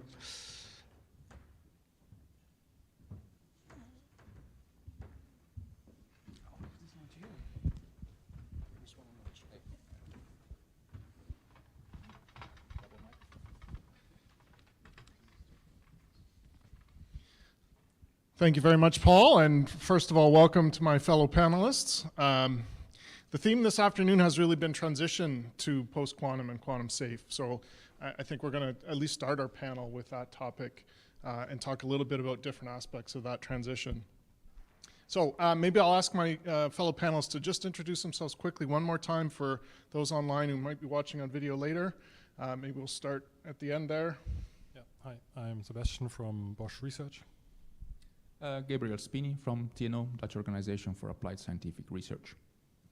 Melanie Anderson, Director of Cryptographic Security and Systems Development at the Canadian Centre for Cybersecurity at the Communications Security Establishment, Federal Government of Canada. Thanks. And that's a mouthful. And Greg Wetmore from Entrust. So I almost can't start anywhere else, but probably the most common question I get from my customers when we start talking about this topic, and it's the how do I start, where do I start, when do I start? It's that, what's the starting point for me? I think it's probably relevant for all of us to have a comment on that one. You want to start, Melanie? Sure. There are a lot of things to consider. We've heard so much information today, and I know sometimes it is really tough to figure out where exactly to start. I think it goes back to what Jonathan and I talked about in our presentation, which is evaluate the sensitivity of your data. Understand the data that you house in your organization, whether you are a research organization, whether you're a critical infrastructure partner, whether you're an academic. Understanding the data that you have, the lifespan of that data, and how it needs to be protected is priority one, so that you can make those risk decisions moving forward. Next, I think, again, we've talked a little bit about cryptographic inventory, making sure you have the folks on your team. We talked about cybersecurity skills gaps. I could go on. Understanding where those cryptographic components are within your networks, within your endpoints, and all of those systems, so that you can start to understand what is that transition going to look like for you is another really important step. And maybe the third thing I'll say is educate yourself, get involved, understand. We've heard so much about standards organizations this morning. It's really important to understand, again, what are the areas that are evolving, and where can you get involved in those specific standards bodies, so that you know where those things are going and that you have a leg up when it is time to start transitioning. So those are the three key things that I would recommend as a first step. Thanks. Gabriel? Yeah, well, I agree on these steps. Maybe I can add a step 0, which is form a team on the topic. I would say if you're part of a PKI consortium, you might not need that, as in you already have the expertise, you probably have formed such a team already. But say if you have a client of a company in the PKI consortium, probably this is all like entirely new and science fiction or unintelligible. So the first step is really forming a team who's going to be in charge for these first steps that Melanie expressed. Sebastian. Yeah, I also fully agree with my previous speakers here. But maybe something to add. So I really like the statement from you earlier that you shouldn't panic now, but start to plan. So this is a really good statement. And also, like, one more thing there. So I think NIST has also really done a great job to really bring this community together with having this transparent standardization process. And as a result of that, there are so many like open source implementations already available that you can experiment right away with. So you really can start to get a feeling for the effects it will have on your environment, and that's quite easy to get started with, I guess. So. Yeah, I certainly agree on that last point. There's a surprising amount of capability out there already, even pre-standardization. I know, Melanie, you talked about, it's not really ready for production. I think even our solution providers like Entrust agree. But whether you're dealing with commercial products like ours, like we heard a bit from Amazon today, we heard from Keyfactor, or open source, there's just a pretty incredible amount of capability that's already available for customers and organizations to start learning, start trying in their labs, start trying to understand the impact of their systems from this transition. So people in the online rooms are waking up and we have some questions. Oh. So maybe we can address them to the panel, and can you keep your mic on closer? Yes. One of the questions we have is, does Hapkido provide PQC consulting to entities? Actually, not. Well, say we're happy to stay in touch. I wouldn't say that we offer PKI consulting. Say we're not really a business endeavor, so for that you want to go to other venues. We're happy to stay in touch, but depending on what exactly you want from in terms of consulting, we might not be the right party for that. All right, thank you. I'm going through other questions too, and I may come back to some more. I'll look up and make eye contact every once in a while. So where were we? So one of the things we talked about, the theme came out in a few of the conversations today. How do we start building, we're doing it now, but what more do we need to do to build awareness, and how do we drive the level of understanding and knowledge up against the constituents we serve? Sure, go for it, Melanie. Hello, it's on. Got my handy cheat sheet here. So this is a really interesting question, and I think one that I think about a lot as somebody who's out speaking with CEOs, CISOs, and others from a government perspective. Understanding, I think, the risk and the sense of urgency, even though our key message was it's not time to panic, it's time to plan, understanding this threat and the impact that it has on organizations and for decision makers, I think is the first step. And once they understand, that is going to help make the case to compel action to move forward. So I think understanding that issue and helping to communicate and educate it is one of the first things. I think the other thing, again, from a Canadian Centre for Cybersecurity perspective, is providing that advice and guidance, providing that awareness. We are trying to be out public facing as much as we can to spread the news, to make sure that people are aware, and we're engaging again in collaborative activities with critical infrastructure partners, academia, vendors, everyone. And so talking about the risks and also the investment, I think that's going to be required to ensure the buy-in, again, from those senior executives that are making those decisions is really important. And there's one other thought I had, and it, of course, escaped me on this afternoon session. My apologies. But again, I think it goes back to education, getting out there, understanding what that threat looks like, and helping guide people towards resources that already exist. Again, this, as we've seen here, there are not many of us working in this industry right now. It's hard to get more people working in this specific domain because it is highly technical. Making sure that we're being efficient about that, I think, is also really important, understanding the resources that are out there globally so that we can leverage those and help people understand what that looks like such that we don't have to reinvent the wheel is really important. Thanks. Yeah, one thing I would add here is that, of course, it's important to educate the decision makers in your companies or organizations, but I also find it very encouraging that the universities itself, they start to already teach post-quantum cryptography in the courses of cybersecurity studies. So this is also like very encouraging to see that the young people, the graduates that will then come to companies or organizations already really know that topic. So then if you have the combination that your decision makers understand post-quantum cryptography and you get the competencies from new employees or young graduates, then I think it's really good, a really good way to prepare also for post-quantum cryptography. Yeah, and while I will say we tend to see quantum safe cryptography as a purely IT cryptography problem, I will say let's try to involve people also outside of those fields. This is happening a little bit, I think. So up to 10 years ago, I think there was only purely some nerds in IT and cryptography who work on that. This is changing, but I think it can change at a faster pace. So in getting outside of a niche, not presenting only as a merely technical problem, or try to move to other people. Say in the case of Hapkido, the people working with governance and specialize in raising awareness on topics with various tools. You had a couple of points in your presentation, Gabriel, the video game or the video explanation. Like those are formats really that I think speak to some of that, educating beyond just the IT or the crypto or the security professional. We have a responsibility to do that, I think. Yeah, hopefully that will work. We'll see. From online. All right, so we have a discussion that's going on. For those who are all interested, be sure to check in the discussions area. Mike mentioned there is a size limit in the server hello in TLS due to TCP congestion window. Sebastian from Bosch didn't seem to experience that issue. Could it be clarified what the limitations is and why Bosch didn't hit it?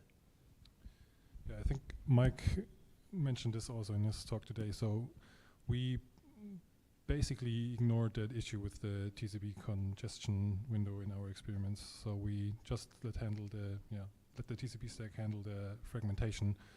So yeah, therefore we are kind of trying to ignore that. Yeah, from the room, Mike. Mike Elmsworth, I guess that question was semi-addressed to me also. So Sebastian, that's an issue. TCP congestion sort of doesn't show up if you're testing on a local network that's not saturated, right? Like that's really an internet at high volume problem. Yeah, so the experiments I showed you, that actually they were not done on a local network. So we had this notebook and embedded client that was locally in our lab, but then we connected to a remote server that was set up on cloud services. So, but of course it's not a saturated network. So that's probably why we didn't experience that issue there. So for that question, Cloudflare, Bas Vasterbaan has a really nice blog post talking about what happens when you hit the congestion window, and their data seems to show that the TLS setup time goes from 100 milliseconds to 300 milliseconds. It's a 3x slowdown in the TLS setup. So yeah, go look at Cloudflare's blog. It's great. Yeah, thank you. So Sebastian, since you've got the mic over there, you hinted a little bit at some of the unique challenges in the world of IoT and connected devices as you're thinking about the transition to quantum safe. Maybe expand on that a little bit. Give us a little flavor of some of the challenges you see out there and some of the things that you're thinking about with your team. Yeah, so one thing that comes to my mind there is that you have so many devices out there that will need to be updated at some point, and then you will also have the issue with the limited computing resources available. So you need to find some good workarounds there, how to make some of these schemes fit into those devices. And another point I would add there is that so for some of our environments where Bosch is involved in, for example, like automotive ECUs, you also have like very constrained about the timing issues. So you have real-time environments, and there you still need to investigate how you can achieve those with post-quantum cryptography. So this can also be very challenging. So this will be tricky road ahead for us to get this to work. Anyone else have comments thinking about the world of IoT? Melanie. Definitely. Do you want to go ahead? Go for it. Okay. No, I fully agree, and I think everybody who works actually with and produces software for IoT systems fully agree. Maybe to name one example, in many countries, if you take public transport, you actually have an electronic card to check in, say, to pay your ticket, and that has cryptography to authenticate that you're not adding money to that card while you don't have it. And of course, if it takes now 5 seconds with a post-quantum thing to validate your ticket, and every single passenger in a train has to wait 5 seconds with their card on a pillar to get in, that's going to be cause troubles. Absolutely. And one thing I'll add on to that, totally agree with both of your points.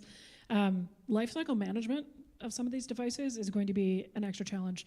They are pervasive. These devices are everywhere. They're in people's homes. This is not a traditional organization IT network that we're dealing with in terms of updating endpoints and software lifecycling and those sorts of things.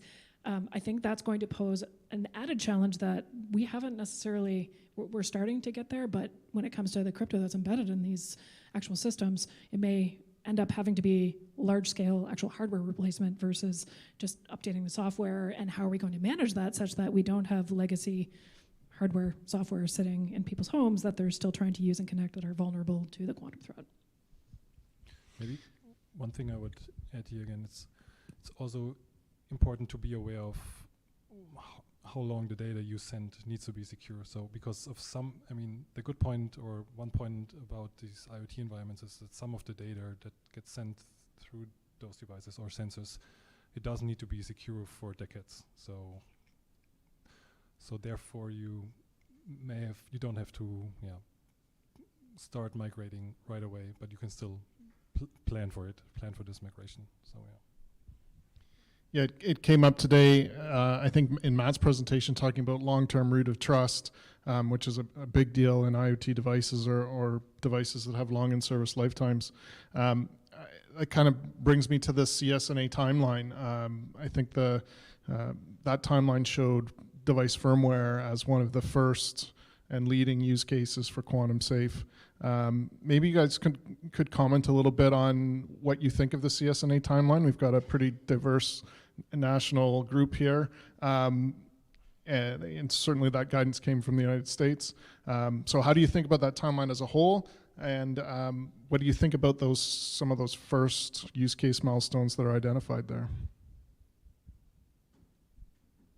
Yeah, I'll start. So I think this timeline is really challenging, and I'm glad that Bosch doesn't have to stick to this timeline that strictly, because I guess we more or less have to listen to our customers. So if they request post-quantum cryptography in the ECUs of some OEMs, then we have to start implementing it. So they set the timeline for us basically, but I think the approach this timeline it's good. So it's definitely makes sense to start with protecting your signatures, your firmware updates with a hash-based signature scheme. So this definitely makes sense. But I see it as challenging to get this done within 2 years from now on.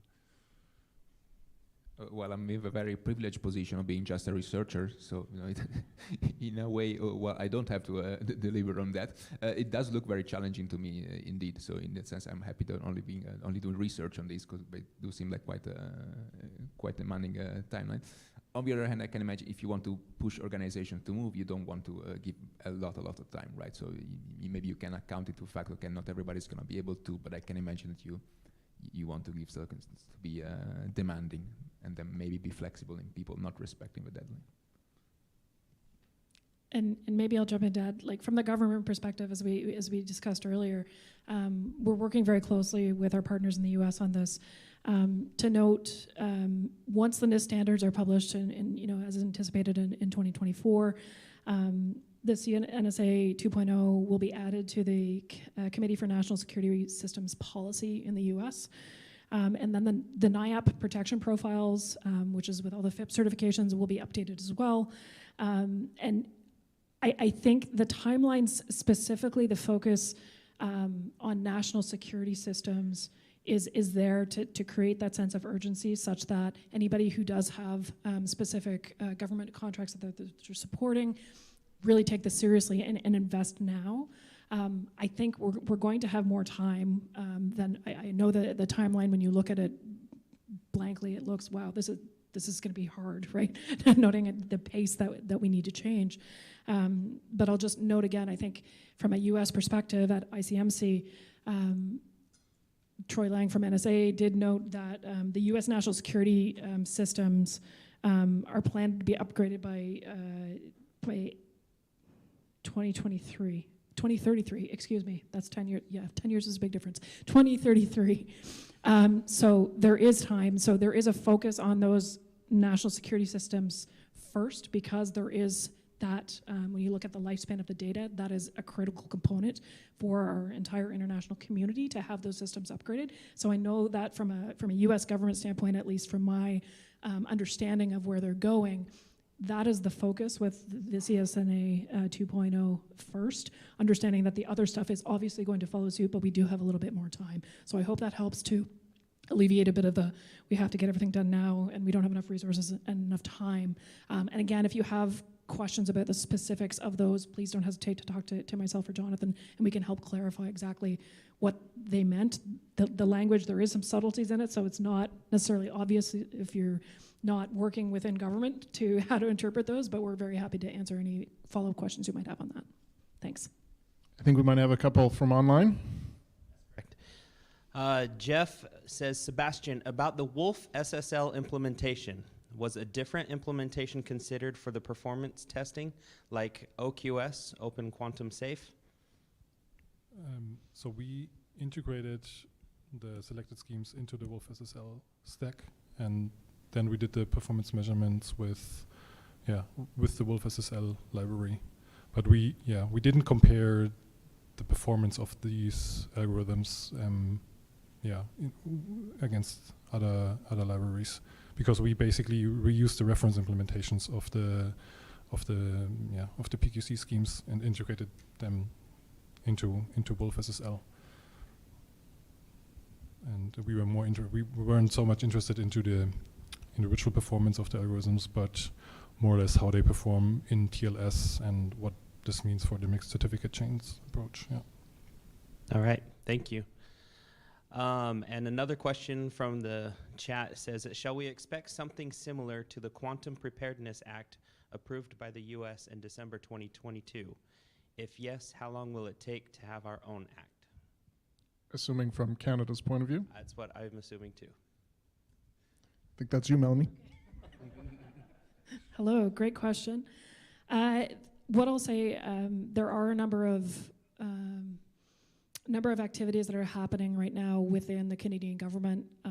Unfortunately, none of that is public at this point, but we are looking at specific cybersecurity baselines that are required and looking at the quantum preparedness timelines as part of some of those particular activities. So for those of you who are following Bill C-26, that is working its way through government and Parliament, again, that nothing is official yet, but when we look at baseline cybersecurity controls, obviously quantum preparedness is part of what we consider cybersecurity. So that's something that we're heavily involved in from a government perspective. So I guess the short answer is not necessarily, because the Canadian government is quite different in terms of construct compared to the US government.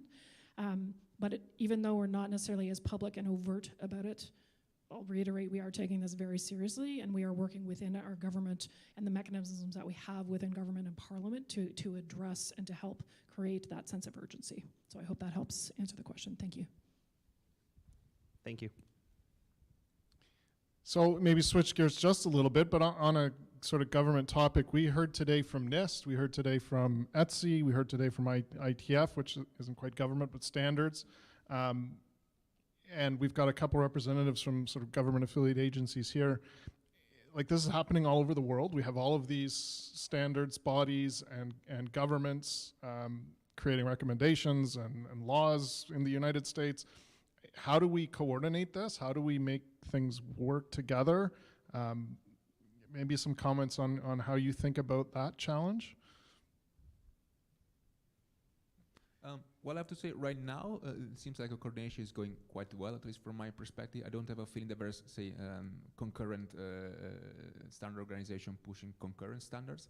That might change in the future, depending on what happens in ISO, but we'll see. Indeed, I think also standards organizations have ways to stay in touch with liaison statements, and I see more and more liaison statements going out to coordinate on the topic, so I'm fairly optimistic that will go on smoothly, but probably here as well we need to speed up those connections. But again, so far I think from my humble perspective, I'm moderately optimistic on the coordination on the topic. Yeah, I fully agree. So what I've been seeing so far is that the coordination is going quite well, and yeah, there aren't any totally different standardization processes going on. So that's a good sign, I guess. And I'll jump in with a third in agreement. I do believe that we are cooperating very well. Certainly, it is imperative, I think, that government, industry, academia collaborates internationally on this. It's too complex of a challenge. It's not something that any of us can do in isolation. And so certainly encourage that collaboration to continue through international standards organizations, through events like this, honestly, are great ways to bring the community together to ensure that we understand where each other are, as well as any, research publications, things, again, that we can be efficient with the limited resources that we have internationally working on this. Yeah, I guess I comment also on adding a bit of positivity as a sort of global solution provider who have to build solutions applicable around the world. I think I'm really encouraged by how, I think NIST has learned a little bit from past competitions and how they ran the PQ competition, and I think that's at the sort of kernel has built this international confidence in the direction we're headed. And so I'm certainly very encouraged that, ETSI and EU isn't going in a totally different direction, and we feels more coordinated perhaps than past from a solution provider's point of view. So I think I agree with the panel here. It's been a positive development so far around the world, I think. Yeah. Maybe one example for this as well is, this hasn't been very public, but in the G7 communique last year, I think, there was also like a small statement in the final report that the G7 nations will also want to work on post-quantum cryptography standards together. So this is also like a very good sign. So in the room here today, we've got lots of solution providers like Entrust, people who build crypto or hardware security modules or PKI solutions. I'm interested in the panel's point of view on what do you think you need, or what are the most important capabilities from the technology ecosystem as you consider the transition to PQ? Jump in. It's a great question. I think when we look at kind of the challenges that face us right now, so understanding, again, more from a management and business perspective, understanding the data, the risk, being able to look at the specific cryptographic components that exist within our systems and networks is super important. From a capability standpoint, when we're looking at inventory of those components, trying to figure out exactly what that looks like. I know there are some products that are being developed specifically to look at that, to aid in the specific transition. That also comes with risks, understanding where the keys are and the cryptographic libraries that are used. Again, I'm always thinking with the threat hat on in my role in the Canadian Centre for Cybersecurity. So without going into specifics, I think lifecycle management tools that have a focus on specific cryptographic libraries or keys, key management, all of those things will be really important as part of that transition. And then also, again, when we go back to the cryptographic agility concept, understanding products that might help with that specific transition, again, I think is something that I would look to our vendors and industry partners to really look at what does that transition look like.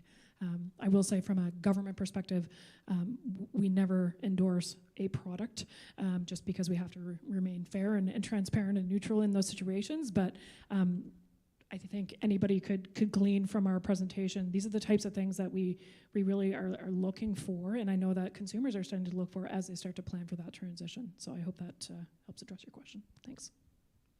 Yes, I agree with you, but then maybe something to add is, so regarding crypto agility, so there are some research works that came up recently is that something about like cryptographic agility maturity models. So that would also be something that could help in the step for preparing for the transition, so that you can automatically assess your systems, what kind of crypto agility they provide. So this could also like help you with the plan and with the migration process in the end. And maybe one more aspect, I guess it's quite important to have a clear understanding what are very most stringent requirements for your PKI. Because as we've seen, especially for digital signatures, the current post-quantum standard candidates, you don't really have a bread and butter solution that does everything fantastically well. You always have trade-offs. So maybe if you want small keys, then it takes longer to sign and so forth. So it's really important to understand what is the crucial part where you cannot have a performance degradation, and where you can accept to take the hit on other parts of the performance. Appreciate that advice. Thank you. I'll take that, internalize that for sure. So Chris from Keyfactor and I had an interesting conversation last night talking about the cybersecurity skill set and the crypto skill set. Chris brought it up in his conversation. Mike, I think, talked about the need to build intuition and all these dials and knobs that post-quantum, as it exists at least today, has. And you just brought up crypto agility. I think we've got a responsibility, all of us probably sitting here, whether we're a solution provider or government making recommendations or researchers or technology providers, to make it easy or easier to do the right thing. We can't rely on an individual developer to know what dial to turn, what knob to twist, what parameter to use. Perhaps comment a little bit on how you think about crypto agility and how you think about your responsibility to make post-quantum easier.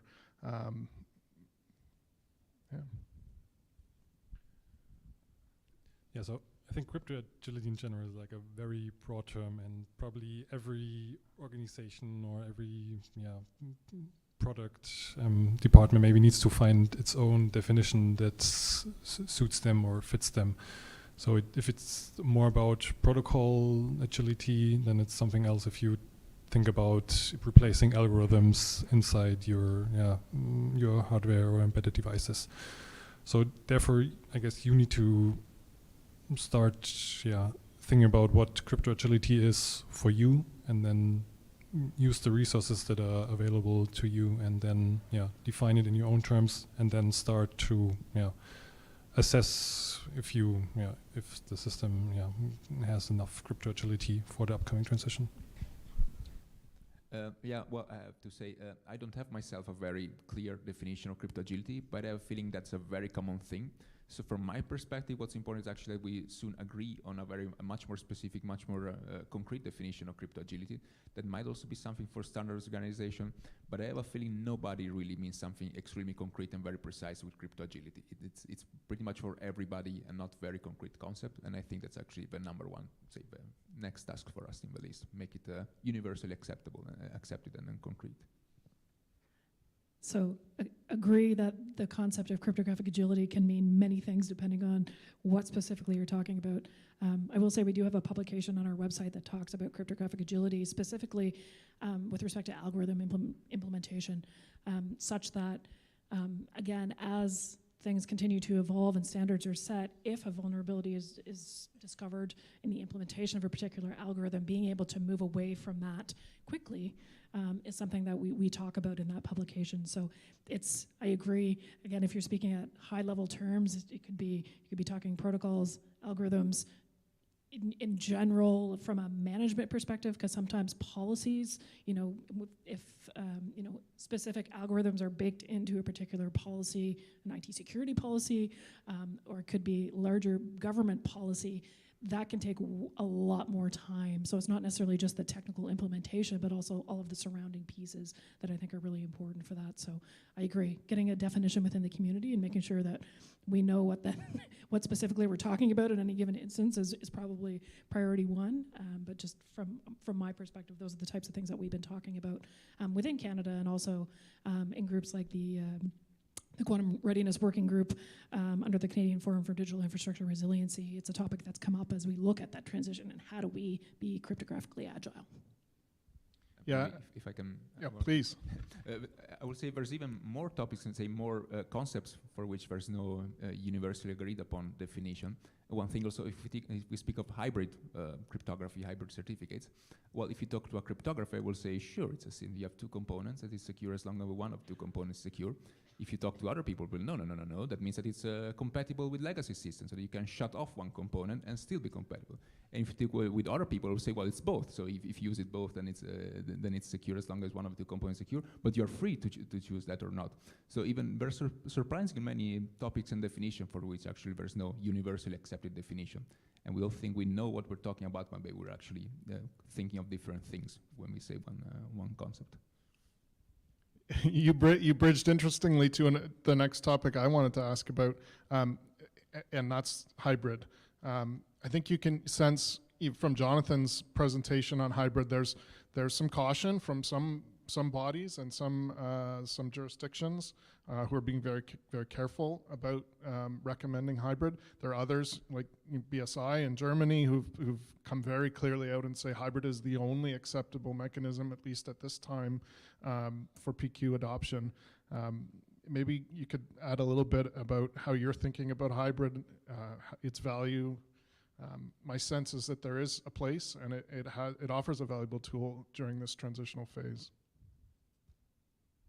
Yeah, maybe I'll start here. So I think hybrids are a really good way for starting to protect the confidentiality of communication. So you can easily integrate the hybrid key exchange into TLS and all other protocols. So I think that's definitely a way to go forward and use in the upcoming transition. So to protect the confidentiality of your data in the long term.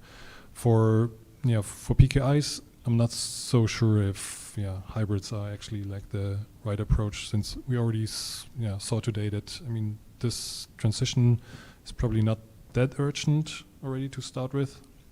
So here we can maybe wait until we have really mature algorithms and then start the migration to post-quantum cryptography with the kind of certificates we already know, without any hybrid schemes or any additional algorithms. So, or for example, with this mixed certificate chain approach I presented, you could start with hash-based schemes first and then migrate to lattice-based at a later point in time. So for key exchange, I think hybrid are good solution. For PKIs, we'll see. I will say both fields for the pro and con of a hybrid. They're correct. Indeed, hybrid has downsides, as highlighted by Jonathan earlier. But if you need to migrate very soon, then probably it's a very good idea, and that's how the BSI say. I would say it really depends on the PKI you're looking at. If we focus on PKIs, if you're sure that everybody using that PKI will be able to migrate relatively soon, say relatively fast, then you can probably wait a bit longer, and you don't need to use hybrid system. You can just wait to have sufficient confidence in a given digital signature schemes. But if it's a very broad one and you expect people or an organization to take a very long time to migrate, so that you expect actually that for quite some time there will be some legacy user in that PKI, then probably you should consider that. So I would say here as well, I wouldn't say there's like one solution or one answer for all applications. That really depends on the case. So I won't go into our position. I know Jonathan did speak to it earlier. But the one thing I would say is I think it really, it's up to the organization to understand their data and to be based on the risk. And I again will give a plug for the Quantum Readiness Working Group under the Canadian Forum for Digital Infrastructure Resiliency, the banks that are working through this. There was a recent publication that was put out with an appendix on hybrid that specifically went through when we look at practical transition, what does that mean and what are the things that are needed to be considered in that particular area. So if you're looking for the specific link to that, see me after or talk to Ed Yuskavicius in the back. Thanks. We're getting close to the end of our time slot. Do we have anything else from online? Yes, we have two questions in one. Can you share the questionnaire which would allow a company to assess its crypto agility status? And does crypto agility have any direct correlation with PKI maturity and agility? If I need to read that over, let me know. There's a lot. Yeah, maybe read it one more time. Can you share the questionnaire which would allow a company to assess its crypto agility status? And does crypto agility have any direct correlation with PKI maturity and agility? I wish I had such a questionnaire so I can. Yeah. But maybe the first part of the question, the questionnaire, comes from what I mentioned about this cryptographic agility maturity model. So there is one paper out there that has this kind of framework questionnaire.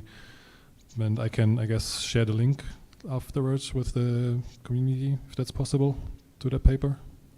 That would be fantastic. Yeah, and it's done by the University of Applied Sciences in Darmstadt. Maybe that helps in finding that. And I think the simple answer to the second part of that question, from my point of view at least, is yes, there's clearly a strong linkage between crypto agility and the maturity of your PKI health or maturity of your ability to manage cryptographic assets as an organization. I think they're very strongly linked. Thank you. We do have one more, if you're all willing. Do we need a certain type of hardware to implement PQC? That's a very...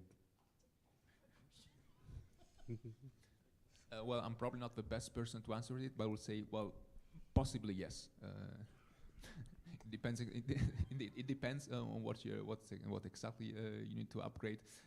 But it looks like you won't be able to upgrade all existing systems within the current hardware. And here I'm also leaning on other knowledge, not only on mine. Great. Thank you.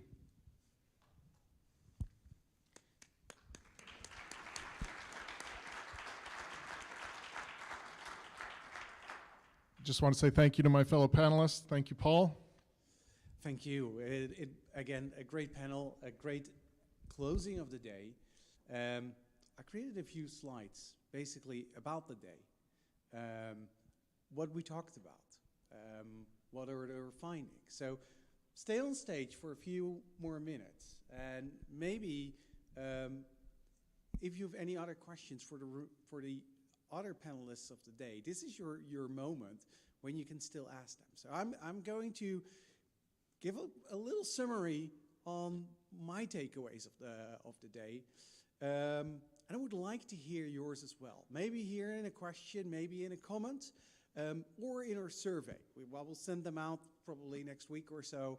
Just a little questionnaire about what you thought about this day. So first, I think we came to the conclusions that quantum computers will be able to break the current public key encryption. And the inventory, the management, knowing your cryptographic assets and your strategy, that is a key element going forward. The long-term data needs to be protected, as Sebastian also gave the example with signing.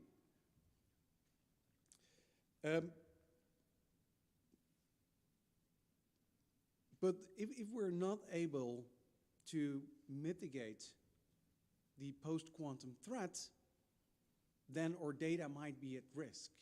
And that risk that could be created today, because that long-term validity, if you have your data, as we've heard during the talks today, that might be needed and be securely available for a long term. So if you need to protect something for 30 years, well, then you're too late. Yeah? So we need to start thinking about that now and thinking about our strategy, what we are going to do with the data we already have and how we preserve the data over a longer period of time. And this crypto migration, and I think that was a statement that I heard from Mike, this crypto migration will be the hardest we've ever done. And I think that is absolutely so true.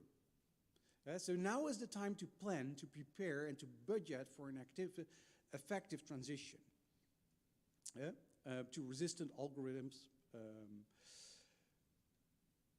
And again, the planning, the inventory, knowing what data you have,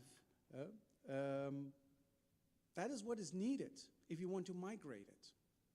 And so that is something you can actually start doing today. So I think Melanie and Jonathan stated, start not deploying your post-quantum cryptography in production today. We're not ready for that yet. But maybe you can start testing with it. And by creating your inventory and making sure that you also have your agility, where we just ended the panel with, so that you know, again, what crypto assets you have when you use them and where you use them, that you're not encoding your algorithms hard-coded in your software or in your firmwares. As a few questions from the audience, regulatory compliance. I think that is going to be a big item going forward. Some parts of the world might have completely different requirements than other parts of the world. And we might see a shift in the acceptance and adoption of certain algorithms. And what would that mean for interoperability between systems? What does it mean if your signature and keys suddenly become multiple times the size they've ever been? And you have a database that have hard-coded field lengths. That might not work. You might need to adjust your database. But okay, adjusting that field length might not be the problem. But then your storage is also maybe doubled or quadrupled or who knows how much more data you need. And that similar counts for memory usage, for bandwidth, for CPU usage. It will have impact on everything you do and all the systems that you're using in your digital life. This might make your system slower, and it might require that you update your system to new software versions. And is the software that you're actually using today still supported? Will it provide new updates, or do you need to migrate to a different platform? So keep updating, and maybe think about implementing certificate lifecycle management and key management systems so that when we need to migrate to new algorithms, that you at least have the agility to do this quickly. So my question to you here in the room and remote is, shall we do this again? I think this was a great day of discussions, of information sharing and networking. And I think we should do this again. And for example, one thing that I heard here in the last minute is, what would be the impact on hardware? Well, I would like to have speakers, maybe an entire track, about hardware. What does this mean for hardware security modules? What does this mean for IoT devices? What does this mean for smart cards and other infrastructure that we use from a consumer side, but also the industrial IoT systems? And I've already have an interesting speaker that I actually wanted to invite today, but was unable to attend. And I'm sure he would like to join us at a next event. So that's why we have decided to come up with a follow-up in Europe after the summer of 2023, so this summer. The exact date has to be confirmed, but probably the event needs to be longer. Maybe 2 days, maybe 3, maybe an entire day. We have to decide. And we will divide it in multiple tracks. So a track dedicated to government, hardware, but also, again, really on the migration path. What does this mean? How can you migrate your PKI? And we can step into more details and more discussions. But to do that, we also need your help. And that's why we raised a call for presentations, because we have a lot of expertise here in the room, but also remote on the stream. Yeah? And with all that expertise together, we can make an event like this even better.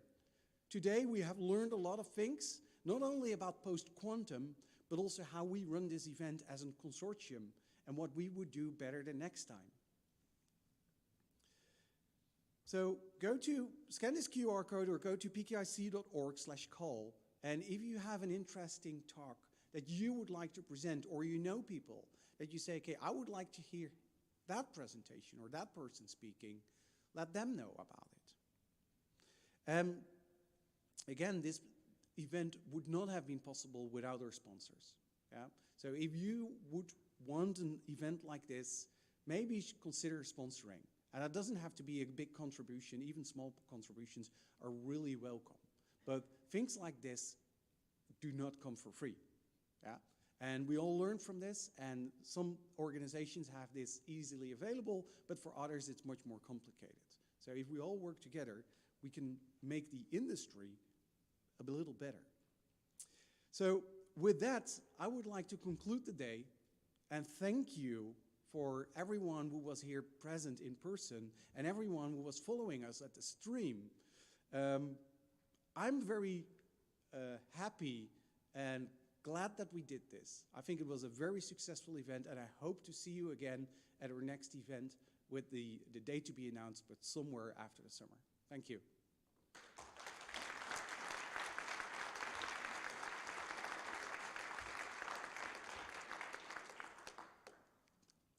And then to the last item, I said, are there any further questions? I haven't seen anyone at the mic here. So are we all so satisfied? Or do we want to get out and get some drinks and do some networking? Well, maybe we should do the last thing. So we have some drinks outside in the lobby, and would like to talk to you all there. Thank you.